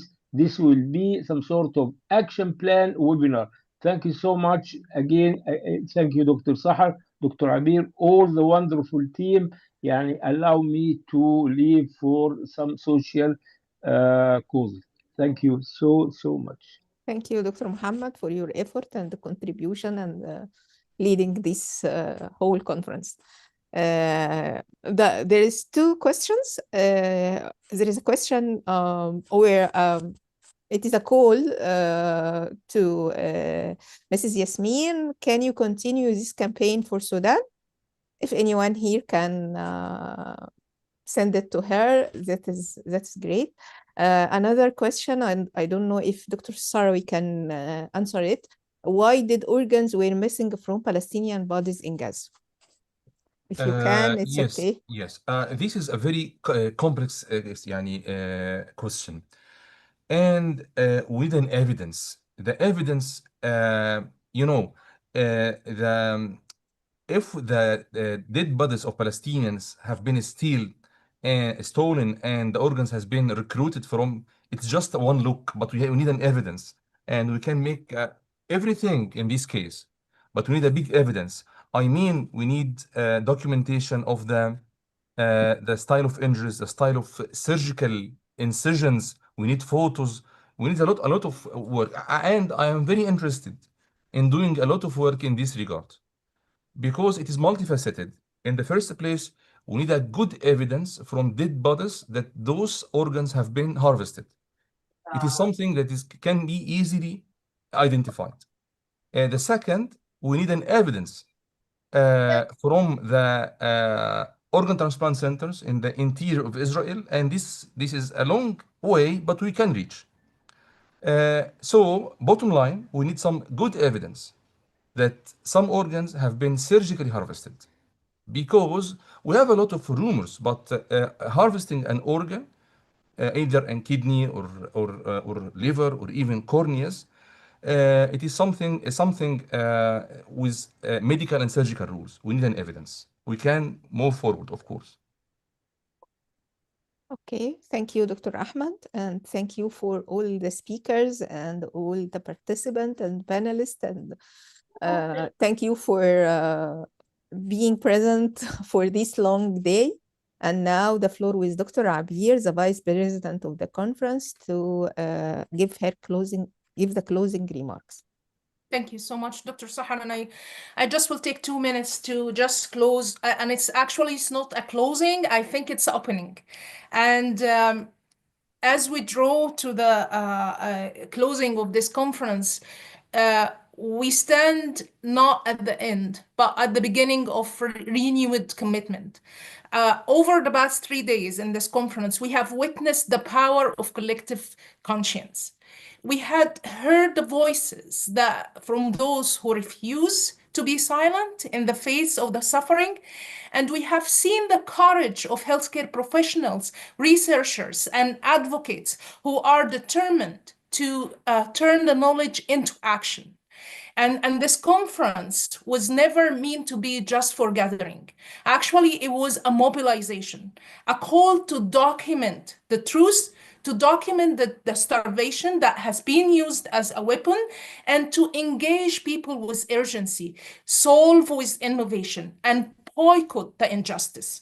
We have dissected the anatomy of man-made famine, and we have explored the devastating consequences and impact not only on the bodies but also on the mind.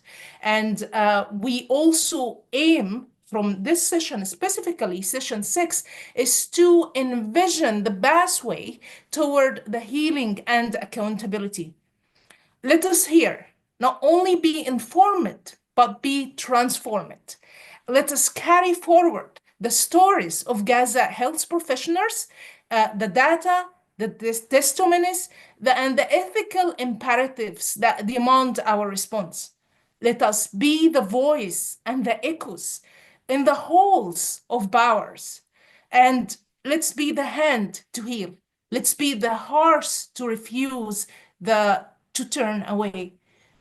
Together, as healthcare professionals, human rights activists, lawyers, everyone who cares about Gaza and who cares about humanities at first, to ensure that starvation will not be again wielded as a weapon for any area in the world. And together we can uphold the dignity for every human life.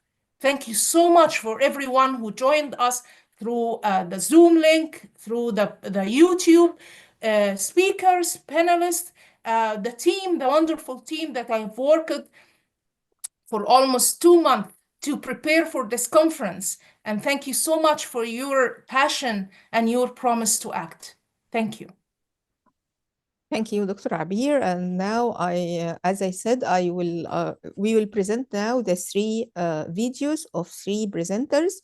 And we will start with Mr. Ayad Al-Amawi. Ayad is a computer engineer from Gaza, serving as a coordinator for international NGOs and a media advocate for Palestinian rights. He leads numerous humanitarian initiatives, including providing hearing devices in collaboration with multiple organizations, distributing eyeglasses, supplying food and clean water. He also serves as a safety and security advisor for the organization Children Not Numbers, playing a key role in medically evacuating children during the war.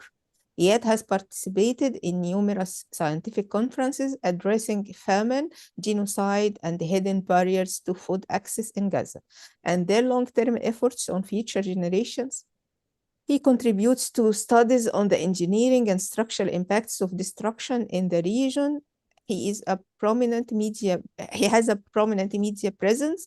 Ayad has conducted dozens of television and radio interviews on genocide in Gaza, including with international channels. He is originally of a theory uncovering the hidden reasons behind the term war of extermination. Ayad conducted computer science research and successfully developed computational models related to public administration and the humanitarian planning. His talk is titled Hidden Reasons for Aid and Blockade, Nutritious Food and Innovative Solutions. Assalamu alaikum, my dear colleagues. I hope you are well. I'm Engineer Ayad Al-Amawi, representative of the Gaza Relief Committee, and it's a local initiative and representative for a lot of NGOs still operating over the ground here in Gaza from the beginning of the genocide. The famine is still ongoing, taking on different forms imposed by the occupation, primarily through the disruption of the humanitarian protocol outlined by the signed agreement. The number of aid trucks entering Gaza remains insufficient to create any meaningful or qualitative improvement in the quantity or nutritional value available food. Nutrient-rich foods are still being restricted, and the prices for whatever little is allowed in are extraordinarily high. For example, a limited amount of frozen meat recently entered Gaza, but after such a prolonged depletion and repeated displacement, ordinary citizens can't afford to buy it. we have proposed several alternative solutions, including empowering poor families by continuously supporting them with food baskets, especially for the most vulnerable groups: children, the elderly, the sick, and the wounded; appealing to the United Nations to issue urgent humanitarian calls to rescue children and to provide alternative protein sources and food supplements with the different types so we can help strengthen their nutritional and immune systems. This is an urgent and vital request. Additional, we have encouraged support for local farmers who managed to cultivate small remaining plots of land through assistance from external supporters. Some success has been achieved, providing limited quantities of tomatoes and other local vegetables.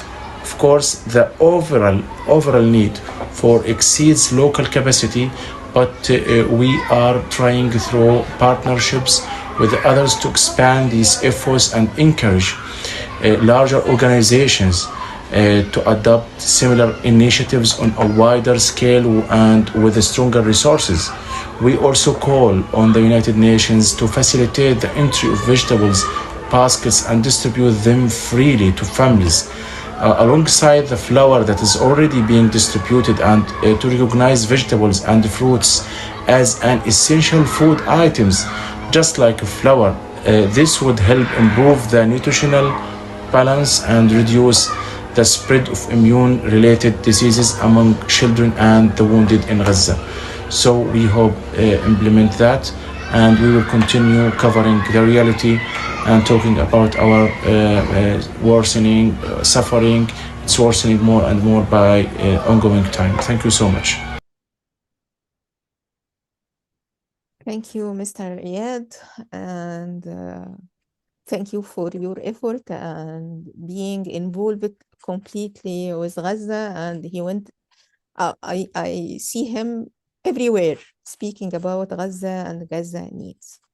And now we will hear Professor Osama Musallam. He is an international healthcare management consultant for WHO, UNFPA, UNDP, GICA, and USAID.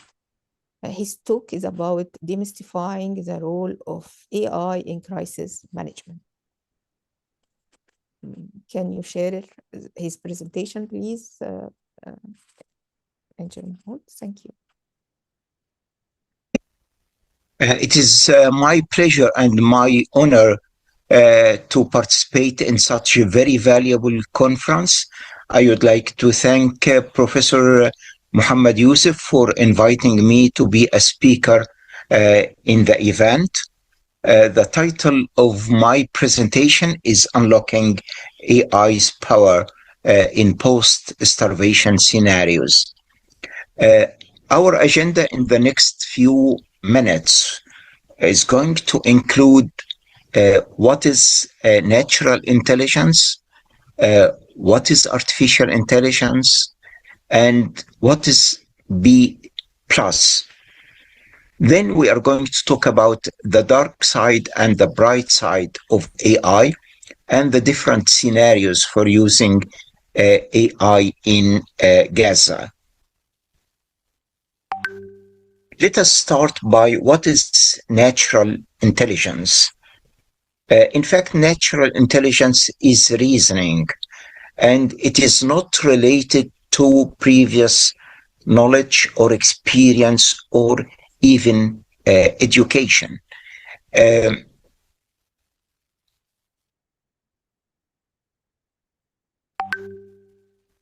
What is reasoning? It is a kind of ability to analyze, to identify pattern and relationships using the logic in that.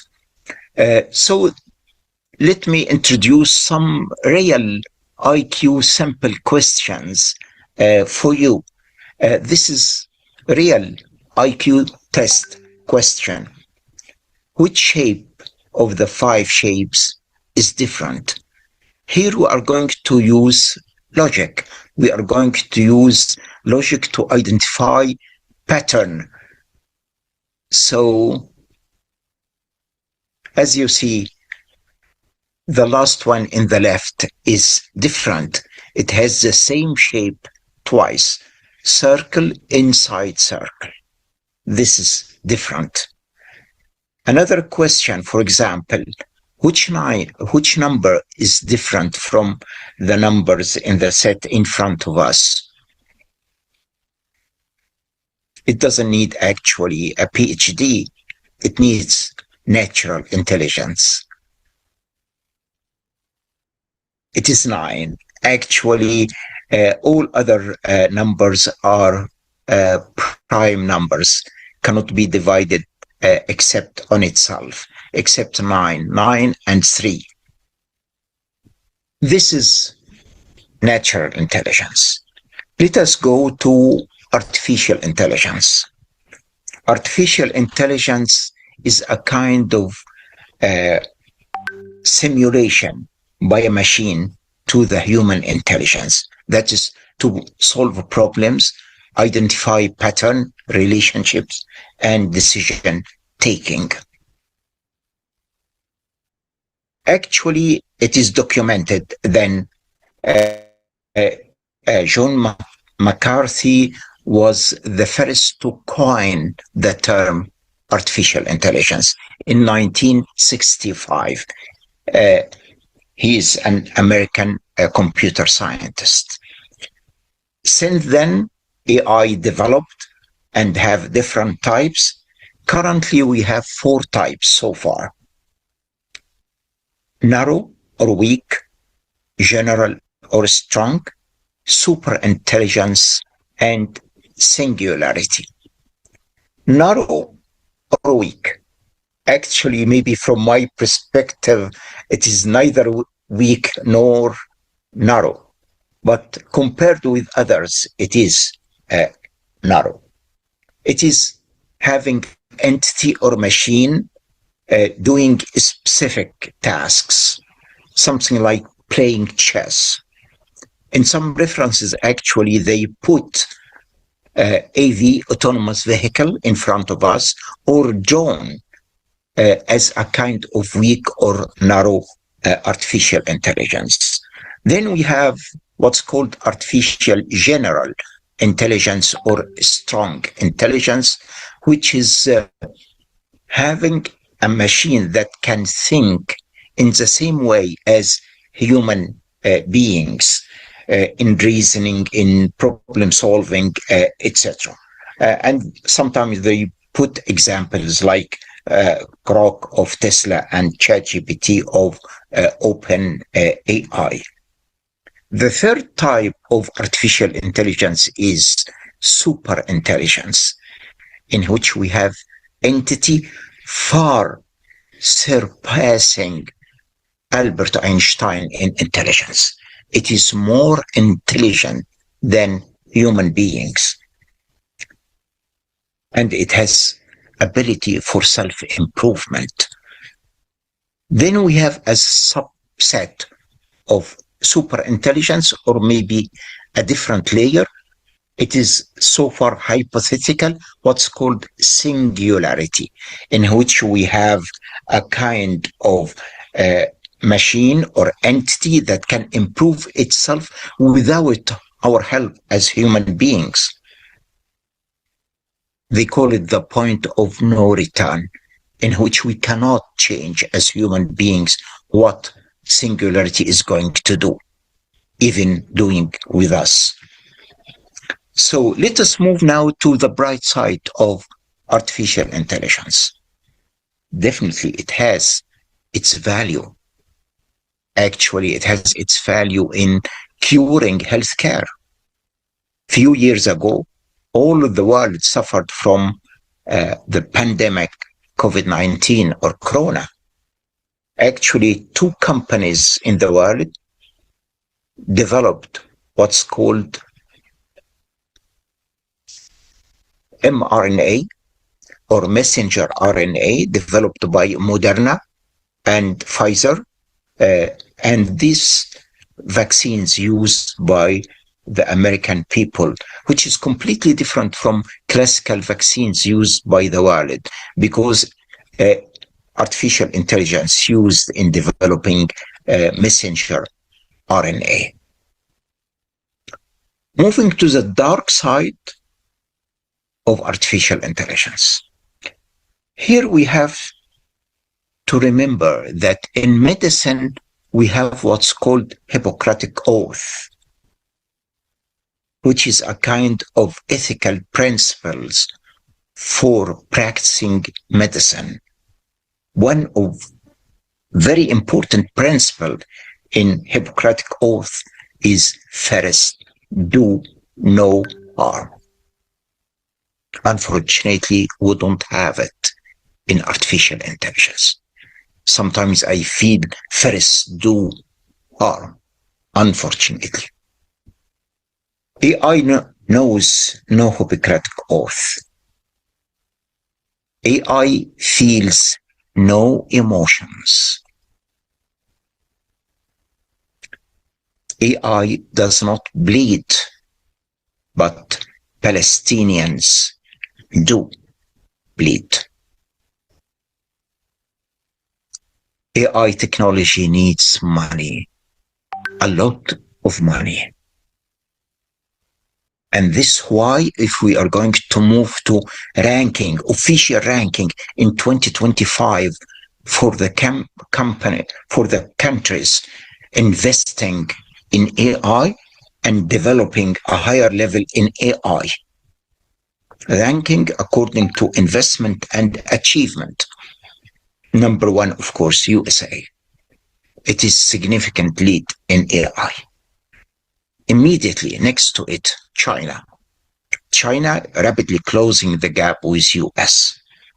Then UK with its prominent entity like DeepMind.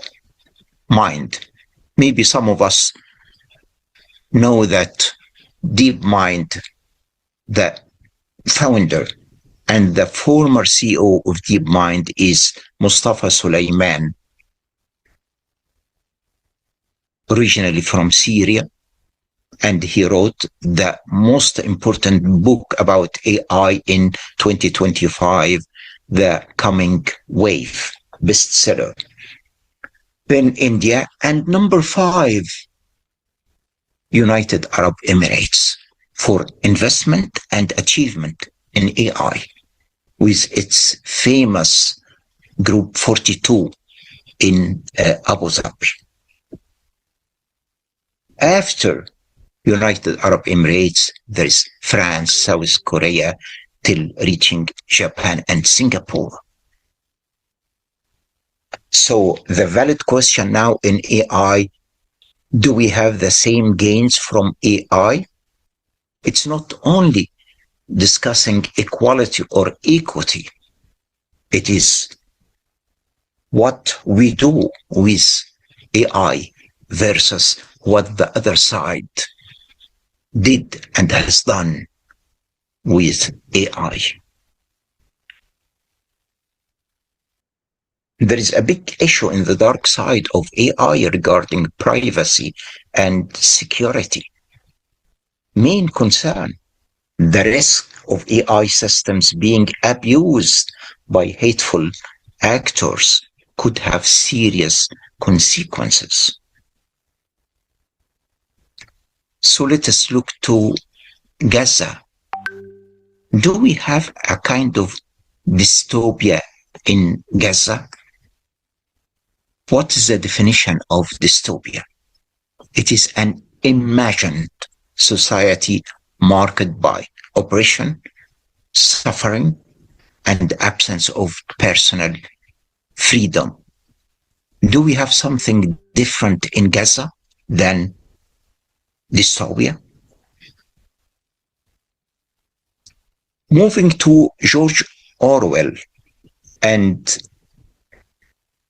the most famous novels by George Orwell, The Animal Farm and 1984. In Animal Farm, a very important quote, valid for today, what happened in Gaza. All animals are equal, but some animals are more equal than others. In 1990, in 1984. He talked about the big brother is watching you. Now maybe we can say that AI is watching you.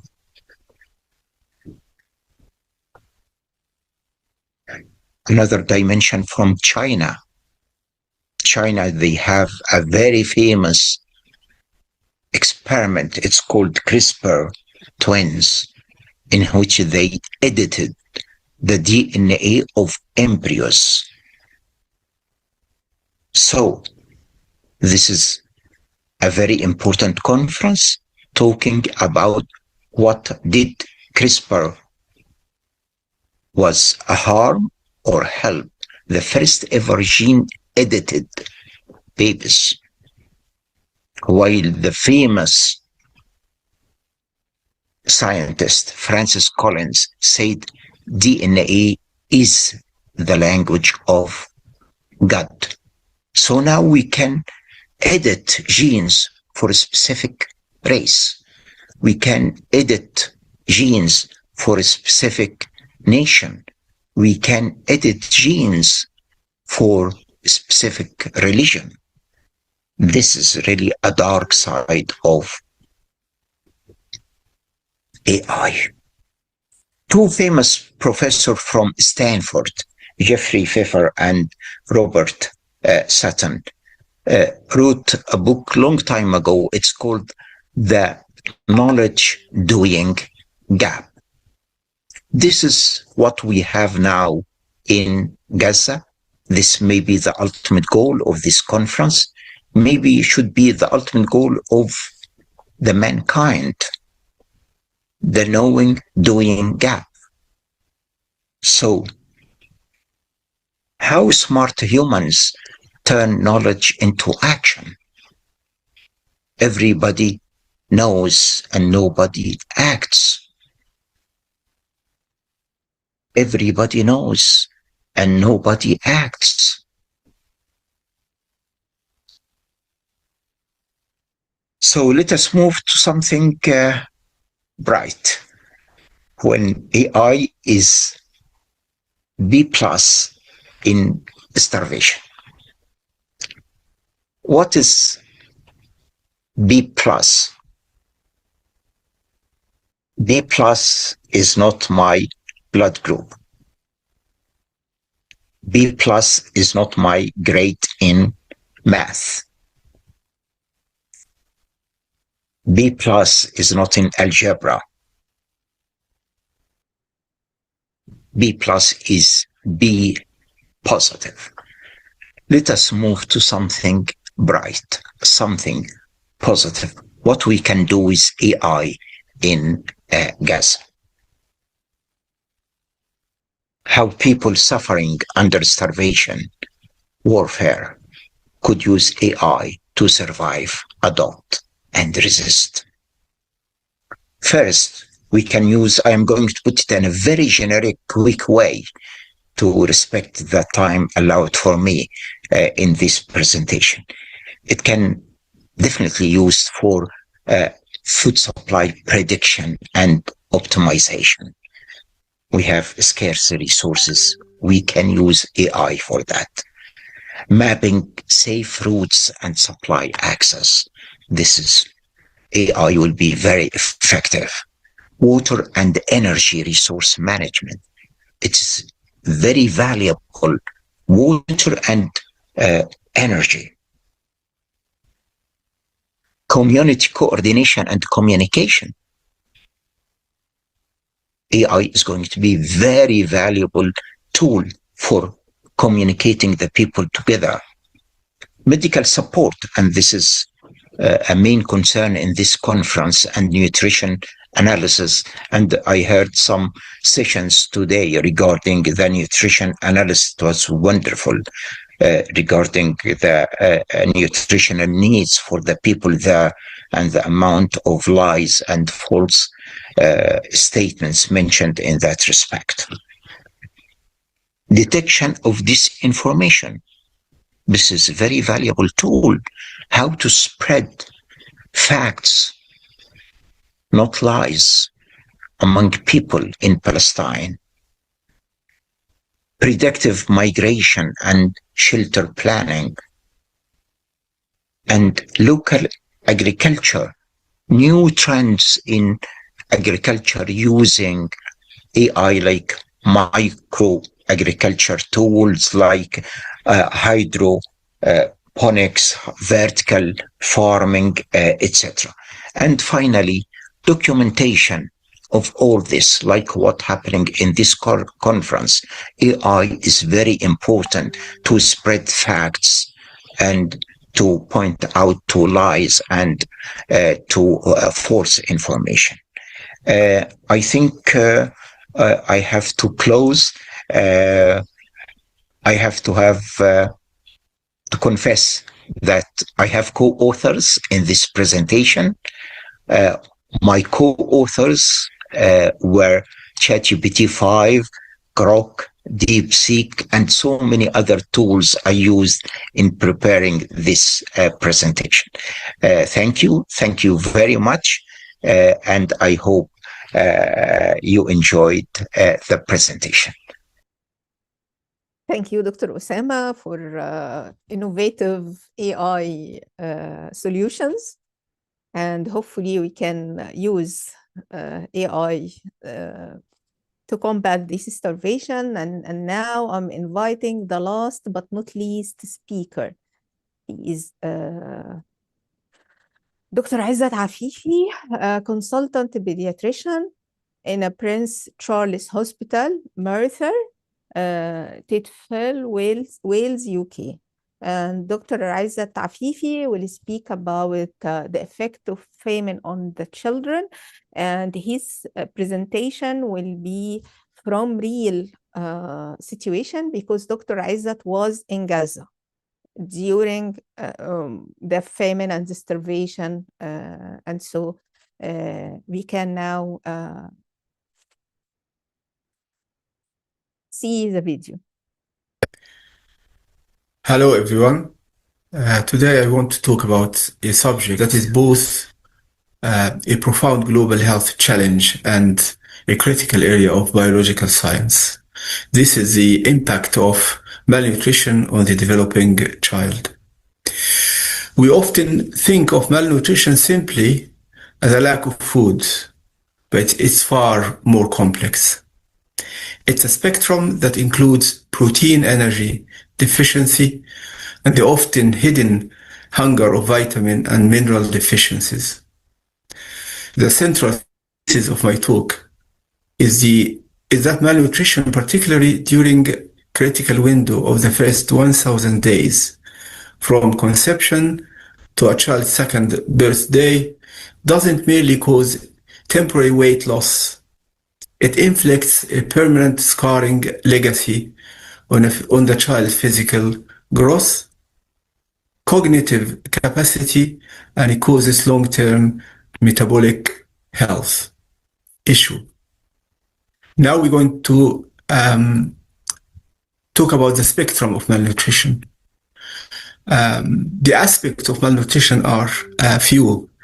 The first is protein energy malnutrition, which is the most visible form of malnutrition. It does manifest as marasmus, which is chronic starvation and leading to wasting if severe. And also it can present with the more rare condition, kwashiorkor, which is characterized by edema, fatty liver, and is often associated with diet rich in carbohydrate, but very poor and very low in protein. Equally important is micronutrient deficiencies, and I call this the hidden hunger.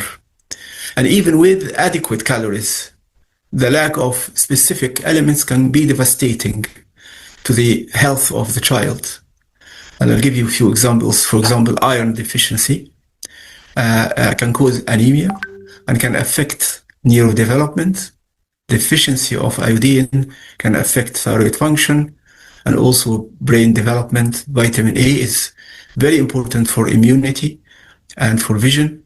Zinc is also important for growth, for the immune system and enzyme function. The B complex vitamin deficiency, like B12, and also deficiency of folate, which are important for DNA synthesis, can cause permanent neuronal damage. Therefore, it's crucial to understand the deficiencies of these micronutrients can cause significant health problem, and also equally important, we have to understand that these deficiencies can rarely occur in isolation. They form what you can call a synergistic web of deprivation. The consequences we used to see and is visible to us are immediate. The consequences of malnutrition can be immediate and also can be acute, life-threatening, but the long-term consequences are usually hidden until discovered later in life. But if we talk about the immediate crisis, the acute life-threatening malnutrition and its impact on the body, we can talk about impaired immune function because of micronutrient deficiency, vitamin A deficiency. And other micronutrient deficiencies can lead to abnormal immune function that can cause or can make the child susceptible to severe infections, particularly diarrhea and chest infections. And that can create a vicious circle of infection and worsening malnutrition. It can also, malnutrition acutely can also cause organ and system damage.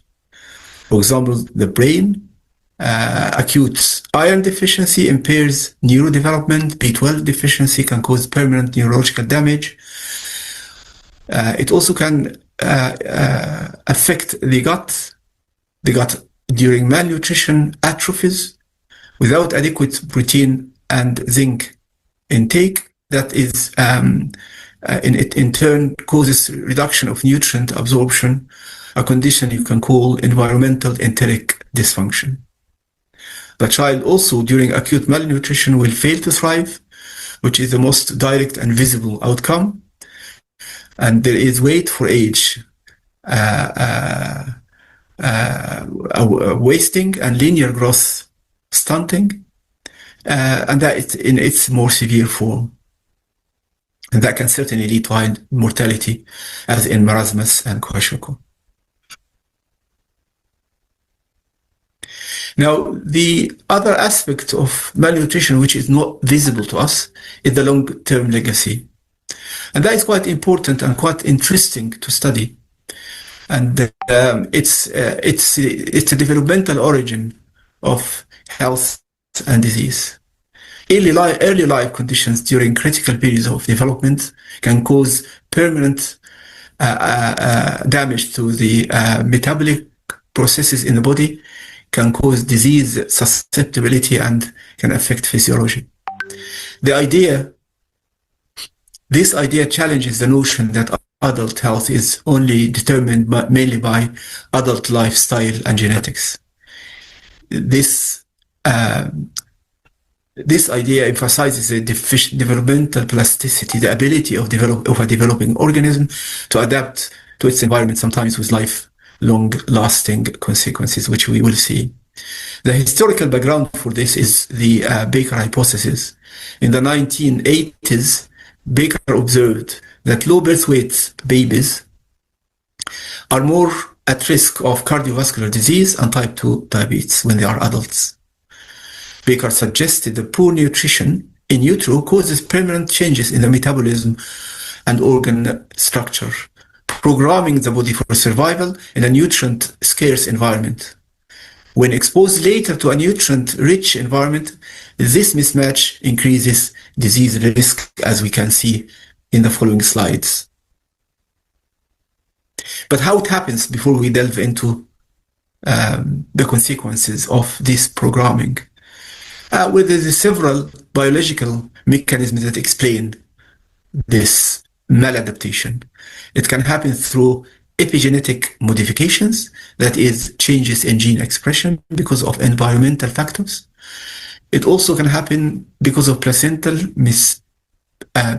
dysfunction with abnormal nutrient transport to the baby, abnormal hormonal regulation during conception, and during pregnancy, and reduce oxygen delivery during pregnancy. The baby will be programmed, the fetus will be programmed later in life to have what we call thrifty adaptation in a nutrient-poor environment, which, as I said, I will explain in a minute. It also can happen through endocrine and metabolic programming, like insulin insensitivity, stress hormone abnormal responses, or abnormal fat metabolism. More recently, the effect of microbiome development, that is the early colonization of the gut with bacteria, can influence immunity and metabolism, which is also evident in this scenario. Therefore, the key developmental windows are preconception, that involves not just maternal but parental health, nutrition, and also exposure of the parents to the effect of environmental factors that can affect the gamete quality. It also can happen in the prenatal period during pregnancy, and also that will be influenced by maternal nutrition, stress, infection, and also in the early postnatal life, like whether the baby will be adequately fed, the effect of breastfeeding, the effect of introduction of balanced diets, but also the social environment further all shape these health trajectories. And the clinical examples we see day in and day out. We see maternal nutrition resulting in offspring who later they are born with intrauterine growth retardation. Later on, they develop as adult obesity, type 2 diabetes, hypertension. Maternal overnutrition and obesity will also produce offspring who suffer from childhood obesity, and later in life will suffer from insulin resistance. Maternal stress can affect the offspring neurodevelopment and causes psychiatric disorders and increases cardiovascular risk disease. Environmental toxins also can cause reproductive and metabolic disorders in the developing child. Early microbiome disruption, as we said, like cesarean section or administration of antibiotics to the mother, can actually affect the risk of the baby for allergy and autoimmune diseases, as actually shown by many studies recently. So we can then divide the long-term consequences into different aspects. The first one is stunting and wasting. So chronic malnutrition will lead to stunting. That is low height for age. And as we said, this is not a short-term issue, but it is actually a marker of whole host developmental compromise. It reflects chronic deprivation associated with delayed motor development, reduced play, poor school readiness, and the phrase really, this phrase encompasses these effects. So the body prioritizes survival over growth, and this trade-off have lasting consequences. The other aspect is, which is the most devastating one, is the cognitive and brain development affected by malnutrition. The brain growth spurt from the third trimester to 2 years of age is unparalleled in the whole life journey of an individual. So the brain has significant growth to do within this period, and malnutrition certainly disrupts this in several ways. On the cellular level, through the deficiency of micronutrients and protein calorie malnutrition, affecting myelination, synaptogenesis. It also can affect the brain on the structural level, and we know that because we have imaged those babies, the malnourished children, and compared them with brain imaging of healthy children, and we can see a difference in the hippocampal volume, prefrontal cortex development and white matter differentiation. Indeed, that also manifests itself through the function of the child, translating into 9 to 10 points deficit in IQ, poor executive function, reduced attention span, and more behavioral problems.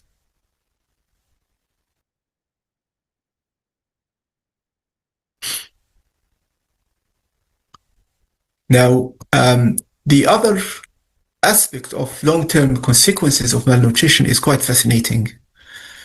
And this is a tragic paradox that happens for the malnourished fetus or infant. The baby or the child will be programmed to what we called previously a thrifty phenotype. That means that the baby will be metabolically geared to store fat efficiently in a nutrient-poor environment. However, if that child is exposed later in life to an energy-dense Western diet later, that programming becomes maladaptive, dramatically increasing the risk for obesity, type 2 diabetes, hypertension, cardiovascular disease. And this sentence is really explain the whole subject. It says the body prepared for famine cannot cope with feast. And we go into this vicious intergenerational cycle. A malnourished girl will be a stunted woman who will have a poor pregnancy outcome, delivering a low birth weight baby. And that baby will be a malnourished child. And that malnourished child will go into a stunted woman, and the vicious circle will continue. And that is the most tragic aspect of malnutrition. It is not a short-term consequence, but the long-term effect of malnutrition on the individual is quite devastating. To conclude, malnutrition in early life is not a transient issue, but that can only act acutely and affect survival. It is actually a biological programming event that causes severe compromise to the child's health. It scars the child's physical growth through stunting. It scars the brain development, leading to permanent cognitive deficits. And it also scars the metabolic health of the child that increases the risk for chronic diseases. Now we're going to talk about the way forward.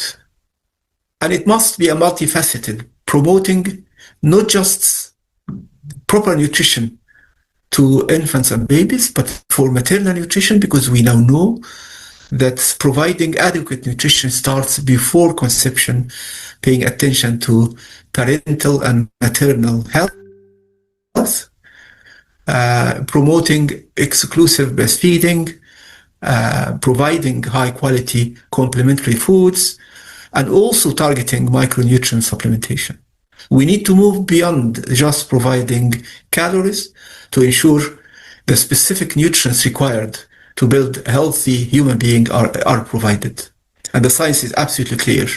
Preventing early life malnutrition is not just an act of charity, and it can't be. It is a fundamental investment in the cognitive, economic, and health capital of future generations. These are the references. I would suggest, in particular, the series of articles in The Lancet published in the past regarding these issues, and they are quite interesting. Please look it up. Thank you very much. Yeah, thank you, Dr. Izzat, and thank you for all the wonderful team, all the prestigious speakers, and all the attendee. And we are very sorry for this very, very long day and long presentations. But it is, as Dr. Abir said, it is the start, and we will continue, inshallah. Before closing, I just want to remind you of the survey, the competition, and if anyone wants to participate or share in the volunteer work of humanitarian health aid, just send us an email. Thank you all, and good night. صباح على خير.